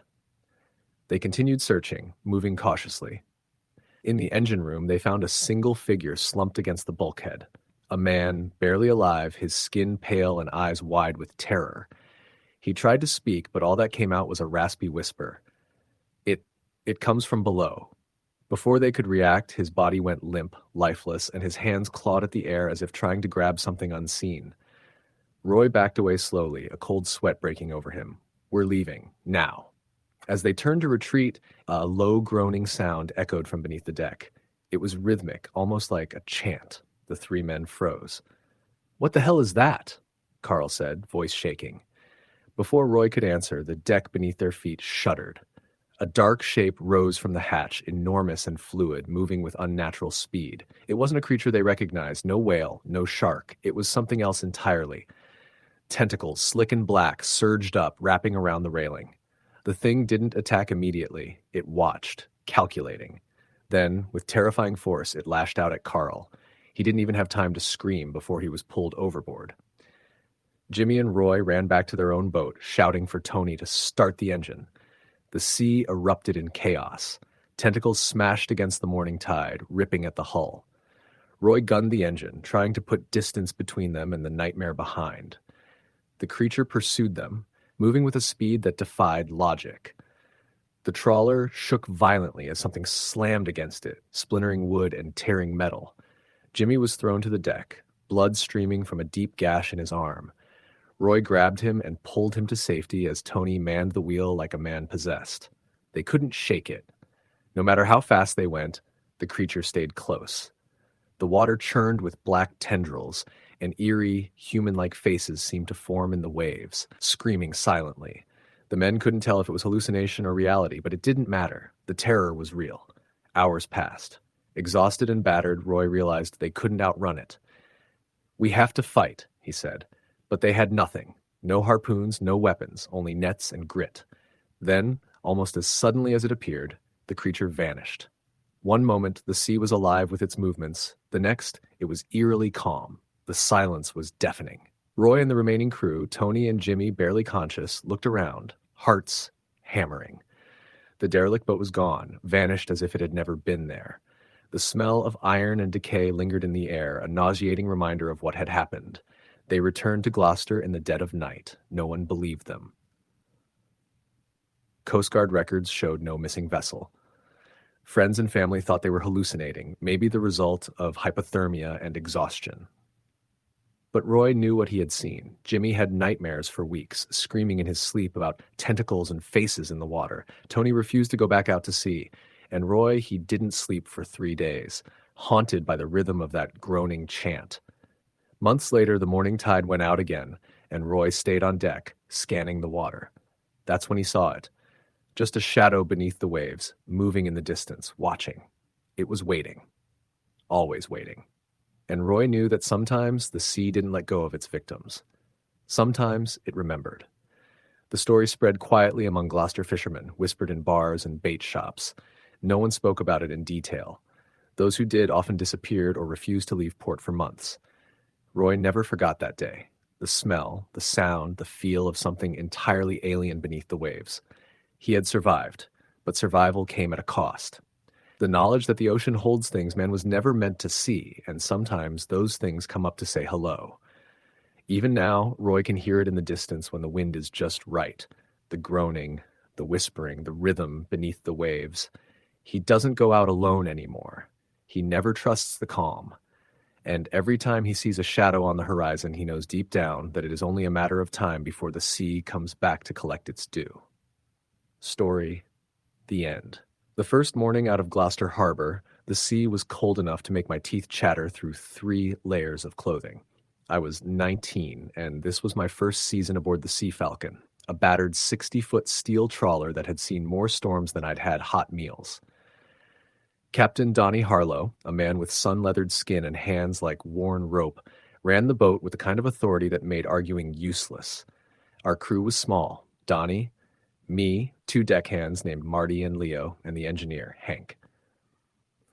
None of us spoke much during the long hauls. Silence was part of the rhythm, broken only by the occasional shout when a net tore or a line snapped.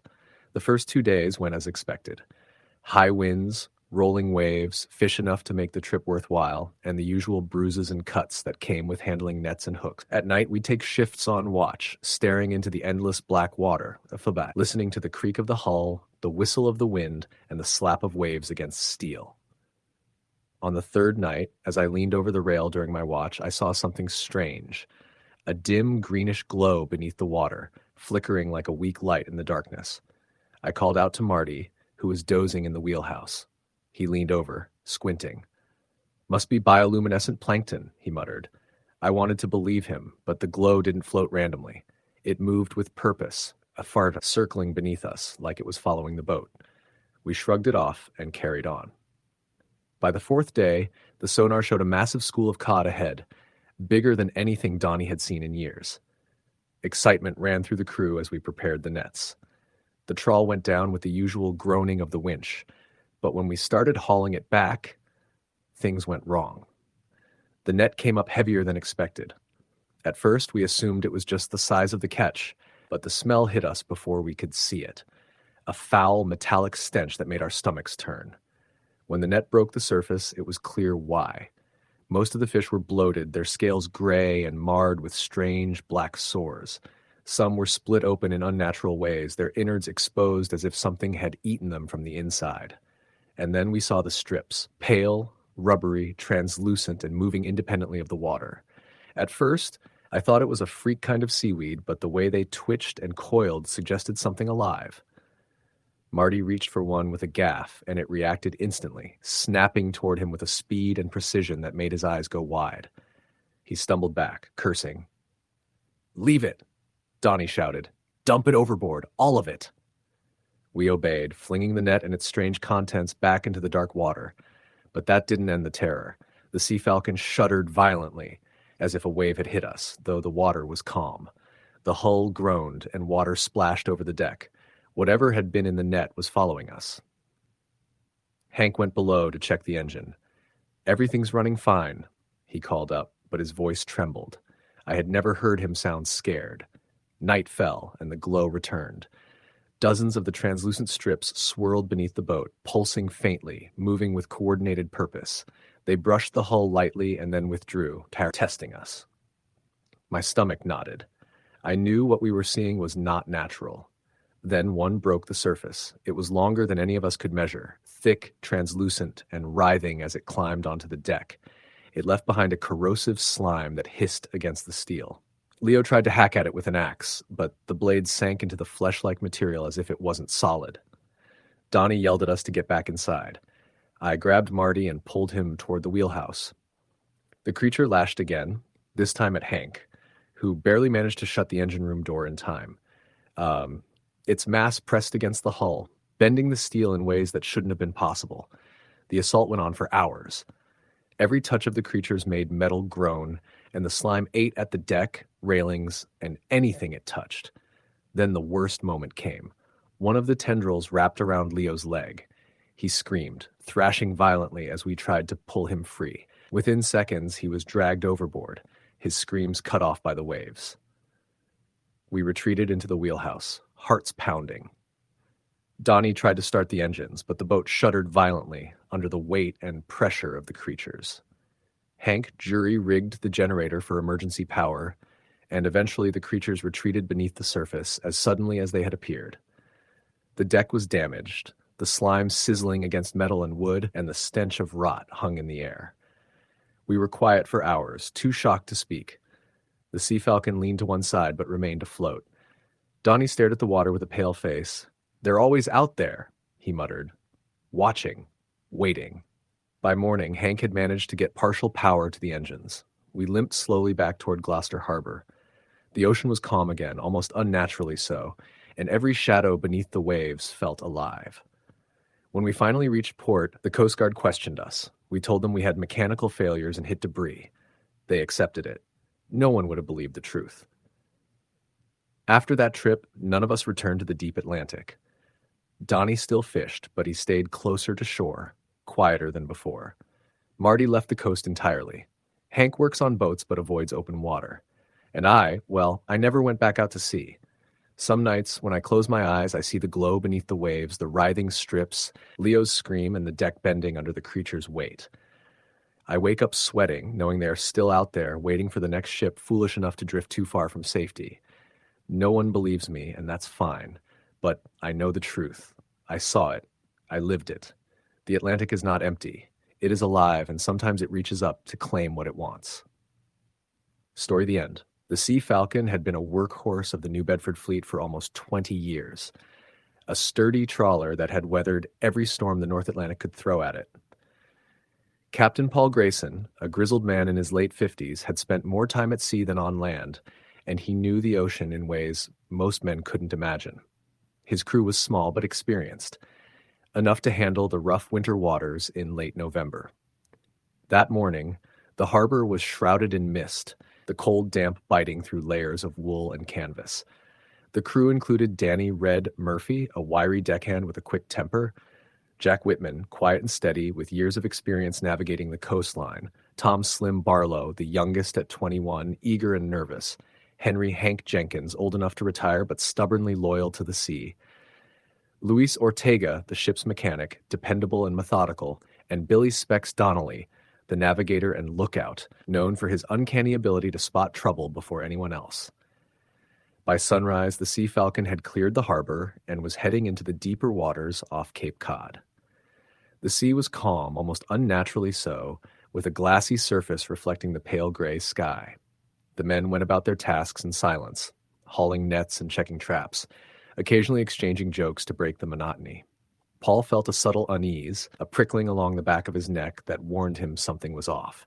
He ignored it at first, chalking it up to fatigue and the early hour, but the feeling lingered.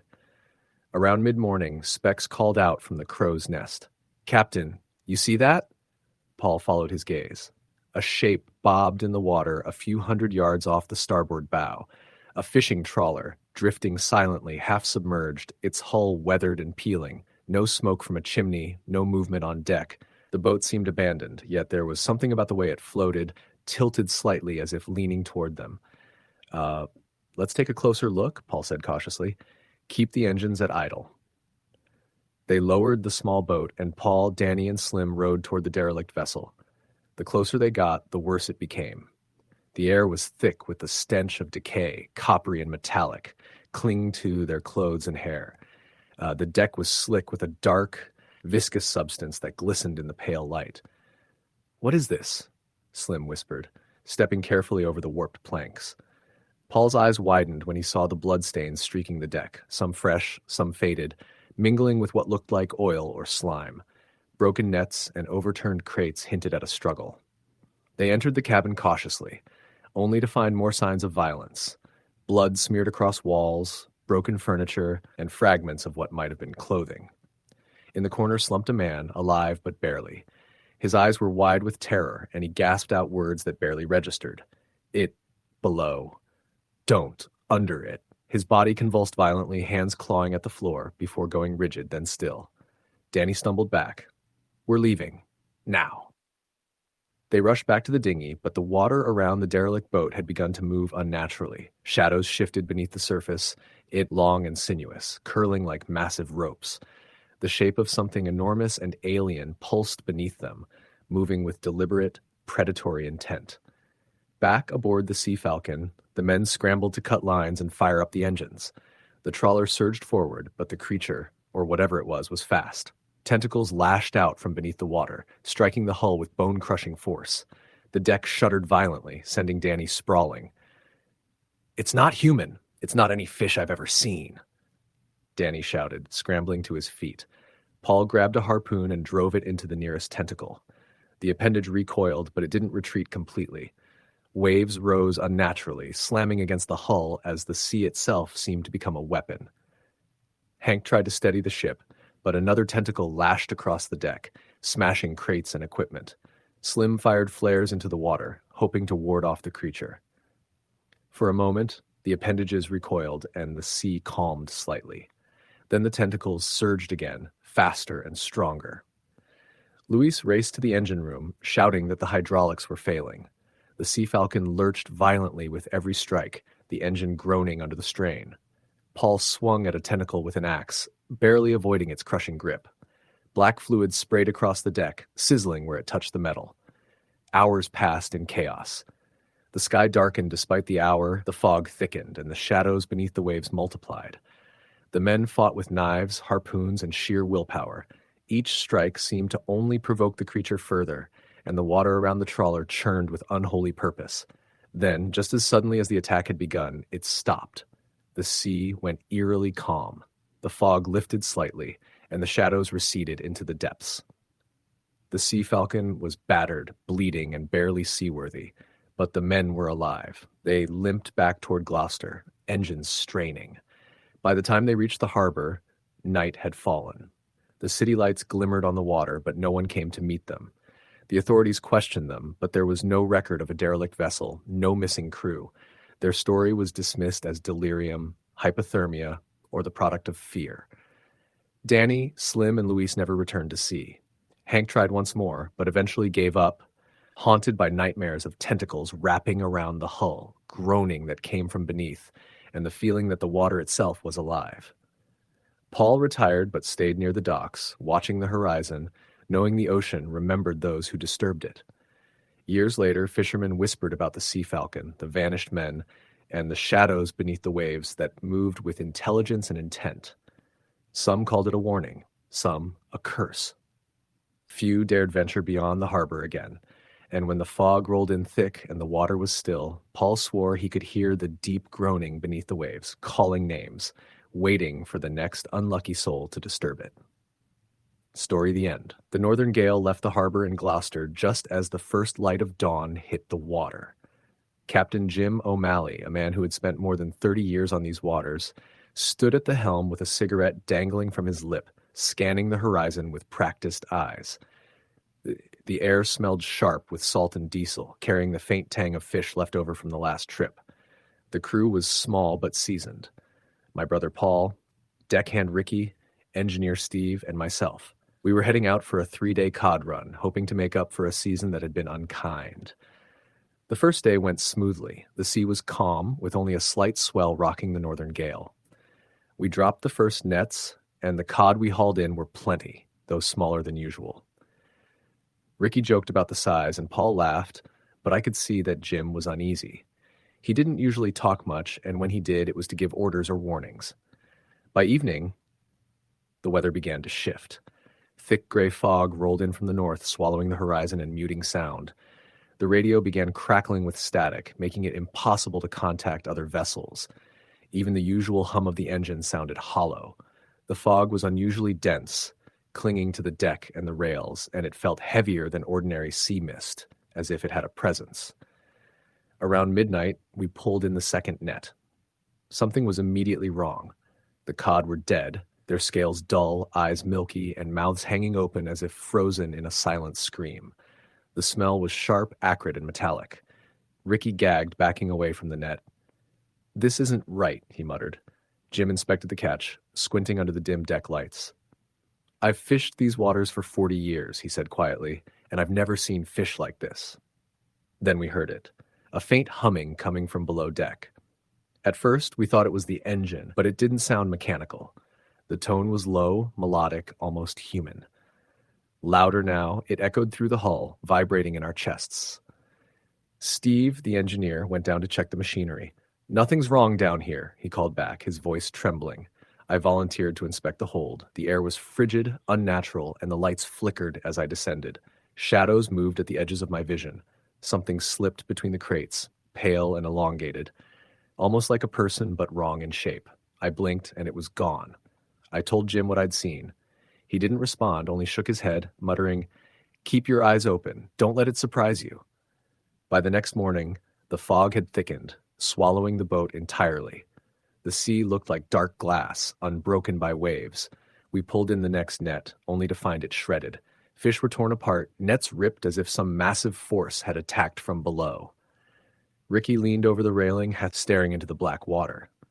"There's something under there," he whispered. We hadn't even realized how close the storm was until it hit. The nets jerked violently, straining the winches. The boat lurched with each pull, like it was being rocked by hands bigger than the sea itself. Then it appeared. A massive shape moving beneath the water, enormous and serpentine, gliding with smooth, deliberate motion. It circled the boat, disappearing into the fog only to return moments later. Ricky screamed and stumbled back. "It's coming for us." The first contact was subtle, a brushing against the hull, but then it became violent. The boat rocked as something massive pressed against it from below. Every attempt to maneuver only made the hull shudder harder. And then came the sounds. Low, guttural moans, whispers that seemed to come from inside our heads. They weren't human. Shadows began to emerge in the fog, glimpses of faces pale and bloated, eyes black and empty, mouths moving in silent screams. Paul was the first to be taken. He leaned too far over the railing, trying to see beneath the water, and a pale hand shot up, wrapping around his wrist. He screamed as he was pulled under instantly. I tried to grab him, but the water closed over him before I could. Steve and Ricky panicked. Steve ran to the engine room, but the machinery sputtered and died. Ricky grabbed a life ring and threw it overboard. It vanished instantly into the fog. I climbed to the highest part of the deck, holding onto the mast, my heart pounding. The fog seemed alive, curling around the ship like fingers, pressing me toward the center. The deck tilted as a massive impact struck the hull, throwing me off balance. I saw Jim fighting as well. Something struck him from below, lifting him partially out of the water before he disappeared with a splash. The figures in the water rose in greater numbers, bloated, pale, eyes hollow, mouths gaping in impossible ways. Their arms were unnaturally long, reaching toward the deck, seeking, probing. Hours passed, or maybe minutes. Time lost meaning. The fog never lifted. The water remained black and still, except for the writhing shapes beneath. I stayed clinging to the mast, frozen with terror. Eventually, dawn broke, thin and gray. A fishing trawler spotted me. They pulled me aboard, shaking and muttering about the fog, the pale faces, the screaming. I tried to explain what had happened, but there was no evidence. The Coast Guard searched for the northern gale for days, but they found nothing. No wreckage, no nets, no bodies. Nothing. I was the only survivor. I returned home, but I can't escape the memories.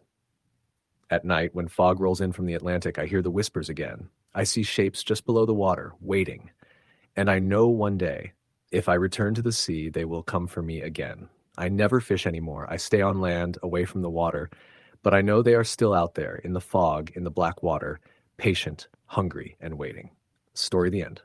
The Isabella Grace was a weathered trawler, a dependable workhorse of the Gloucester fishing fleet. She had hauled cod, haddock, and flounder through every storm the North Atlantic could throw at her, yet she had a history that made even the most seasoned fishermen uneasy. I was 21 when I signed on for the spring season, eager for my first real experience at sea. Captain Sam Dunbar ran the boat, a stocky man with a permanent squint and hands scarred from decades of pulling nets and hauling lines. He didn't speak much, but his orders were law on deck. The crew was small, me the rookie, Mike, a burly deckhand who had been with Dunbar for years, Jeff, a quiet man who always seemed to be observing, and Carl the cook, who had a nervous laugh that never reached his eyes. We left Gloucester early in the morning, the harbor shrouded in fog that clung to the docks like damp wool. The first day was uneventful. The nets were heavy with cod, the engines hummed steadily, and the sea was calm. The smell of salt and diesel hung in the air as we worked, hauling in fish, sorting, and cleaning. That night the fog had thickened, rolling over the bow and swallowing everything beyond 20 feet. The radio crackled with static, but no voices came through. I felt a weight in the air, like the sea itself had grown heavier. On the second morning, Mike spotted something strange in the nets. The fish were pale, almost gray, with glassy eyes. Some had long, jagged gashes across their sides, as though they had been torn by some unseen predator. "That ain't right," Mike muttered, tossing one back into the sea. Captain Dunbar said nothing but gestured for the rest to be thrown overboard. Something about the way he looked at me made my stomach tighten, a warning I couldn't name. By the third day, the fog had grown denser, visibility dropped to almost nothing, and the compass began to act strangely, spinning in slow, erratic circles before settling on a heading that didn't make sense. The radio emitted faint whispers, incomprehensible but clearly human in cadence. I mentioned it to Dunbar, who waved me off, but Jeff frowned and muttered under his breath, "It's calling us." That night, the first incident occurred. Carl had gone on deck to check the lines and never returned. A scream had pierced the fog, but by the time we scrambled outside, the deck was empty. Nothing floated in the water, no body, no sign of struggle, just the low, oppressive fog, swirling and thick. Mike and I searched for hours, flashlights cutting weak beams through the gray, but there was nothing. Only the sense that we were being watched. The next day, the nets were even stranger. Fish continued to appear with odd deformities, elongated fins, twisted gills, eyes that reflected light in eerie patterns. Some of them seemed almost to twitch when we looked directly at them, though no muscle movement was visible. Mike refused to touch them, muttering prayers. Even Dunbar avoided the catch, quietly dumping it over the side without comment. By the fifth day, the sea itself seemed to change. It grew unnaturally still, a glassy expanse that reflected the fog above. Then the tapping began. At first, soft, irregular knocks on the hull, like something walking beneath the water, then louder, deliberate, moving along the sides of the boat. Jeff claimed he could see shadows moving just below the surface, long shapes that curved unnaturally, gliding with the current. I wanted to dismiss it as hallucination, the fog and exhaustion playing tricks on us, but the others were seeing the same thing. That night, the whispers on the radio returned, clearer this time. A low, guttural voice repeating a single word, "Return." Captain Dunbar shouted into the static, asking where, but there was no reply, only the endless repetition. The fog pressed in closer, almost tactile, as if it could touch us. The deck creaked under our boots, but something else moved along with the groaning wood, something beneath the water testing the hull, observing. On the sixth day, the storm hit. Not a normal Atlantic storm, but something unnatural.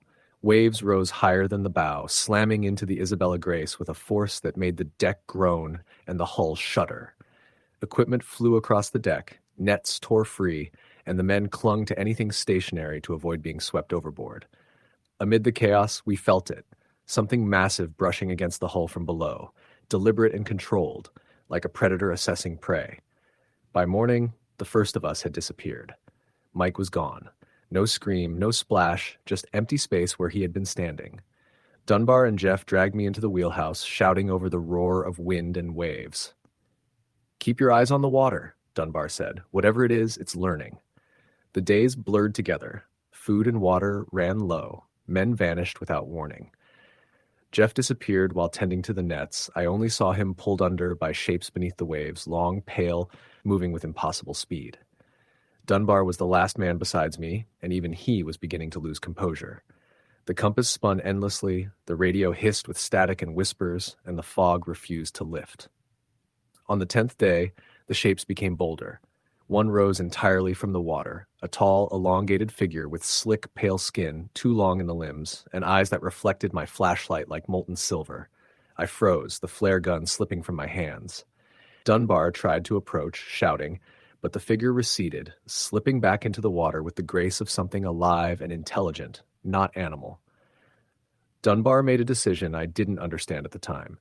He ordered the engine full ahead, attempting to break through the fog to find open water. We tried, but the fog thickened around us like a living wall, shapes pressing closer, circling, watching. Scratches appeared along the deck, gouges too deep for any man to make. The water beneath roiled with unnatural currents, guiding us away from any course we could recognize. By the 12th day, I was alone. Dunbar had disappeared while checking the deck during another bout of pounding against the hull. The flare gun was empty, the nets shredded, and I clung to the wheelhouse, listening to the whispers grow louder, the tapping more frequent, the shapes more confident. The fish we had caught early in the trip floated nearby, pale and bloated, their glassy eyes reflecting the gray world around us. Eventually, a Coast Guard vessel found me drifting miles from our last recorded position. The Isabella Grace was gone, vanished without a trace. My story was met with skepticism. They filed a report, but no other evidence of the ship or crew existed. Even now, years later, I can hear it. Low vibrations against the hull of other boats, whispers in the static of a radio, a slow, deliberate tap at the edge of vision when fog rolls in. I know it's still out there, patient, intelligent, waiting for the next ship foolish enough to stray into its domain. The Atlantic is a cruel mistress, but some things in it are far older, far hungrier, and far smarter than we will ever understand. Story. The end. The fog was so thick that morning in Gloucester Harbor it felt like the ocean had swallowed the sky. October winds were already sharp, carrying the chill of the Atlantic into your bones. I had fished these waters for over 15 years, but the day we left on the Sea Wanderer felt different from the start. The crew was tight-knit. Captain Harris, a man in his 50s with a weathered face and hands like iron, his son, Cole, who had been fishing alongside him since he was 12, Rick, a loud deckhand with a crooked grin, and two rookies, Tyler and me. We were heading for George's Bank, hoping to make a late-season run of cod and haddock before winter closed the ports.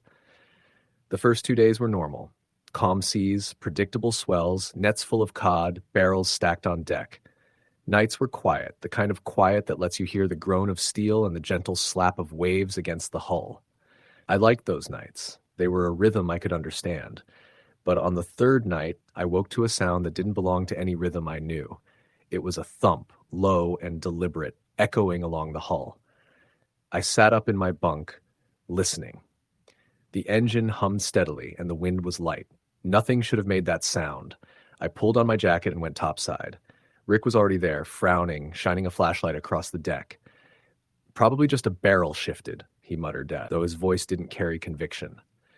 I checked the deck. Everything was tied down, the barrels, the nets, even the winch lines. Nothing could have caused it. Then I heard it again, a slow scraping, like metal across steel. Not random, not the motion of the boat, but something alive, deliberate, moving along the hull. A smell rose with the fog. Rotten fish, yes, but mixed with something else, faintly chemical, almost metallic. I gagged. Tyler, standing next to me, pressed his sleeve over his nose and eyes wide. By morning, the damage was clear. Deep gouges along the starboard side, paint shredded, nets torn. Some fish were missing. Captain Harris shook his head, muttering, "I've been on these waters 30 years and never seen anything like this." Rick refused to look over the side, and Tyler wouldn't stop muttering prayers under his breath. That night, the knocking started. 3 taps, pause, 2 taps, pause, 3 again. From the hull, beneath the waterline. It repeated, slow and insistent. None of us slept. We took turns on watch, shining lights into the fog, but the water remained calm, empty, yet somehow alive. On the 4th day, things escalated. We were hauling a net when Tyler screamed. I turned in time to see a pale hand shoot from the water, gripping the net. It was bloated, gray, impossibly strong. Rick swung a knife, cutting the net free just before Tyler was pulled overboard. The hand slipped back beneath the surface, leaving only ripples. Captain Harris cursed under his breath. "Old Rex, maybe," he said, but his voice lacked conviction. There was something intelligent in the movement, something aware. That night, the fog rolled in heavier, chilling the deck to the bone. The knocking returned, louder, more urgent. The smell grew stronger, thick and cloying, filling the cabin even when we retreated below deck. Around 2 a.m., the water beside the Sea Wanderer erupted. Dozens of pale, bloated hands clawed at the hull. Faces surfaced, twisted and drowned, eyes black and unseeing. One grabbed Tyler's ankle as he leaned over the rail. He screamed. Rick yanked him back, swinging his hatchet into the water. The limbs recoiled but did not vanish. They circled the boat, moving unnaturally fast, staying just beyond the flashlight's reach. We barricaded ourselves in the cabin. The pounding became violent, shaking the walls, rattling doors. The stench of decay filled the air, suffocating us. I felt nauseated, weak, my heart hammering. Captain Harris shouted orders, trying to maintain control, but even he looked pale, his hands trembling as he gripped the wheel. Hours passed like that. Then, as dawn broke, everything stopped. The fog lifted, the sea calmed, and the smell vanished. We emerged to inspect the deck. Gouges marred the hull, nets shredded, but no limbs remained. It was as though whatever attacked had vanished entirely, leaving only our terror. On the return trip, silence dominated. None of us spoke. Tyler refused to leave the cabin. Rick stayed close to Harris, and I stared at the waves, expecting hands to rise at any moment. When we reached Gloucester, Harris filed a minimal report. Storm damage, nets shifted. No mention of the attacks. No one would have believed it. Tyler quit fishing immediately. Rick moved to work on docked ships instead of going out. Captain Harris continued trips but avoided George's Bank at night. As for me, I haven't been on a boat since. Sometimes late at night I hear it. 3 taps, pause, 2 taps, pause, 3 again. I wake up, heart pounding, certain that the Atlantic remembers us, that it never forgets, that it will never forgive. Story the end. The Aurora Dawn left Gloucester Harbor at 2 in the morning, before the fog lifted and the harbor lights flickered like dying stars on the water. She was a 65-foot steel-hulled trawler, built in the early 70s, patched up with welds and plates that had seen more storms than most of the crew combined. I had worked on my share of boats, but there was something about the Aurora Dawn that made the hair on the back of my neck rise the moment I stepped on deck. She carried history in her timbers, the kind that lingered in the air like salt and mildew. The crew was small and tight-knit. Captain Lyle Henderson, grizzled and with eyes that had watched too many men vanish beneath the waves. His son, Tommy, barely 22, wiry and restless. Deckhand Carl, steady and silent, a man whose gaze rarely left the horizon. And me, the new deckhand, still green but trying to prove I belonged. We made our way past Stellwagen Bank in near silence, the water black and oily beneath the first light of dawn. The wind was calm, but the swells carried a strange, uneven rhythm. Not the usual rolling waves of the Atlantic, but short, jagged bursts like something massive stirred just below. The air smelled of brine, copper, and something faintly sour like decay hiding under salt water. By mid-morning, we set the first tow. The net sank quickly, and the winch hummed steadily as it fed out the line. The first catch was normal enough. Cod, haddock, a few flounder. But soon the net began to jerk violently, tension spiking far beyond what the gauge should have registered. Tommy muttered under his breath, "That's not right." Captain Henderson came over, squinting at the gauge. Nothing down there should pull like this. Bottom's too soft. But the net continued to vibrate as though something alive clamped onto it. Then the first slab of timber surfaced, thick, warped, and encrusted with barnacles. Then another, and another. When the net finally broke the surface, the deck fell silent. Alongside the usual fish, we found debris, rotted timbers, twisted ropes, rusted chains, and in the center was a figurehead, carved into the likeness of a woman, her hollow eyes staring into nothing, mouth open in a silent scream, seaweed clinging to her hair. Carl crossed himself. Tommy turned pale. Even Henderson hesitated, gripping the figurehead, which felt unnaturally cold and heavy. We tried to dismiss it. The other debris was thrown back into the sea, but we lashed the figurehead to the deck. Almost immediately, the water changed. The swells became erratic, striking the hull with irregular force. The fog thickened, swallowing the horizon. The gulls, normally our companions, stayed far away, circling high and refusing to dive. By mid-afternoon, the first knocking began. Soft, deliberate, 3 taps against the hull below deck. Tommy froze. "Did you hear that?" he whispered. Henderson grunted, warningly, but didn't respond. The knocking returned, louder this time, accompanied by scraping along the starboard hull, metal on steel like fingernails dragging across the deck. Carl muttered something under his breath and went below to check the bilge. He never returned. Night fell fast, and the storm Henderson had predicted arrived early. Winds screamed, waves smashed the hull, but the terror was something more than weather. The knocking moved from below deck to the rigging, to the deck itself, to the figurehead. Each tap made it tilt slightly, as if reacting. Tommy shook violently. "Captain, we need to leave. Now." Henderson's hands gripped the wheel, knuckles white. "We survive together. We wait." But even his voice betrayed doubt. Around midnight, the water beside the Aurora Dawn bulged and a massive shadow rose. Too long, too wide for any known whale, moving with eerie precision. A single eye, from pale and luminescent, opened, staring directly at us. Its roar vibrated through the hull, freezing us in place. The net cable snapped violently, whipping across the deck. Sparks flew as metal struck metal. Henderson ordered full throttle, but the boat barely moved. The rudder felt stuck, as though held by invisible hands. The creature surfaced again, closer, limbs or fins wrapping around the hull. Tommy fired a flare gun. The red flare lit the fog, and the creature recoiled slightly, but the water around us churned violently. Hours passed in a blur of storm, crashing waves, and the creature's relentless presence. Decks shuddered under every strike. Water washed over rails and deck equipment. The figurehead creaked under the stress, splintering slightly. Henderson clung to the wheel, steady but haunted. By dawn, the fog thinned, revealing the wreckage of the deck and the churning sea below. The creature circled, patient. Carl was gone. Tommy and I clung to debris, exhausted. Henderson's voice called from the wheel, then cut off. He had been taken in a surge of water as the creature smashed the stern.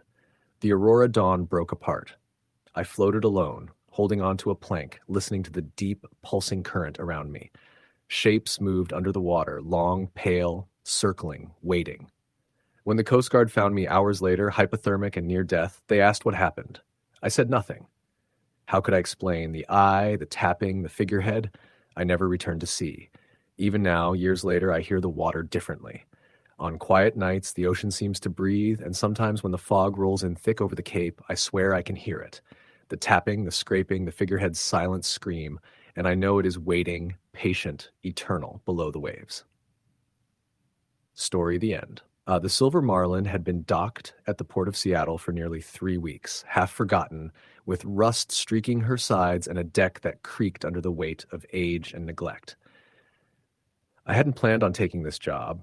I had another lined up, but when the call came from Captain Doyle needing an extra hand for a run to the Bering Sea, I didn't hesitate. The pay was good, better than any dock job, and at that time, money outweighed superstition. Captain Doyle met us at the dock just before dawn. A lean man with shoulders like steel cables, his face weathered by decades of salt and sun. His eyes were a pale blue that seemed to see too much, and when he spoke, it was in a low, measured tone. "You get on board, do what I say, and we all come back in one piece," he said. No smiles, no handshake, just a pointed look that made you feel he already knew which of us wouldn't. The crew was small. Tom, a wiry deckhand from Kodiak, Mason, a young kid who had only been on a few boats, and Old Hank, whose skin was like leather and whose eyes held secrets I wasn't sure I wanted to know. The four of us were going to push the Silver Marlin farther than it had gone in decades. We left port under a pale orange sky. Fog clung to the water in thick ribbons, and the sea was eerily still. The first day was routine. Nets went down, lines hummed, and the cod came up in healthy numbers. Even with the boat groaning under its own age, the work felt normal until night fell. That night, the fog thickened, swallowing everything beyond the rails. Captain Doyle ordered the deck lights dimmed and warned us not to wander alone. I laughed it off at first, thinking the old man was just cautious. Then I heard it, a dragging sound, slow and wet beneath the hull. It wasn't the engine or the waves. It was deliberate, rhythmic, like something large brushing against the metal from below. I climbed to the deck to investigate.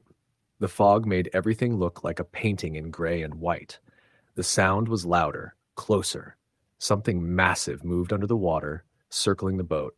I swore I saw a long, pale shape slip beneath the surface, too smooth and fast for any fish. "Doyle!" I shouted, but he didn't answer, just stared at the water with his jaw tight. They don't like to be watched, he muttered. Sleep didn't come that night. I could hear the water pressing against the hull in uneven pulses, scraping, thumping. Tom muttered prayers I didn't understand. Mason kept pacing, muttering about shadows beneath the water. Hank stared at the fog, silent, eyes wide. The second day brought small horrors. Nets came up with clean rips, hooks bent in unnatural ways, lines went slack without warning. Mason swore he saw figures beneath the water, long and thin, moving too fast, bending in ways that defied reason. Tom refused to leave the wheelhouse, muttering, "The deep remembers." That night, the Silver Marlin shuddered violently. Something struck the hull on the starboard side, hard enough to make the deck tilt. A pale shape rose in the fog, elongated and humanoid, its head smooth, limbs thin, eyes faintly glowing. It slipped beneath the surface before any of us could react. Mason screamed, pointing at the water. "It's coming for us! The nets! The boat!" Doyle fired a flare blindly. The light sizzled against something wet, then vanished into the depths. The Silver Marlin groaned, water slapping against the hull in heavy, irregular pulses. By the third day, the tension had become unbearable. Mason disappeared while hauling a line. One moment he was yelling, the next, gone. No splash, no scream, just a chill in the air.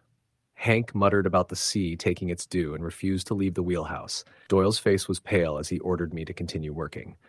We tried to leave the area, but the engines coughed and groaned, struggling as if the sea itself resisted us. Something beneath pressed against the hull, massive, deliberate. The water churned with long, pale shapes circling the boat.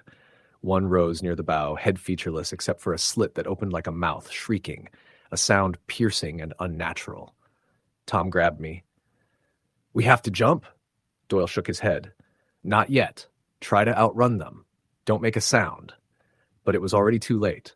The hull cracked, and water poured onto the deck. One of the pale forms wrapped around Tom's leg, yanking him into the abyss with a scream that cut through the fog. I watched, paralyzed as he disappeared beneath the waves. Doyle shoved me toward the life raft. "Go! If you live, you tell them." I cut the raft loose and climbed aboard. The Silver Marlin groaned as more shapes surfaced, circling, pale and wrong. Doyle and Hank fought desperately, swinging gaff hooks and anything they could grab, but the deck cracked entirely. The boat sank within minutes, swallowed by the black, foggy water. I drifted alone for hours, cold and numb. When the Coast Guard found me, I was the only survivor. They didn't believe my story. They never found the Silver Marlin. They didn't find the bodies. But I know what I saw. Sometimes when the fog rolls in thick over the water, I swear I hear scraping against the hull, whispering voices beneath the waves, and shapes, pale, long, and wrong, moving just beneath the surface, waiting for the next boat, foolish enough to drift too far into waters no one should touch. Story the end. The Northern Mist had been my home for almost 7 years. She wasn't fancy, 90 feet of steel with peeling paint and a wheelhouse that smelled like diesel and old coffee, but she was seaworthy. That winter, the fishing season had been unusually brutal. The storms came faster than usual, the waves higher, and the crabs thinner. Still, we went out, because that's what fishermen do. We go out, no matter what. Captain Hal McBride was a man of few words, but when he spoke, everyone listened. He had weathered more storms than anyone in Newport Harbor, and his eyes carried a permanent squint against the glare of the sea. I'd been with him long enough to know that when he frowned, it wasn't about the weather. It was about something he had seen or something he suspected might be out there. That night, we left the harbor around midnight. Fog had settled over the bay, and the moon was just a sliver behind the clouds. The crew was small. Me, Rick, my cousin Danny, and Hal. We were aiming for a deepwater crab bank off the continental shelf, farther out than usual. Normally it would have been a routine trip, but the air felt different, heavy, almost electric. We dropped the first line, and almost immediately, the tension on the winch felt off. The cable shuddered as though it had caught on something massive. I tried to steady it, but the metal vibrated under my hands like it was alive. When we finally hauled the pot to the surface, it was mangled. Broken ropes, shredded mesh, and inside something that didn't belong. A tattered orange life jacket, soaked and stiff. Danny swore under his breath. Who would throw this out here? Hal didn't answer. He just stared at the water like he expected it to answer him back. We reset the lines quickly, trying to shake off the unease. The fog was thick, clinging to the deck, swirling around our boots. Then we heard it, a thumping from below, slow, heavy, deliberate. Not the usual slap of waves, not the creak of the hull. It was something else, something beneath the boat. Rick froze. "Did you hear that?" I nodded, heart hammering. "Probably a snag." Hal's jaw tightened. He said nothing. Minutes passed, and the thumping came again, stronger this time. The hull vibrated under our feet. The winch jerked violently, almost pulling itself off the deck. I grabbed the brake lever, but it refused to hold. The tension in the cable was extraordinary, far beyond anything a pot could produce. "Cut it!" Hal barked. I fumbled with the bolt cutters as Rick held the line. The cable snapped suddenly, whipping across the deck. Rick went down, his shoulder slamming into the railing. He groaned, gripping himself. The tension disappeared, but the unease remained. We all felt it. Something enormous was down there. Watching. Waiting. The fog thickened further, swallowing the horizon.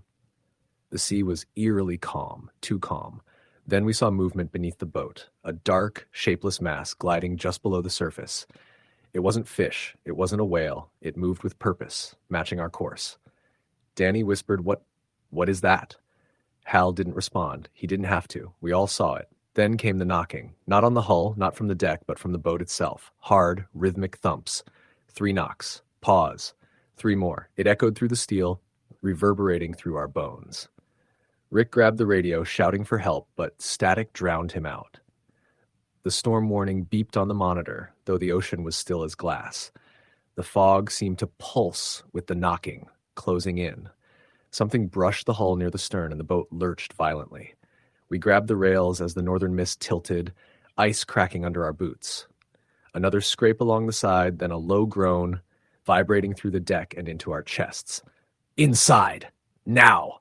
Hal shouted. We scrambled into the wheelhouse. The lights flickered and dimmed, then brightened, then died entirely. The engine coughed and spluttered, but stayed alive. The radar spun wildly, displaying blips that made no sense.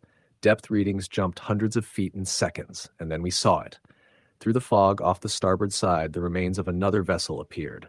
Half-sunken, broken, lifeless. The deck was torn apart, nets tangled, hull ripped open, rusted metal and splintered wood floated around it, but there were no people. Not alive. Not dead. Just absence. Rick gagged, covering his mouth. The sea wraith?" he stammered. Hal's face went pale. "They went missing a week ago. Same waters." Before we could process it, the water beneath us surged violently. Not a wave, but something massive rising. The northern mist pitched dangerously, the deck sliding beneath our feet. Hands appeared, pale and wet, pressing against the hull. Faces rose beneath the water, eyes white and unseeing, mouths open in silent screams. "Keep the engine running," Hal yelled. "We have to get out of here." We pushed the throttle forward, but the water churned around us, dragging at the hull. The hands grasped, clawing, trying to climb aboard. We swung tools and wrenches, hitting fingers and arms, but for every one we saw, more appeared. The fog was alive with them. Then, as suddenly as it began, everything stopped. The hands disappeared, the faces sank beneath the surface, the fog thinned, the sea wraith wreckage was gone, no debris, no trace.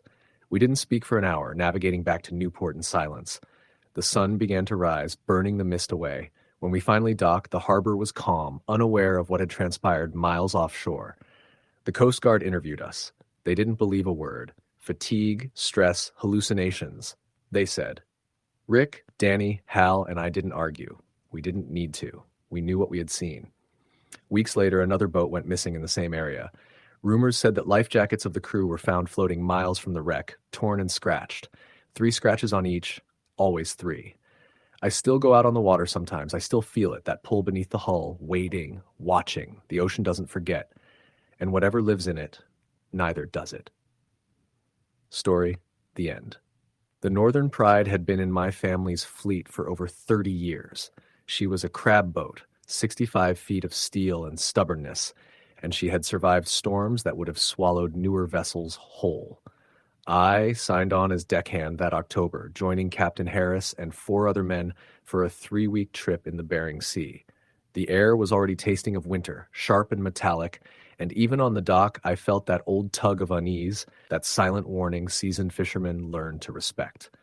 The crew was tight-knit but wary. Captain Harris, a lean man in his late 50s, had eyes like chipped ice. He didn't waste words, and when he spoke, it was deliberate.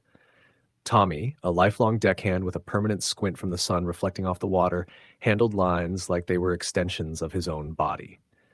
Bill, the engineer, had been aboard longer than anyone and spoke little, letting his work speak. Eddie, young and eager, reminded me of myself, full of confidence but with nerves ready to fray. And Mac, a quiet man with a crooked smile, seemed to carry the weight of 100 storms on his shoulders. We left Dutch Harbor under gray skies, the harbor water flat and dark. The first day was ordinary. We set lines, checked traps, and hauled modest catches. The cold cut through every layer of clothing, but that was normal. Still, there was something about the way the Northern Pride moved over the water, not the engine or the swell, but the subtle give in the steel deck, the groan that ran through the hull with each wave. I chalked it up to age. Captain Harris didn't comment. By the second night, the fog had rolled in thick. We had drifted 30 miles offshore, and the water around us was eerily calm. Too calm. The wind had died, and even the crests of the waves seemed muffled. That's when I first heard it, a low thrum against the hull. Not a wave, not a collision, something deliberate, moving. I told myself it was the boat settling, but the sound carried through the steel like a pulse. "Do you hear that?" I whispered to Eddie as we hauled lines on deck. He nodded, pale under his oilskin. "Yeah, probably just the hull," he said, but his voice trembled. I didn't press him. Captain Harris had that stare that could freeze a man, and I didn't want to draw it. The next morning, one of our traps came up shredded. Not torn by rocks, not chewed by fish. The mesh was cut, perfectly spiraled in places, the bait gone. Captain Harris leaned over, inspecting the damage, then said simply, "Reset it. Keep moving." No explanation, no speculation. The silence that followed was heavier than the fog. By nightfall, the ocean had grown restless. Waves slapped at the hull, and the fog thickened again. Eddie volunteered to take first watch while the rest of us slept. I woke to a scream. I bolted to the deck just as a wave crashed over him. He was clutching the railing, pointing toward the water. "Look," he shouted. I scanned the blackness, the fog swallowing everything, but I saw nothing. Only then did the groaning start again, louder and closer, vibrating through my boots and into my chest. It wasn't water or wind. Something was beneath us, moving in a deliberate, slow rhythm. The next day, Bill reported the engine behaving oddly, fluctuating in power without cause. The compass spun for several minutes before stabilizing, and our GPS displayed nothing but static. Captain Harris muttered something under his breath about old wiring, but I saw the worry line deepen in his forehead. By the third night, the Northern Pride was no longer a vessel. It was a trap. We huddled inside the wheelhouse as the fog pressed against us. Then the hull shuddered violently. Something slammed against it from below, hard enough to pitch us sideways. Lines snapped on deck, traps tumbled into the water. The sound of tearing metal accompanied the low, inhuman groan that rose from beneath the ship. We barely had time to react before the first man went overboard. Tommy had been on deck trying to secure a trap when something struck the hull again. He screamed, grabbed for the railing, and then vanished into the black water. His oilskin floated for a moment before sinking. Eddie tried to reach him, but a wave slammed him against the deck, knocking him senseless. Captain Harris didn't hesitate. "Get below, now!" We scrambled into the galley, shoving tables against the door. The Northern Pride creaked and groaned as if the hull itself were alive, bending under invisible hands. The water in the bilge rose fast, dark and cold, splashing our boots. Through the wheelhouse window, I could see the fog swirling unnaturally, shaping itself as if something was moving just beneath the surface. Hours passed in tense silence. Then the hull was struck again, but this time from below, twisting the boat violently. I could hear the splintering of wood, though the Northern Pride was steel. The groaning deepened, accompanied by a series of sharp, snapping sounds like claws raking metal. Mac was pale, whispering prayers under his breath. At dawn, we emerged cautiously. The fog had lifted slightly, revealing nothing but black water. One line had survived. The rest of our traps were destroyed. Tommy and Eddie were gone. I realized then that the Bering Sea doesn't just claim lives by accident. It has patience. It tests. It watches. It waits. Captain Harris steered us back toward Dutch Harbor in silence. He didn't speak until we were within sight of the dock. "You saw it," he said quietly. "I saw." I trailed off. unable to find words. "It's why I've been fishing these waters for 40 years," he said. "Some things live down there that don't belong to our world. They don't move fast and they don't make noise, unless they want you to notice. They're patient, clever, and they know what you're afraid of before you do." I swallowed hard. "Why didn't it take you?" He didn't answer immediately. Then he said, "Because it knows. I've been careful. Most crews aren't. That's why it took them." The Northern Pride docked with nearly half our traps lost, two missing, and a boat that bore fresh scrapes along its hull, not from rocks or ice, but from something alive and intelligent. The Coast Guard inspected the boat and wrote off the damage as storm-related. Nobody asked about the missing crew. Nobody wanted to know the truth. Weeks later, I heard reports of other vessels in the area suffering similar incidents. Boats destroyed, crews vanished, traps shredded beyond explanation. I realized then that the Bering Sea was full of secrets, and some of them were patient hunters. I quit fishing shortly after. I moved inland, away from the docks, away from the cold and fog. But sometimes at night, I can hear it. The low groan from the water, the subtle thrum beneath metal, the sense that something is waiting just below the surface. And I know with a certainty that chills my bones that the Northern Pride and her crew were only the beginning. The ocean doesn't forget, it doesn't forgive, and it doesn't care who you are. Story the end. The Sea Harvester left the docks of New Bedford just before sunrise. The harbor quiet except for the occasional call of a gull and the low hum of the engine. Captain Dan Whitaker, a man in his late 50s with weathered skin and hands scarred from decades at sea, barked orders to the small crew as they secured the nets and checked the gear. Our crew was tight: Dan, his cousin Tyler, deckhand Luis, engineer Rick, and me, a rookie just trying to make a living. The plan was a 4-day trip to the fishing grounds near Stellwagen Bank. The last season had been rough, and everyone hoped this trip would at least cover expenses. The first day was routine. The water was calm, a slight breeze rippling over the gray ocean. We dropped the nets, and by afternoon, the catch was modest but enough to keep spirits up. Tyler was joking with Luis about a story he'd heard from a veteran captain about a ghost ship spotted off the coast in a dense fog. I laughed along, but Dan frowned, muttering about paying attention to the sea instead of old sailors' tales. By nightfall, the weather had shifted. Fog rolled in quickly, thick and wet, clinging to the water and the deck. Visibility dropped to barely 100 feet. The radio crackled sporadically, and every attempt to contact other vessels resulted in static or faint, distorted voices. I felt uneasy. I had been at sea before, but this fog was different. Heavy, almost alive, pressing in around the ship. Around midnight, we pulled in the first net of the night. The catch was strange. None of the fish were dead, but their movements were jerky, unnatural. Their scales were dull, eyes blank, and their mouths opened in silent gasps. Tyler joked nervously about sea zombies, but even he didn't sound convinced. Then the humming started, faint at first, coming from below deck.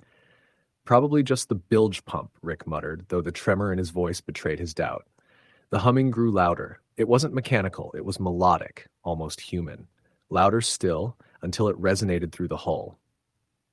I went to check the hold. The lights flickered, casting shadows across the walls. Something moved just at the edge of my vision, a shadow, pale and elongated, slipping among the crates. I blinked, and it was gone. I told Dan what I'd seen, but he brushed it off. "Keep your head. You're tired," he said, though I could see the worry in his eyes. By morning, the fog had thickened. The sea was calm but strange, almost glassy, reflecting the sky in unnatural shades of gray. We pulled in the next set of nets, only to find the catch destroyed. Fish were shredded, nets torn as if something massive had attacked them underwater. Tyler shivered. "I don't like this," he said quietly. Luis leaned over the railing, staring into the water. "Something's down there," he muttered. That's when it began. The water around the boat churned violently. The nets jerked with impossible force, straining the winches. Something massive moved beneath us, its outline barely visible through the fog. I couldn't tell what it was, only that it was enormous and deliberate in its movements. Suddenly, a scream cut through the fog, high-pitched, human, but distorted by the mist. We ran to the side, trying to see what it was. The water erupted. Something pale and long rose from the depths, then disappeared again before we could make sense of it. Dan shouted orders, trying to pull the nets in, but the winches groaned under the strain. The lines jerked violently, throwing Rick to the deck. Tyler grabbed him, but the line snapped, and the net fell back into the water. In the wake, we saw something we could barely comprehend. Dozens of pale, bloated bodies floating just beneath the surface, limbs twisting unnaturally, mouths opening in silent screams. Luis stumbled backward, screaming. "They're coming for us." The first contact was light, almost a brushing against the hull, but then it became violent. The boat rocked as something massive pressed against it from below. Screaming, Dan tried to steer us, but the fog was too thick, the water too unpredictable. Then came the sounds. Low moans, gurgling cries, whispers that seemed to come from inside our heads. We tried to stay together on the deck, but the figures in the water were intelligent, circling, probing. Every attempt to move the boat only seemed to excite them. Tyler was the first to go. He leaned too far over the side, trying to see the shapes beneath the water, and a hand, or what looked like a hand, gray and swollen, shot up and grabbed his wrist. He screamed as he was pulled into the black water. We tried to help, but the hand disappeared, dragging him under instantly. Rick and Luis panicked. Rick ran to the engine room, trying to start the engine, but the machinery sputtered and died. Luis grabbed a life ring and threw it overboard. It vanished before touching the water. I tried to stay calm, gripping the railing, but the fog seemed alive, curling around us, pressing us toward the center of the boat. The deck tilted, water spilling over, and then I saw Dan struggling too. Something massive struck the hull, and he was thrown overboard. I reached for him, but his hand slipped from mine. The creatures in the water began to rise, pale faces, bloated bodies, long limbs reaching toward us. Their mouths opened impossibly wide, and the sound that came out was not human, a gurgling, wet moan that vibrated through the air. I screamed and ran to the mast, climbing as high as I could, praying it would be enough. Hours passed, or maybe minutes. I couldn't tell. The fog remained, thick and oppressive. The water around the boat darkened, moving unnaturally. Every time I looked over the edge, I saw the shapes beneath, circling, waiting. I was alone on the deck, gripping the mast, shaking, unable to do anything but watch. Eventually, daylight broke, thin and gray, and a passing trawler spotted me. They pulled me aboard, shivering, muttering incoherently about pale faces in the water, about the screaming in the fog. I told them about the boat, about the crew, about what I'd seen, but there was no evidence. The Coast Guard searched for days. No wreckage, no bodies, nothing. I was the only survivor. I returned home, but I could never shake it. At night, when the fog rolls in off the Atlantic, I hear the whispers again. I see shapes in the water, just beyond vision, waiting, and I know that one day, if I ever return to the sea, they will come for me. I don't fish anymore. I don't go near the water. But every time I see a fog bank on the horizon, I feel the cold grip of the Sea Harvester's lost crew, and I remember the faces, pale and hungry, rising from the depths. Story the end. The first time I heard the name Eldora, it came from an old deckhand who'd spent more of his life on the water than on solid ground. He said it the way a man might whisper the name of a woman he once loved and swore never to see again. Soft, pained, almost reverent. I didn't understand it then. I do now. The Eldora was a steel commercial trawler based out of Dutch Harbor, Alaska. Weather-beaten, scarred from decades of storms, and reeking of diesel and old fish, she wasn't much to look at, but she had a reputation for hauling in record catches when she came back. She'd earned a darker reputation, too, the kind men pretended not to know. 3 previous crews had either quit mid-season or refused to sign on again. One refused to talk at all after leaving. I didn't know any of this when I signed on. I was 29, broke, and angry at how quickly life could collapse around a man. The fishing season promised fast money, and the crew was desperate for another pair of hands. That should have been another warning sign, but I ignored it. The captain, Ronan Hale, was a tall, gaunt man with a beard that looked more like a tangle of storm clouds than hair. He wasn't particularly friendly, but he wasn't cruel either. His voice carried the exhaustion of someone who'd seen too much and accepted that the sea would take whatever it wanted, whenever it wanted. The other men were an odd mix. Briggs, loud and brash, always chewing sunflower seeds. Lowe, who talked too fast and blinked too much. Carter, a quiet guy built like a tree trunk. And Yates, an older fisherman whose eyes seemed to stare through you instead of at you. We left harbor at dawn, the sky a bruise of purple and gray. The air tasted of salt and coming snow. As the Eldora cut through the frigid water, I felt the uneasy excitement that comes with stepping into a world larger and meaner than anything on land. For the first 2 days, nothing strange happened. The rhythm of the boat settled into my bones, the groan of the hull, the slap of waves, the metallic screech of winches hauling nets heavy with fish. It was exhausting work, hours of gutting, sorting, cleaning, hauling. My hands cracked from the cold despite 3 layers of gloves. But the pay would be worth it, I kept telling myself. Then came the third night. The first sign that something was wrong was the silence. Out at sea, there's always sound, wind, waves, the thrum of engines. But that night, everything went unnaturally still. No wind, no swell, no movement except the hum of the Eldora as she drifted slowly on calm water. Even the birds were gone. Around 1 a.m., when I stepped onto the deck for my shift, the air felt denser, almost soupy, like it carried weight. A thick bank of fog rolled across the ocean, swallowing the light from the deck lamps. I could barely see 10 feet in front of me. Carter stood at the rail, staring out into the white wall. "Fog rolls in fast here?" I asked. He didn't answer. After a moment, he said quietly, "Not like this." Before I could ask what he meant, we heard a thud, something hitting the underside of the hull. Not debris. Too heavy, too controlled. Then another, and another. Briggs, who'd just come up from below deck, frowned. "Maybe we hit a submerged log." "Logs don't follow a boat," Yates said without turning his head, "and they don't strike from below." The thuds grew louder, closer together. Something scraped along the hull, metal on metal, long and slow. My skin crawled. "What the hell is that?" I whispered. Nobody answered. Captain Hale appeared behind us, eyes narrowed, cigarette burning low between his fingers. "Get below," he said quietly. "Now." "What is it?" Briggs asked. Hale ignored him. "Below. Move." But none of us moved, not until the screeching started, an awful, grating sound that rose up from beneath the boat like something sharpening claws against the metal. Long, deliberate strokes. Carter backed away from the rail, Lowe stumbled. Briggs swore under his breath. Then we heard it. A faint tapping on the port side, rhythmic, measured. Something alive, something testing the hull. "Below," Hale shouted. This time we obeyed, but the noises followed us, scraping, tapping, thudding, as if whatever was out there circled the Eldora in slow, hungry loops. We gathered around the small table in the galley, waiting for the captain to explain. The metal walls vibrated with each impact. When Hale finally came in, he looked even paler than usual. "Something in the water?" Briggs asked. Hale didn't answer. Instead, he asked, "Anyone here know the story of the Harrow Point wreck?" Yates closed his eyes. "Captain, no." "What wreck?" I asked. Hale lit another cigarette. "Cargo vessel. Went down 30 years ago. Only one survivor. He claimed something rose from the deep and tore open the hull." Briggs snorted. "Sea stories." "Maybe," Hale said. "Except the wreck wasn't on any shallow reef, and when divers found it, half the hull was shredded from the outside." Lowe swallowed hard. "You think whatever did that is under us?" Hale didn't answer. He didn't have to. The scraping grew louder. We stayed below until dawn.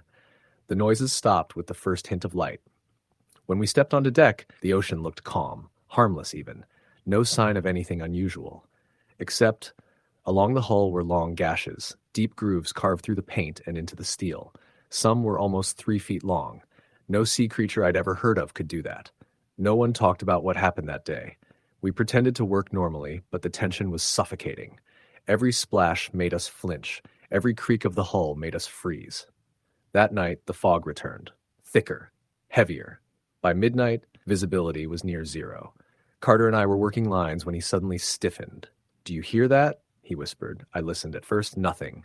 Then a faint slapping sound against the water. Slow, wet. Followed by a soft, guttural clicking, almost like speech.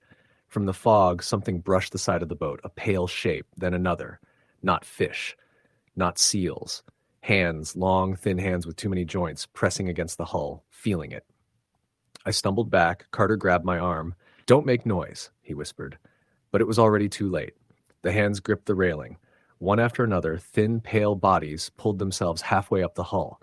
Their forms were humanoid but wrong, elongated limbs, translucent skin showing veins beneath, heads too smooth and featureless except for black, lidless eyes. They moved like spiders on walls. Carter's breath hitched. Oh, God. One of them tilted its head, eyes fixed on him. Its jaw unhinged sideways, revealing rows of jagged, needle-like teeth. Carter yelled and swung a hook at the creature, striking its head. It shrieked, a high-pitched metallic cry like tearing metal, and fell back into the water. But more climbed on, from everywhere. Their fingers clacked against the metal as they scrambled upward. The deck erupted into chaos. Briggs ran toward us with a flare gun, firing into the mass of pale bodies. The flare lit them in harsh red light. Sickly, contorted creatures squirming across the railing like insects. One leapt onto Briggs and sank its teeth into his shoulder. He screamed, fighting to pull it off as blood soaked his jacket. Lowe swung a gaff and knocked the creature loose, but another grabbed Lowe's ankle and pulled him down. He kicked frantically, but its teeth tore through his boot. Captain Hale fired a second flare, buying us seconds. He shouted for us to fall back to the cabin. The creatures advanced in jerking, unnatural motions, their limbs cracking backward and sideways. They crawled across the deck onto the wheelhouse walls, some even clinging upside down beneath the railing. As we retreated, Carter slipped. One of the creatures lunged for his throat. I grabbed him and yanked him back as Hale slammed the wheelhouse door shut behind us. The creatures slammed against the door, clawing, clicking, screeching. The Eldora's metal shell vibrated with their blows. Then, as if responding to their cries, something enormous rose from the deep. A massive shape bumped the underside of the hull with enough force to lift us inches off the water. The lights flickered. The boat groaned in agony. Through a crack in the fog, I saw a dark shape at least twice the size of the Eldora, gliding just beneath the surface, glowing faintly with sickly blue light. The creatures on deck fell silent, turning toward it as though summoned. One by one, they slipped back into the water, disappearing into the depths, and the enormous shape followed. Just like that, they were gone. We waited until sunrise before stepping outside. The deck was torn, claw marks everywhere. Blood, human and not, stained the steel. Briggs had lost a chunk of flesh from his shoulder. Lowe's boot was shredded. We limped back to harbor in silence. The company quietly retired the Eldora after that trip. No one filed reports. No one asked questions. None of us returned to fishing. I still hear scraping sounds sometimes, late at night, when the world is quiet, when the fog is thick. I tell myself it's nothing, just memory, just fear. But deep down, I know the truth. The sea remembers us, and those things are still out there, waiting in the deep, circling beneath the fog, searching for another hull to scrape. Story the end. The North Star was a rusted but reliable trawler that had been plying the waters off the New England coast for nearly 20 years. Captain Sam Holloway had run it through every storm the Atlantic could throw at him, and he knew every plank of the deck like the back of his hand. That morning, in late November, the harbor in Gloucester was wrapped in a thick fog, the kind that made even the most experienced men uneasy. The air smelled of salt, diesel, and the faint decay of fish from the morning catches. Sam's crew consisted of 6 men: Danny Red Reynolds, a burly man with a laugh that could carry over the waves; Rick Coleman, tall and silent, the kind of man who observed more than he spoke; Tommy Hicks, young and eager, with hands still too soft for life at sea; Peter Sully Sullivan, grizzled and wiry, known for surviving accidents that should have killed him; Vince Moreno, the mechanic who could fix anything; and finally, Joey Blake, the deckhand who had grown up in Gloucester, familiar with every story and superstition of the fishermen who had come before him. They set out before sunrise, nets stacked and bait ready. The sea was calm at first, deceptively so. The early hours passed in routine, hauling lines, checking traps, joking and arguing about mundane things like football and the best fried clam spots in town. But beneath the routine, there was an unease, a quiet tension none of the men would acknowledge. Sam felt it first, a subtle prickle along his spine, like the sea itself was watching, waiting. Around 10, Rick noticed something strange on the horizon, a dark shape bobbing in the mist, too large and irregular to be a buoy. As the North Star drew closer, it became clear it was a boat, an old trawler, listing heavily, paint peeled and faded, its nets hanging limp. No lights, no sign of movement. "Looks abandoned," Rick said cautiously. Danny laughed nervously. Or wrecked. Either way, we should check it out. Could be something worth salvaging. Sam hesitated. He'd been in enough situations to know that abandoned boats rarely stayed abandoned for long and rarely offered anything but trouble. But curiosity gnawed at him. We'll take a closer look. Carefully. Sam, Rick, and Joey took a small dinghy to investigate, leaving the others on the North Star. The closer they got, the more ominous it became. The deck of the derelict vessel was slick with something dark and glistening. The smell hit them first, coppery, metallic, and foul, like blood mixed with rot. "What the hell happened here?" Joey whispered, voice tight. The cabin was dark. Broken windows, overturned chairs, and bloodstains streaked the walls. The air was thick and damp. In the corner, slumped against the bulkhead, was a man, alive but barely. His eyes were wide with terror, and when he tried to speak, all that came out was a raspy whisper. Below, it's under, don't." Before they could react, he convulsed violently, clawing at the floorboards, then went completely still. Danny's face went pale. "We need to go. Now." They sprinted back to the dinghy, hearts hammering, and paddled back to the North Star. As they approached, the water around the trawler bubbled unnaturally. Something massive had been beneath the abandoned boat, and it had followed them. Shadows beneath the surface moved with a speed and intent that made the water churn violently. Sam barked orders to get the engines running and pull the nets. Vince and Sully scrambled to stabilize the boat, but the creature, or whatever it was, attacked quickly. Tentacles, smooth and pale, lashed out from beneath the water, smashing against the hull, crushing equipment, snapping ropes. The deck tilted violently, throwing men to the ground. Rick was the first to fall, caught by a tentacle that wrapped around his ankle and yanked him overboard. His screams were cut short as the water swallowed him. "Get it off the boat," Sam shouted, but what could they do? Harpoons and knives barely made a dent. The appendages seemed impervious, pulsing with unnatural strength. Danny fired flares blindly into the water, trying to scare it off. The creature recoiled briefly, then surged forward, and the sea itself seemed to rise against them. Waves slapped the deck with bone-crushing force, as if the ocean had become the weapon of some conscious entity. Joey, screaming, grabbed a coil of rope and swung it like a lasso, trying to entangle one of the tentacles. The appendage thrashed violently, smacking the deck and sending him flying. He hit the railing, bouncing against the metal, dazed and bleeding. Vince raced to the engine room, yelling that the hydraulics were failing. The North Star lurched as he fought to keep it moving. Every lurch brought more destruction. Nets ripped from the pulleys, crates smashed, the deck slick with blood and dark fluid that wasn't seawater.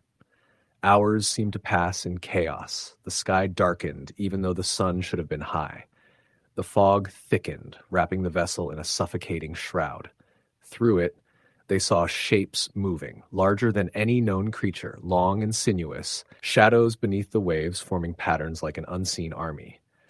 Sam realized they couldn't outrun it. The engine strained and groaned, cables snapping, pulleys shattering. The creature's appendages slammed into the hull again and again. Sully, in a burst of desperate courage, climbed the mast with an axe, hacking at a tentacle that wrapped around the top rigging. The appendage pulsed and thrashed, splattering him with black fluid. Danny, Joey, and Sam fought back with whatever they had, harpoons, knives, axes, even fists. But the creature adapted. It was patient, intelligent, calculating. Every strike was met with a new movement, a new form of attack. Then, as suddenly as it began, the assault stopped. The water went eerily calm, the fog lifted slightly, and the shadows sank beneath the waves. The men were alive, battered and broken, but the North Star was scarred, dented, and leaking. They limped back toward Gloucester. By the time they reached port, the city lights shimmered on the water like false hope. But the harbor was quiet. No one came to meet them, and the authorities dismissed the story as a hallucination, the result of exhaustion and cold. The trawler showed no sign of damage above the deck, and there was no trace of Rick or the abandoned boat. Danny, Joey, and Sully never returned to sea. Vince tried once more, but eventually gave up, haunted by nightmares of the appendages wrapping around the hull, the groaning that came from beneath, the feeling that the water itself was alive. Sam retired, but he stayed near the docks, scanning the horizon constantly. He would sometimes hear it, deep, resonant groaning rising from the water at night, faint at first, then growing louder, like a chorus of voices calling from below. And he knew the ocean never forgot. He knew that whatever had attacked them had not been defeated, only biding its time, waiting for the next vessel foolish enough to venture into its domain. Years later, fishermen would whisper about the North Star, the vanished crew members, and the shadows beneath the waves that moved with purpose. Some said it was a warning, some said it was a curse. Few would ever venture beyond the safety of the harbor again, and even fewer would speak of what they saw that day. And sometimes when the fog is thick and the sea is still, Sam swore he could hear the groaning beneath the waves again, calling the names of those it had claimed, waiting patiently for the next unlucky soul who dared disturb it. Story: the end. The Sea Raven had been docked in New Bedford longer than any of us could remember, its hull streaked with rust and layers of old paint peeling like dead skin.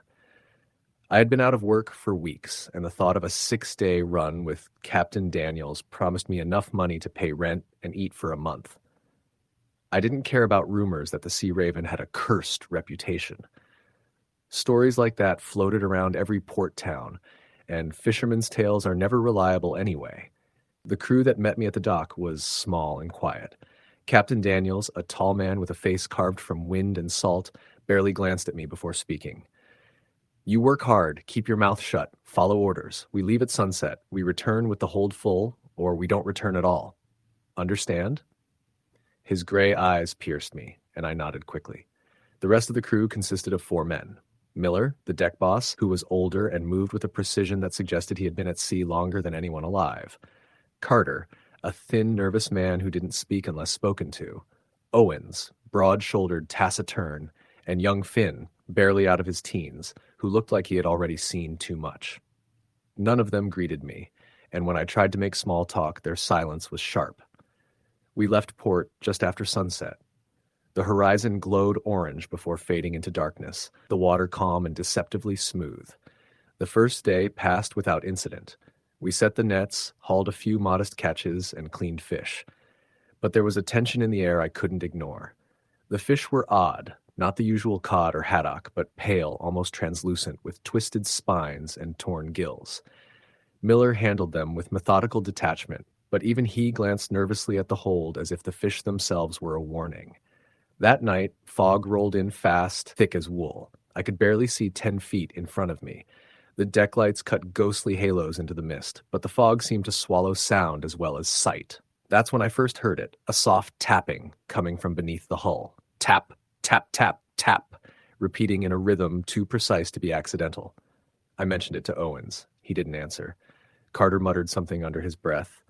"They're here." "Who?" I asked, my voice trembling. No one replied. Captain Daniels came out on deck then, his boots thudding on metal. "Ignore it," he said, though his jaw was tight. "Keep hauling nets." By the second night, the tapping had intensified. It moved along the hull in patterns, sometimes under my feet, sometimes on the rails, sometimes along the cabin roof. There was a scraping noise, too, metallic, wet, as if claws were dragging along the ship's undersides. Finn refused to sleep, huddling in the wheelhouse, muttering, "They're waiting. They're watching." I laughed at him, though my voice was hollow. Stories, I told myself. Stress. Hallucinations. Fishermen go a little mad after long nights on cold water. On the third night, the fog thickened into a solid wall. We could barely see the bow from the stern. And then, something broke the surface. A pale, elongated arm reaching over the railing. Its skin glistened wetly in the deck lights, almost translucent, with veins visible beneath. The fingers were unnaturally long, tipped with claws that scraped against the metal deck. Its face, when it emerged, was grotesque. Eyes too wide, mouth too large, gills pulsing along its neck. Captain Daniels shouted, ordering us below. I froze, watching as it climbed fully onto the deck. The others scrambled, but Owens and Miller were grabbed immediately. They didn't scream. The sound was sucked out by the fog. The creature's claws tore at their bodies with an impossible speed. Finn tried to strike with a gaff hook, but it was useless. The thing moved faster than any human could react, dragging him over the side into the black water. I ran toward the mast and began climbing, my boots slipping on wet metal. Below, Daniels was standing, facing them, shouting in a guttural language I didn't understand. The creatures paused, tilting their heads, then lunged. The boat shook violently under their weight, metal groaning and wood cracking. Daniels screamed as the first claw tore into him. I could see his face twist in fear and fury as they dragged him across the deck. Then silence swallowed him. I held on to the mast for hours, though time had lost all meaning. When the fog began to lift with the first light of dawn, the creatures retreated, slipping back beneath the water. The Sea Raven drifted, silent and empty, the deck strewn with ruined nets and signs of struggle. No bodies remained, only blood-streaked metal and broken equipment. A passing freighter spotted me, calling out, throwing ropes. I was pulled aboard, shivering, exhausted, barely able to speak. The Coast Guard investigated, but there was nothing left to find. The hull of the Sea Raven remained afloat, but the crew had vanished. Authorities dismissed my story as hallucination induced by cold, exhaustion, and stress. Fishermen disappear, they said. Boats break apart. Nature is cruel. I know the truth. I've seen what lurks in the fog on the North Atlantic. I've seen the shapes that hunt the decks of trawlers. Captain Daniels had made a deal long ago, trading crews for survival, and the debt is collected in men. I haven't set foot on a boat since. I live far inland now, away from the ocean. But sometimes, late at night, I hear the tapping. Tap, tap, tap, tap, faint but deliberate, echoing through the darkness. I know it isn't wind. I know it isn't rain. And I know it is coming for the next crew. Story the end. Cold salt water sprayed across the bow every time the Eleanor Vance punched through another black wave, but none of us wiped it from our faces anymore. After 3 days at sea, everything, our boots, gloves, foul weather gear, was already soaked through. The North Atlantic in March doesn't forgive anything, especially not a tired crew working a boat older than all of us put together. I wasn't even supposed to be there. I'd been working as a deckhand on a different trawler out of Montauk until the engine blew, leaving us all jobless for the better part of a month. Fishing was my livelihood. I couldn't wait for repairs or unemployment paperwork. So when I heard that the Eleanor Vance needed a temporary fill-in for a 6-day run, I took it. I didn't ask questions. I didn't know enough to ask the right ones. The Vance was solidly built but worn, with streaks of rust like old blood. Captain Roy Carver was a gray-bearded man who spoke quietly, but whose eyes never softened. The rest of the crew, 3 men, all older and harder than me, kept mostly to themselves. They had that 1,000-yard stare you see on fishermen who've spent their entire lives letting the ocean decide whether they get to wake up each morning. We left Montauk at sunset. By dawn, the radio had gone to static. "Storm activity," Captain Roy said, tapping the console. Nothing to worry about. Except the sky was clear, and the horizon was unnaturally sharp, like you could slice your hand open on it. The men exchanged glances, quick and silent. I pretended not to notice. Our first haul came up strangely light. Not empty, just wrong. The cod we pulled in were thin, scarred, and pale in odd ways. One had a gash across its side that looked too clean, as if something had cut it with precision. Another's gills were shredded. A third had a bite taken out of it that didn't match anything I'd seen in these northern waters. "It happens," said Griggs, the oldest crewman, tossing a half-mauled fish into the hold.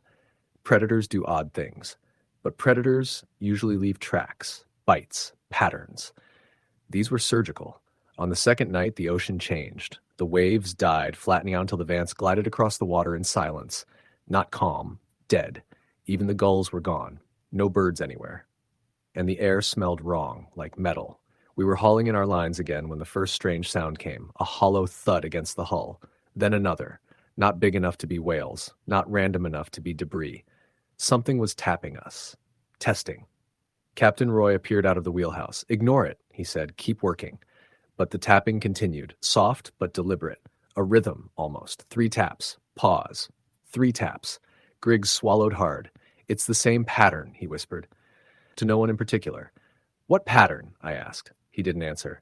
Later, when I was gutting fish alone by the stern, Griggs slipped beside me, eyes flicking around to be sure the others were out of earshot. "You're fill-in," he said quietly. "You don't know the Vance like we do." "I know enough to want answers," I replied. He leaned in. "This boat has history. Last 2 crews. Gone." "What do you mean? Gone?" "Vanished. Boat found adrift. Everyone missing." My stomach tightened. "Then why are we out here?" "Because Roy keeps coming back, and every time he takes new men, and only he returns." A chill shot through me, colder than the wind. He's got some story about storms, equipment failure, rogue waves. But those boats didn't sink. They drifted. Griggs paused. "Roy's friends with the owners. They trust him. But we," He stopped. His mouth hung open like he wanted to say something more, but thought better of it. Just be careful, he finally said, then walked away. I didn't believe him at first. Fisherman rumors are as common as fish guts, but that night when the tapping returned stronger, this time beneath my boots, I started believing everything. By the third night, the fog came. Not rolling in gradually like normal ocean fog, not drifting down from the sky, it rose from the water itself, thick white tendrils curling upward like fingers. In minutes we were surrounded. I couldn't see 10 feet in any direction. Captain Roy cut the engines. There's no point burning fuel when we can't haul, he said. Weather will clear. Get some rest. But none of us slept. The fog pressed against the windows of the sleeping quarters like it was alive. I lay awake, listening. Tap, tap, tap, tap. Tap, tap, tap, tap. Moving along the hull, moving upward. At 2 a.m., I heard something else, something that didn't belong on a fishing vessel. Breathing, wet, ragged, close. I sat up just as a shadow moved past the bunkroom porthole, too tall to be one of the crew. The next morning, one of the men, Scheller, was missing. We searched the deck, engine room, hold, nothing. Captain Roy examined the open stern gate where the lines were. Must have gone overboard in the fog, he said flatly. No splash, Griggs muttered. Nobody heard anything. Roy stared him down until he shut up. We worked the deck in eerie silence. Every few minutes a splash echoed through the fog, not from us, not from throwing fish. Something else was moving around us. At one point I saw a shape in the mist, humanoid, but all wrong, leaning on the water's surface as if standing on it. When I blinked, it was gone.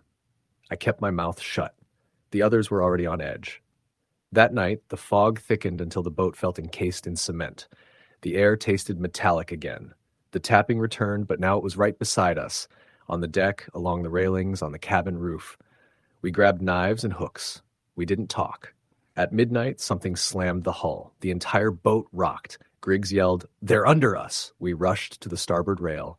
Something enormous moved beneath the surface, pale, long-limbed, gliding with a speed no swimmer could match.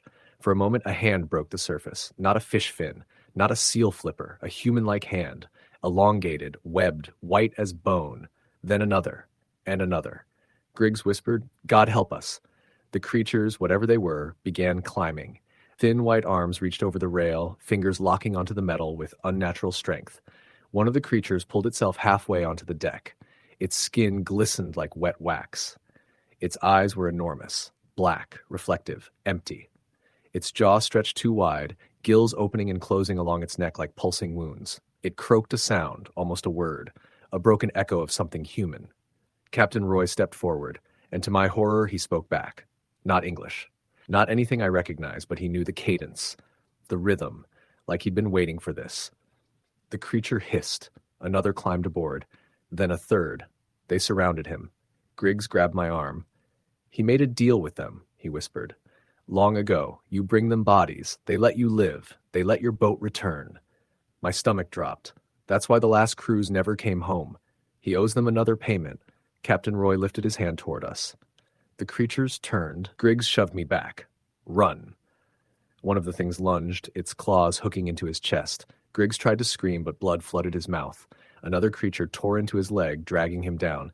They pulled him apart on the deck like wolves on a carcass. The third came for me. In pure panic, I grabbed a gaff hook and swung. The hook sank into its throat. A gush of black fluid poured out, burning my skin where it touched. The creature shrieked and fell backward over the rail. Captain Roy roared something guttural, furious. The other two creatures leapt toward me, but I ran, climbing the mast, scrambling up the support like a terrified animal. They didn't follow. They watched, waiting. Roy shouted again, pointing at me. The creatures began rocking the boat, shifting their weight, pushing the hull. They wanted to capsize it, dump me into the water, into their arms. I held on with everything I had, but fate intervened. A distant foghorn bellowed. Then another. Lights pierced the fog from the southwest, bright beams sweeping across the water. A tanker. Huge. Too close. The Eleanor Vance rocked violently as the tanker's waves hit. I heard Roy scream orders at the creatures. I heard them screech back. But the swell was too strong. The Vance tilted, then slammed against the side of the tanker with a metallic crunch. The impact threw Roy across the deck, breaking him against a winch. The creatures dove into the water, and the Eleanor Vance began to sink. I climbed as high as I could on the mast, waving and shouting until crewmen from the tanker spotted me. They threw ropes, shouting instructions, but I was barely conscious. The last thing I remember is the cold cutting into me like knives as they hauled me aboard. When the Coast Guard questioned me, they accepted the same lies so many lost fishermen have told. Storm, fog, men overboard. Couldn't save them. But I know the truth. Creatures in the deep aren't myths. Deals made at sea aren't stories. And somewhere beneath that fog, the Eleanor Vance still lies, its rusted hull resting on the ocean floor, surrounded by pale shapes waiting for their next debt to be paid. Sometimes late at night, I hear tapping on my window. Same rhythm, 3 taps. Pause. 3 taps. I don't answer. I never will. But I think they're still looking for me. Story the end. The old men on the docks used to say the Bering Sea keeps what it wants, and if it ever gives something back, it's only because it doesn't need it anymore. I never believed that kind of talk growing up in coastal Oregon, but by the winter of 2004, after 10 seasons fishing crab, I'd learned to listen when the sea started acting strange. The Artemis was a 98-foot steel-hulled crabber, built tough enough to break ice on a bad day. Our captain, Floyd Mercer, had been on the water 40 years and always said the ocean telegraphed its anger long before it struck. That season, though, nothing made sense. Some nights were too still. Some waves rose with no wind. Some places felt wrong even before the depth finder started screaming. On the night, everything happened. We were short-handed. 2 deckhands had quit earlier that week after finding another boat's life ring washed up on our line, split, torn, and covered in scratches no one could explain. Floyd said it was probably from a wreck miles away and drifted on currents. The rest of us pretended to believe him, though none of us slept well afterward. The winter had warped all of us more than we cared to admit. We left Dutch Harbor late because the hydraulic pump had been acting up. Floyd didn't want to risk missing our quota window. He pushed us north toward the deeper pots where the satellite charts predicted heavier clusters. The cold felt different that night, dry and biting, like the air itself was thinner. Ice fog drifted low across the water, hiding the horizon whenever the floodlights got too bright. We hit our string just after midnight. One by one, we hauled pots, most of them light. The crabs we did pull were sluggish, like they'd been stunned. A few had strange white streaks across their shells, almost like burns. Cal, our engineer, tapped one with a gloved finger and muttered, "Seen a lot of weird shit out here, but that ain't normal." Even Floyd didn't argue. Around the 8th pot, the davit cable jumped hard in its pulley like something jerked on it from below. Mason, the greenhorn, swore and nearly fell backward. I told him it was probably snagged on the lip of the pot, but I knew better. A snag didn't pull downward. A snag didn't feel alive. The winch groaned, straining. Then something slammed the hull beneath our feet. One heavy impact, then a slower scrape that moved from bow to stern. Metal against metal, but deeper than that, like something dense dragged along our underside. "What the hell was that?" Mason whispered. "Nothing," Floyd said, too quickly. "Bring the pot up." When the pot finally broke the surface, it was twisted, bent like something had grabbed it. The steel mesh was crushed inward on one side. Inside, instead of crabs, we found pieces of rope, kelp, and Cal cursed under his breath, strips of orange fiberglass. "Boat debris," he said. "Fresh." Floyd inspected the shards, his jaw tight. "Any markings? No numbers. No name." We all looked around us, scanning the dark. The fog swallowed the beams from our floodlights. We couldn't see 50 yards out. Then faintly, we heard it. A metallic clanging, slow, irregular, something drifting, something hitting something else. Mason said, "That's a buoy, right? Got to be." But none of us answered. We finished the string fast, hands shaking, boots slipping on the icy deck. Every few minutes came the strange clanging, sometimes louder, sometimes softer, like something was circling us. By the time we pulled the last pot, even the radio had started crackling with static. Sharp bursts, like something interfering with the signal. "Get inside," Floyd ordered. "Everyone." We locked the deck hatch behind us. The wheelhouse felt too small with all of us crammed in there, our breath fogging the windows. Floyd throttled forward, slow but steady, while Cal kept an eye on the sonar. The sonar screen showed nothing at first. Then a shape appeared, faint, amorphous, somewhere behind us. Probably a school of fish, I told myself. But schools didn't stay perfectly paced with a boat for 20 straight minutes. The clanging grew louder. Then it stopped. Everything went quiet except the engines. Floyd cursed and grabbed the radio. "Coast Guard, this is the commercial vessel Artemis, position." Static swallowed his voice. He tried again. Nothing. "Wind's dead," he muttered. "Signal should be clean." We all waited for him to say what we were thinking, but he never did. Cal tapped the sonar. Cap?" Another shape appeared. Bigger. Right beneath us. Before we could react, the Artemis lurched so violently our knees buckled. Something had hit us from below, lifting the hull enough that drawers in the galley flew open and pans clattered to the deck. "Engine room. Now!" Floyd barked. But before Cal could even move, a deep groan vibrated through the ship. Not metal bending. Deeper, almost like a voice. Then the power surged. Lights brightened, then dimmed, then flickered. The hydraulic pump we'd shut off hours earlier whined to life on its own, spinning uselessly. Something scraped the hull again, long, slow, deliberate. The sound traveled the length of the boat like something studying it. Mason started backing away from the windows. No, no, no, no. Then came the knocking. 3 sharp raps on the starboard hull. Human, rhythmic. 2 seconds later, 3 more. Closer. "Someone's out there," Mason whispered.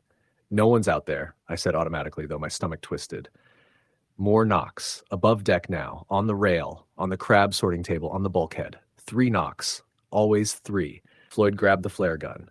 "We're going topside." "Hell we are," Cal said. But the captain wasn't the type to wait. He unlatched the wheelhouse door and stepped out into the freezing air. I followed him because someone had to. The deck was empty. Floodlights flickered in and out. Ice fog curled around the pots like smoke. Every shadow felt too tall, too sharp, too wrong.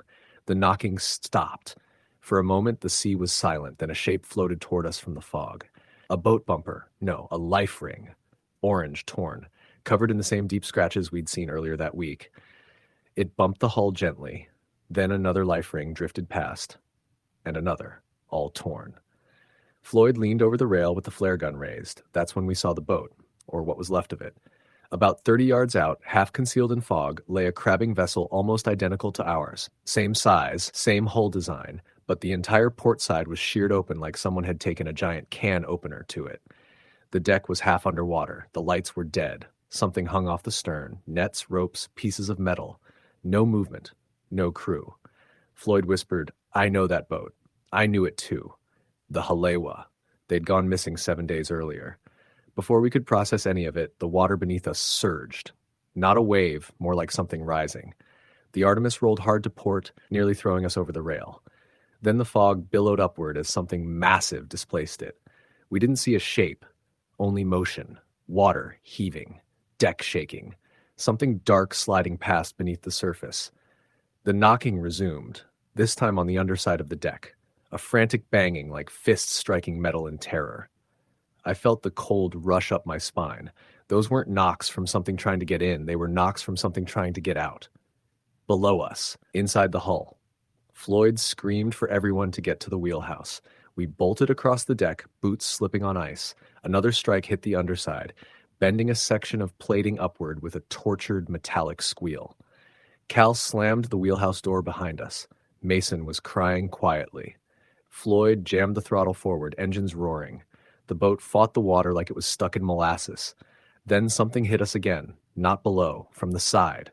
The windows rattled. The entire vessel rolled. The radar screen went blank, then flickered, then blank again. The depth finder spiked wildly, showing numbers that made no sense, depths that changed by hundreds of feet in seconds. "Hold on," Floyd yelled. Another surge lifted the stern. The boat pitched dangerously. Pots broke free on deck. Something slid across the roof above us, slow, dragging, heavy. Then we heard it, a sound I will never forget. A long, hollow exhale, wet and deep. Like something older than the ocean was breathing right beside us. Cold air poured through the seams in the wheelhouse. The lights flickered once, twice. Everything went black. The engines died. The electronics died. The heater died. Only the windless silence remained. We sat frozen, too afraid to breathe. Minutes passed. Maybe hours. Finally, the fog around us thinned. The boat righted itself. The ocean calmed to an unnatural stillness. When the lights blinked back on one by one, the Halewa was gone. The life rings were gone. The banging beneath the hull was gone. No sign anything had ever been there. We limped back to Dutch Harbor in silence, the engines groaning like old bones. Coast Guard logged our report but didn't believe it. They blamed the fog, exhaustion, misread instruments. We knew better. Something took the Halewa. Something found us too. And whatever it wasn't done. During our next trip, one of our pots surfaced with deep scratches across the steel frame. Fresh ones, still warm from friction. 3 scratches, always 3. Story the end. The gulls were still asleep when we pushed off from the docks in Westport, Washington, the sodium lights along the pier glowing dull yellow across the water. I'd worked plenty of boats before, mostly crabbers, some trawlers, but the Mercy Jane was different from the moment I saw her.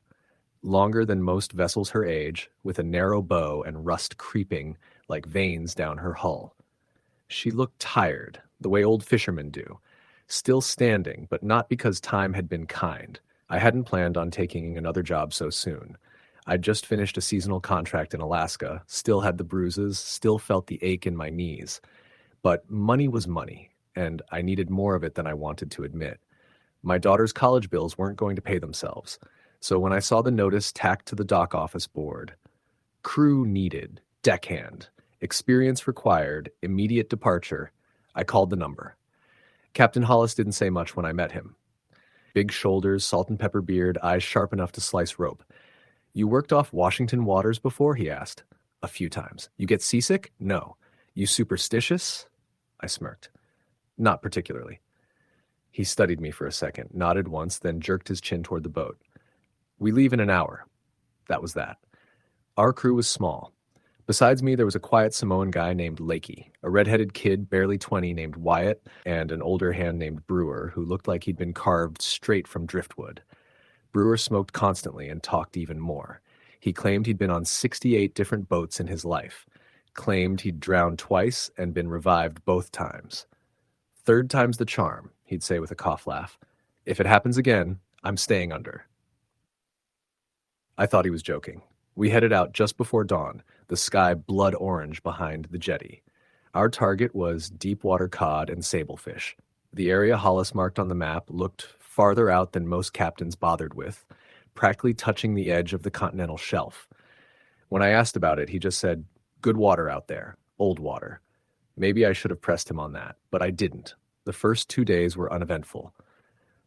Cold, quiet.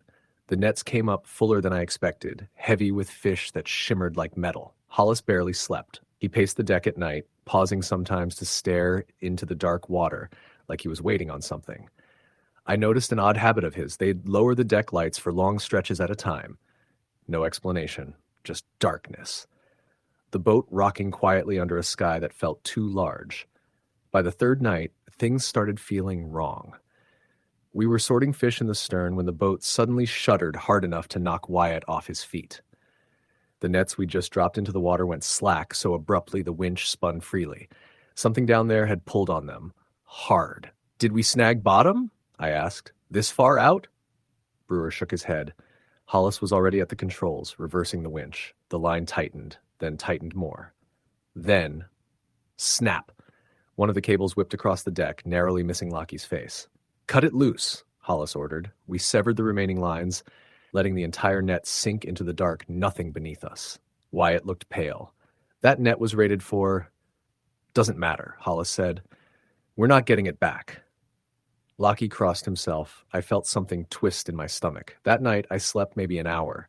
The water sounded different against the hull, thicker somehow, like something was shifting underneath us instead of around us. Around 4 a.m., I woke to a muffled thump. Then another. Slow. Rhythmic, like something heavy brushing the underside of the boat. When I climbed topside, Hollis was standing alone on the deck in the dark, staring out over the water.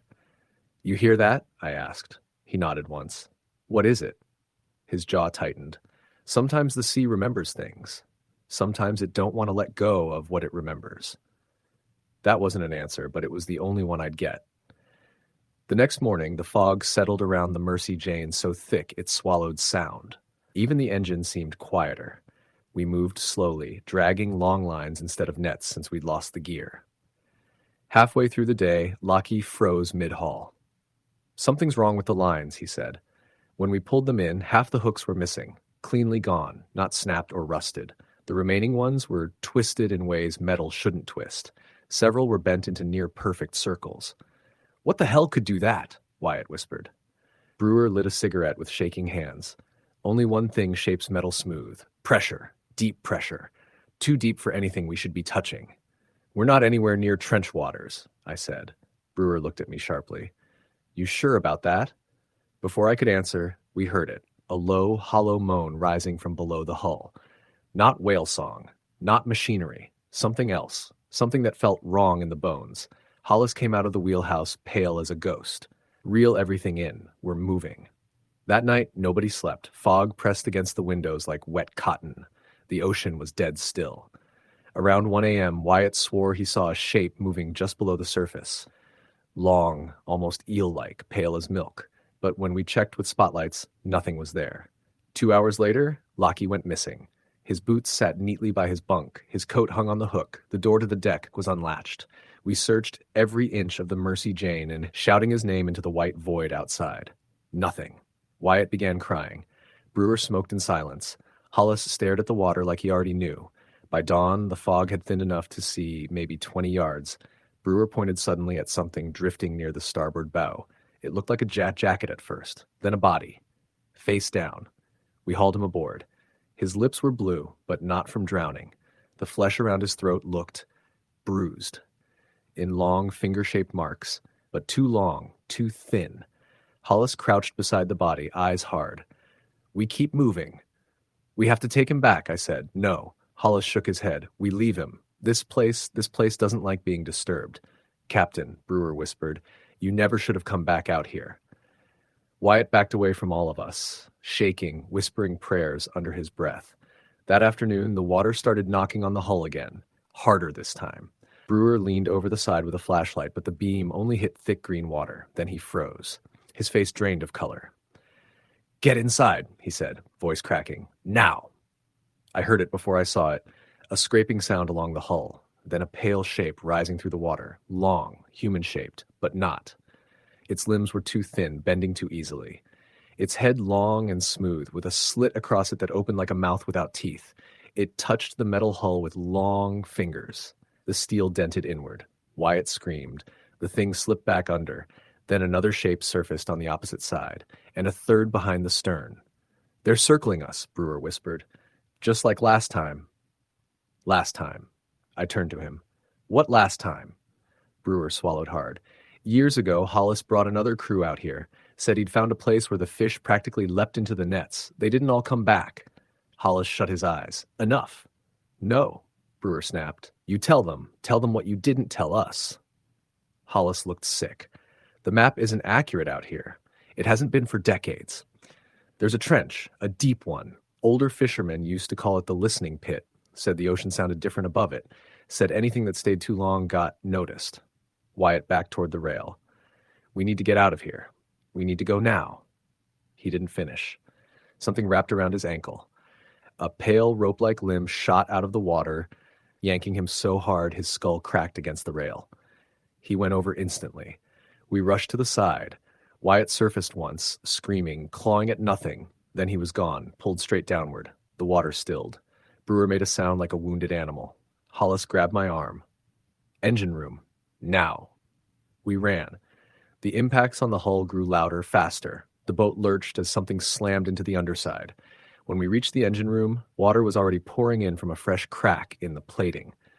Something brushed against the outside of the hull again. Slow, deliberate. Like fingers, the lights flickered. Brewer slipped on the wet floor and fell backward into the flooding bilge. I reached for him, but something surged up through the water, pale, glistening, wrong, and wrapped around his waist. He didn't even scream. He was dragged under, vanishing into the dark water that shouldn't have been deep enough to swallow him. I stumbled backward up the steps, screaming his name. Hollis slashed through the emergency release on the life raft, shoved me toward it. "Go! You're coming." "No," he said quietly. "This is mine to finish. I'm not leaving you." He grabbed the front of my jacket, eyes wild. "The ocean listens out here. If you stay, it'll learn your voice. Go!" He shoved me with everything he had. I hit the raft. It dropped into the water. The Mercy Jane groaned like a dying animal. Hollis stood at the railing as the boat tilted, water rushing across the deck. Pale shapes swarmed up the sides, dozens of them, moving like snakes. One rose almost to his height. It opened that long slit of a mouth. Hollis didn't scream. The Mercy Jane went under fast, slipping beneath the surface without any explosion, without debris, as if the sea had simply yanked it downward. And then the shapes vanished. The ocean went still. I drifted for hours until a Coast Guard helicopter found me. They never found the boat. They never found the bodies. They said maybe we'd struck something, maybe the hull failed, maybe I hallucinated the rest. But sometimes, late at night, alone in my house, I hear it again. That slow, heavy knocking, like something brushing the underside of a boat, like something remembering my voice. Story the end. The first thing I remember from that week was the cold. Not the usual ocean chill that numbs your fingers and stiffens your joints, but something deeper, like the kind that sinks into your bones and waits there. It was early March off the coast of Maine, the tail end of winter, when the water is black and heavy and most sane fishermen stay closer to shore. But we weren't like most fishermen. We needed a good haul, and our captain, Russ Dempsey, swore that the area around George's Bank was ripe and ready. There were 5 of us on the Marlene J. Russ, Gary, our deckhand and Russ's cousin, Lyle, the oldest guy on the boat and a man who looked like he'd been carved from driftwood, me, the greenest of the bunch, and Sam, our quiet but dependable engineer. The Marlene J wasn't pretty, 40 years old and rusted along the seams, but she could work, and that was all that mattered. The first 3 days were normal enough. Hard work, long hours, cold winds, and a few minor mechanical scares that Sam handled like he always did, with wrenches, curses, and a cigarette dangling from his lips. We got a decent haul each day. Nothing spectacular, but enough to make the trip worthwhile. At night, we'd take turns on watch while the others tried to sleep in bunks that smelled like mildew and diesel. But the 4th night, everything changed. I was on watch at around 3 in the morning. The ocean was calm in a way that didn't feel right, flat as glass, with no wind at all. Even the sound of the water slapping the hull felt muted. I remember thinking I'd never heard the Atlantic so quiet. Then I saw a glow. At first I thought it was moonlight breaking through the clouds, but the sky was pitch black. The glow came from below, a soft greenish shimmer that pulsed like something breathing. I leaned over the rail, squinting into the dark water. The glow moved, slowly, deliberately, like a huge light drifting beneath us. I called down for Sam, but before he came up, the Marlene J jerked sideways hard enough to slam me into the rail. The bow dipped, then snapped back up. Something had hit us. Something big. Sam reached the deck out of breath. "What'd you do?" he asked. "Nothing," I said. "Something hit us." He looked over the side and froze when he saw the moving glow. "What is that?" I whispered. He didn't answer. He just backed away from the rail like the ocean had turned radioactive. We woke the others. For the next hour, we stood on deck, watching the light drift around underneath us, circling slowly. Russ thought it was plankton. Lyle said maybe it was a submarine. Gary suggested we move, but when we fired up the engine, whatever was under us slammed the hull again. Harder this time. "Cut it!" Russ yelled. Sam killed the power, and the boat drifted in silence. For a long minute, nothing happened. Then another thud, and another. A slow, irregular rhythm, almost like knocking. We waited until dawn, too scared to restart the engine. The glow faded with the rising sun, disappearing into the depths. By morning, Russ convinced us it must have been a whale, maybe a giant squid, something rare but natural. We wanted to believe him. We shouldn't have. Around noon, we dropped the net again, hoping to work fast and get out of the area. The weather was starting to turn, clouds thick and low, temperature dropping. The winch strained as the net came up heavier than usual. "Must have hit the mother lode," Gary said, grinning. He was wrong. The smell hit us first, a rancid chemical stench that made my stomach lurch, not like fish, not like anything I'd smelled on the water before. When the net breached the surface, we saw why. There were fish inside, but most of them looked wrong, bloated, pale, and covered in strange black patches like bruises. Some had open sores that leaked dark slime. A few were split open, innards oozing out, but not from the net. They looked like they'd been eaten from the inside. Mixed among them were pieces of something else, pale, jelly-like strips that stuck to the mesh. Some were long as my arm, and some were curled like dead snakes. They pulsed faintly like the glow from the night before had been trapped inside them. "Don't touch it," Lyle said sharply. Gary laughed nervously. "What, you scared it'll bite?" But when he reached out with a gaff to move one of the strips, the thing flexed. Not a twitch, not a slide. It flexed like a hand clenching. Gary recoiled so fast he fell backward onto the deck. The strip pulsed harder, then tore itself free from the net and dropped onto the deck with a wet slurp. It twitched toward Gary. I swear to God, it moved toward him. Russ grabbed a shovel and slammed it onto the thing, pinning it.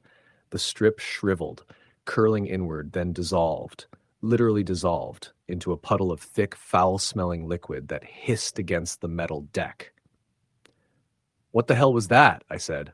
No one answered. We dumped the whole catch overboard, fish and all. Even after hosing the deck, the smell didn't go away. It clung to the air, to our clothes, to our skin. We decided to head west immediately, get back toward the mainland before we saw anything else strange. But the ocean had other plans.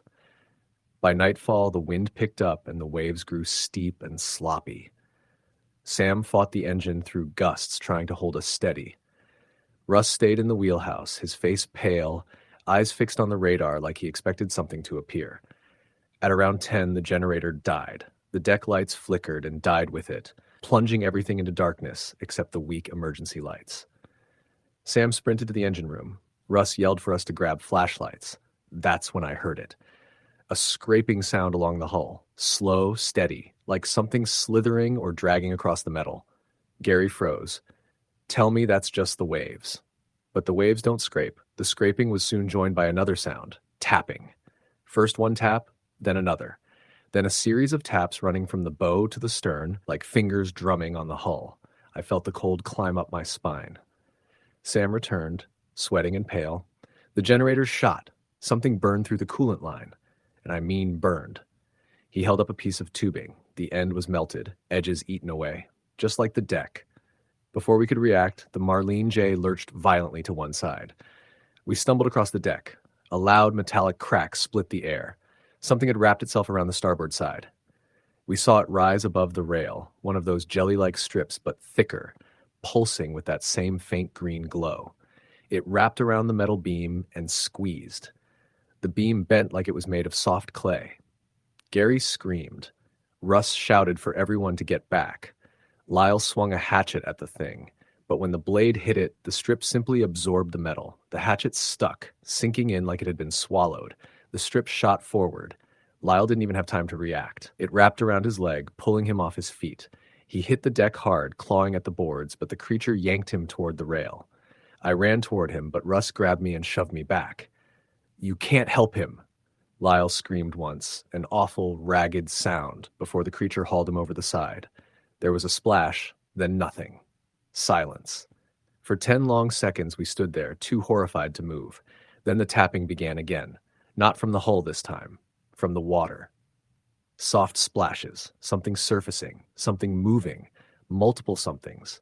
Shapes rose near the boat, shapes that glowed faintly beneath the surface. Dozens of them. Sam whispered, "We're surrounded." Russ yelled for us to get inside. We barricaded the cabin doors and windows with anything we could move, benches, toolboxes, crates. The boat rocked violently as things slammed against the hull. The metal groaned. The entire structure shook. For an hour, maybe more, the assault continued. Then it stopped. The silence was somehow worse. One by one, we fell asleep from exhaustion. I don't remember dozing off, but when I opened my eyes, it was dawn. The storm clouds had cleared and sunlight leaked weakly through the corner of the window. We waited another hour before unbarring the door. The deck was wet, covered in streaks of slime, but nothing else. No glowing shapes, no scraping, just quiet water and weak sunlight.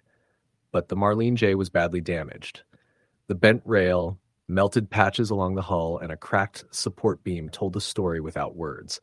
We knew we had to get home before the boat sank under us. Sam managed to jury-rig the generator enough to give us partial power.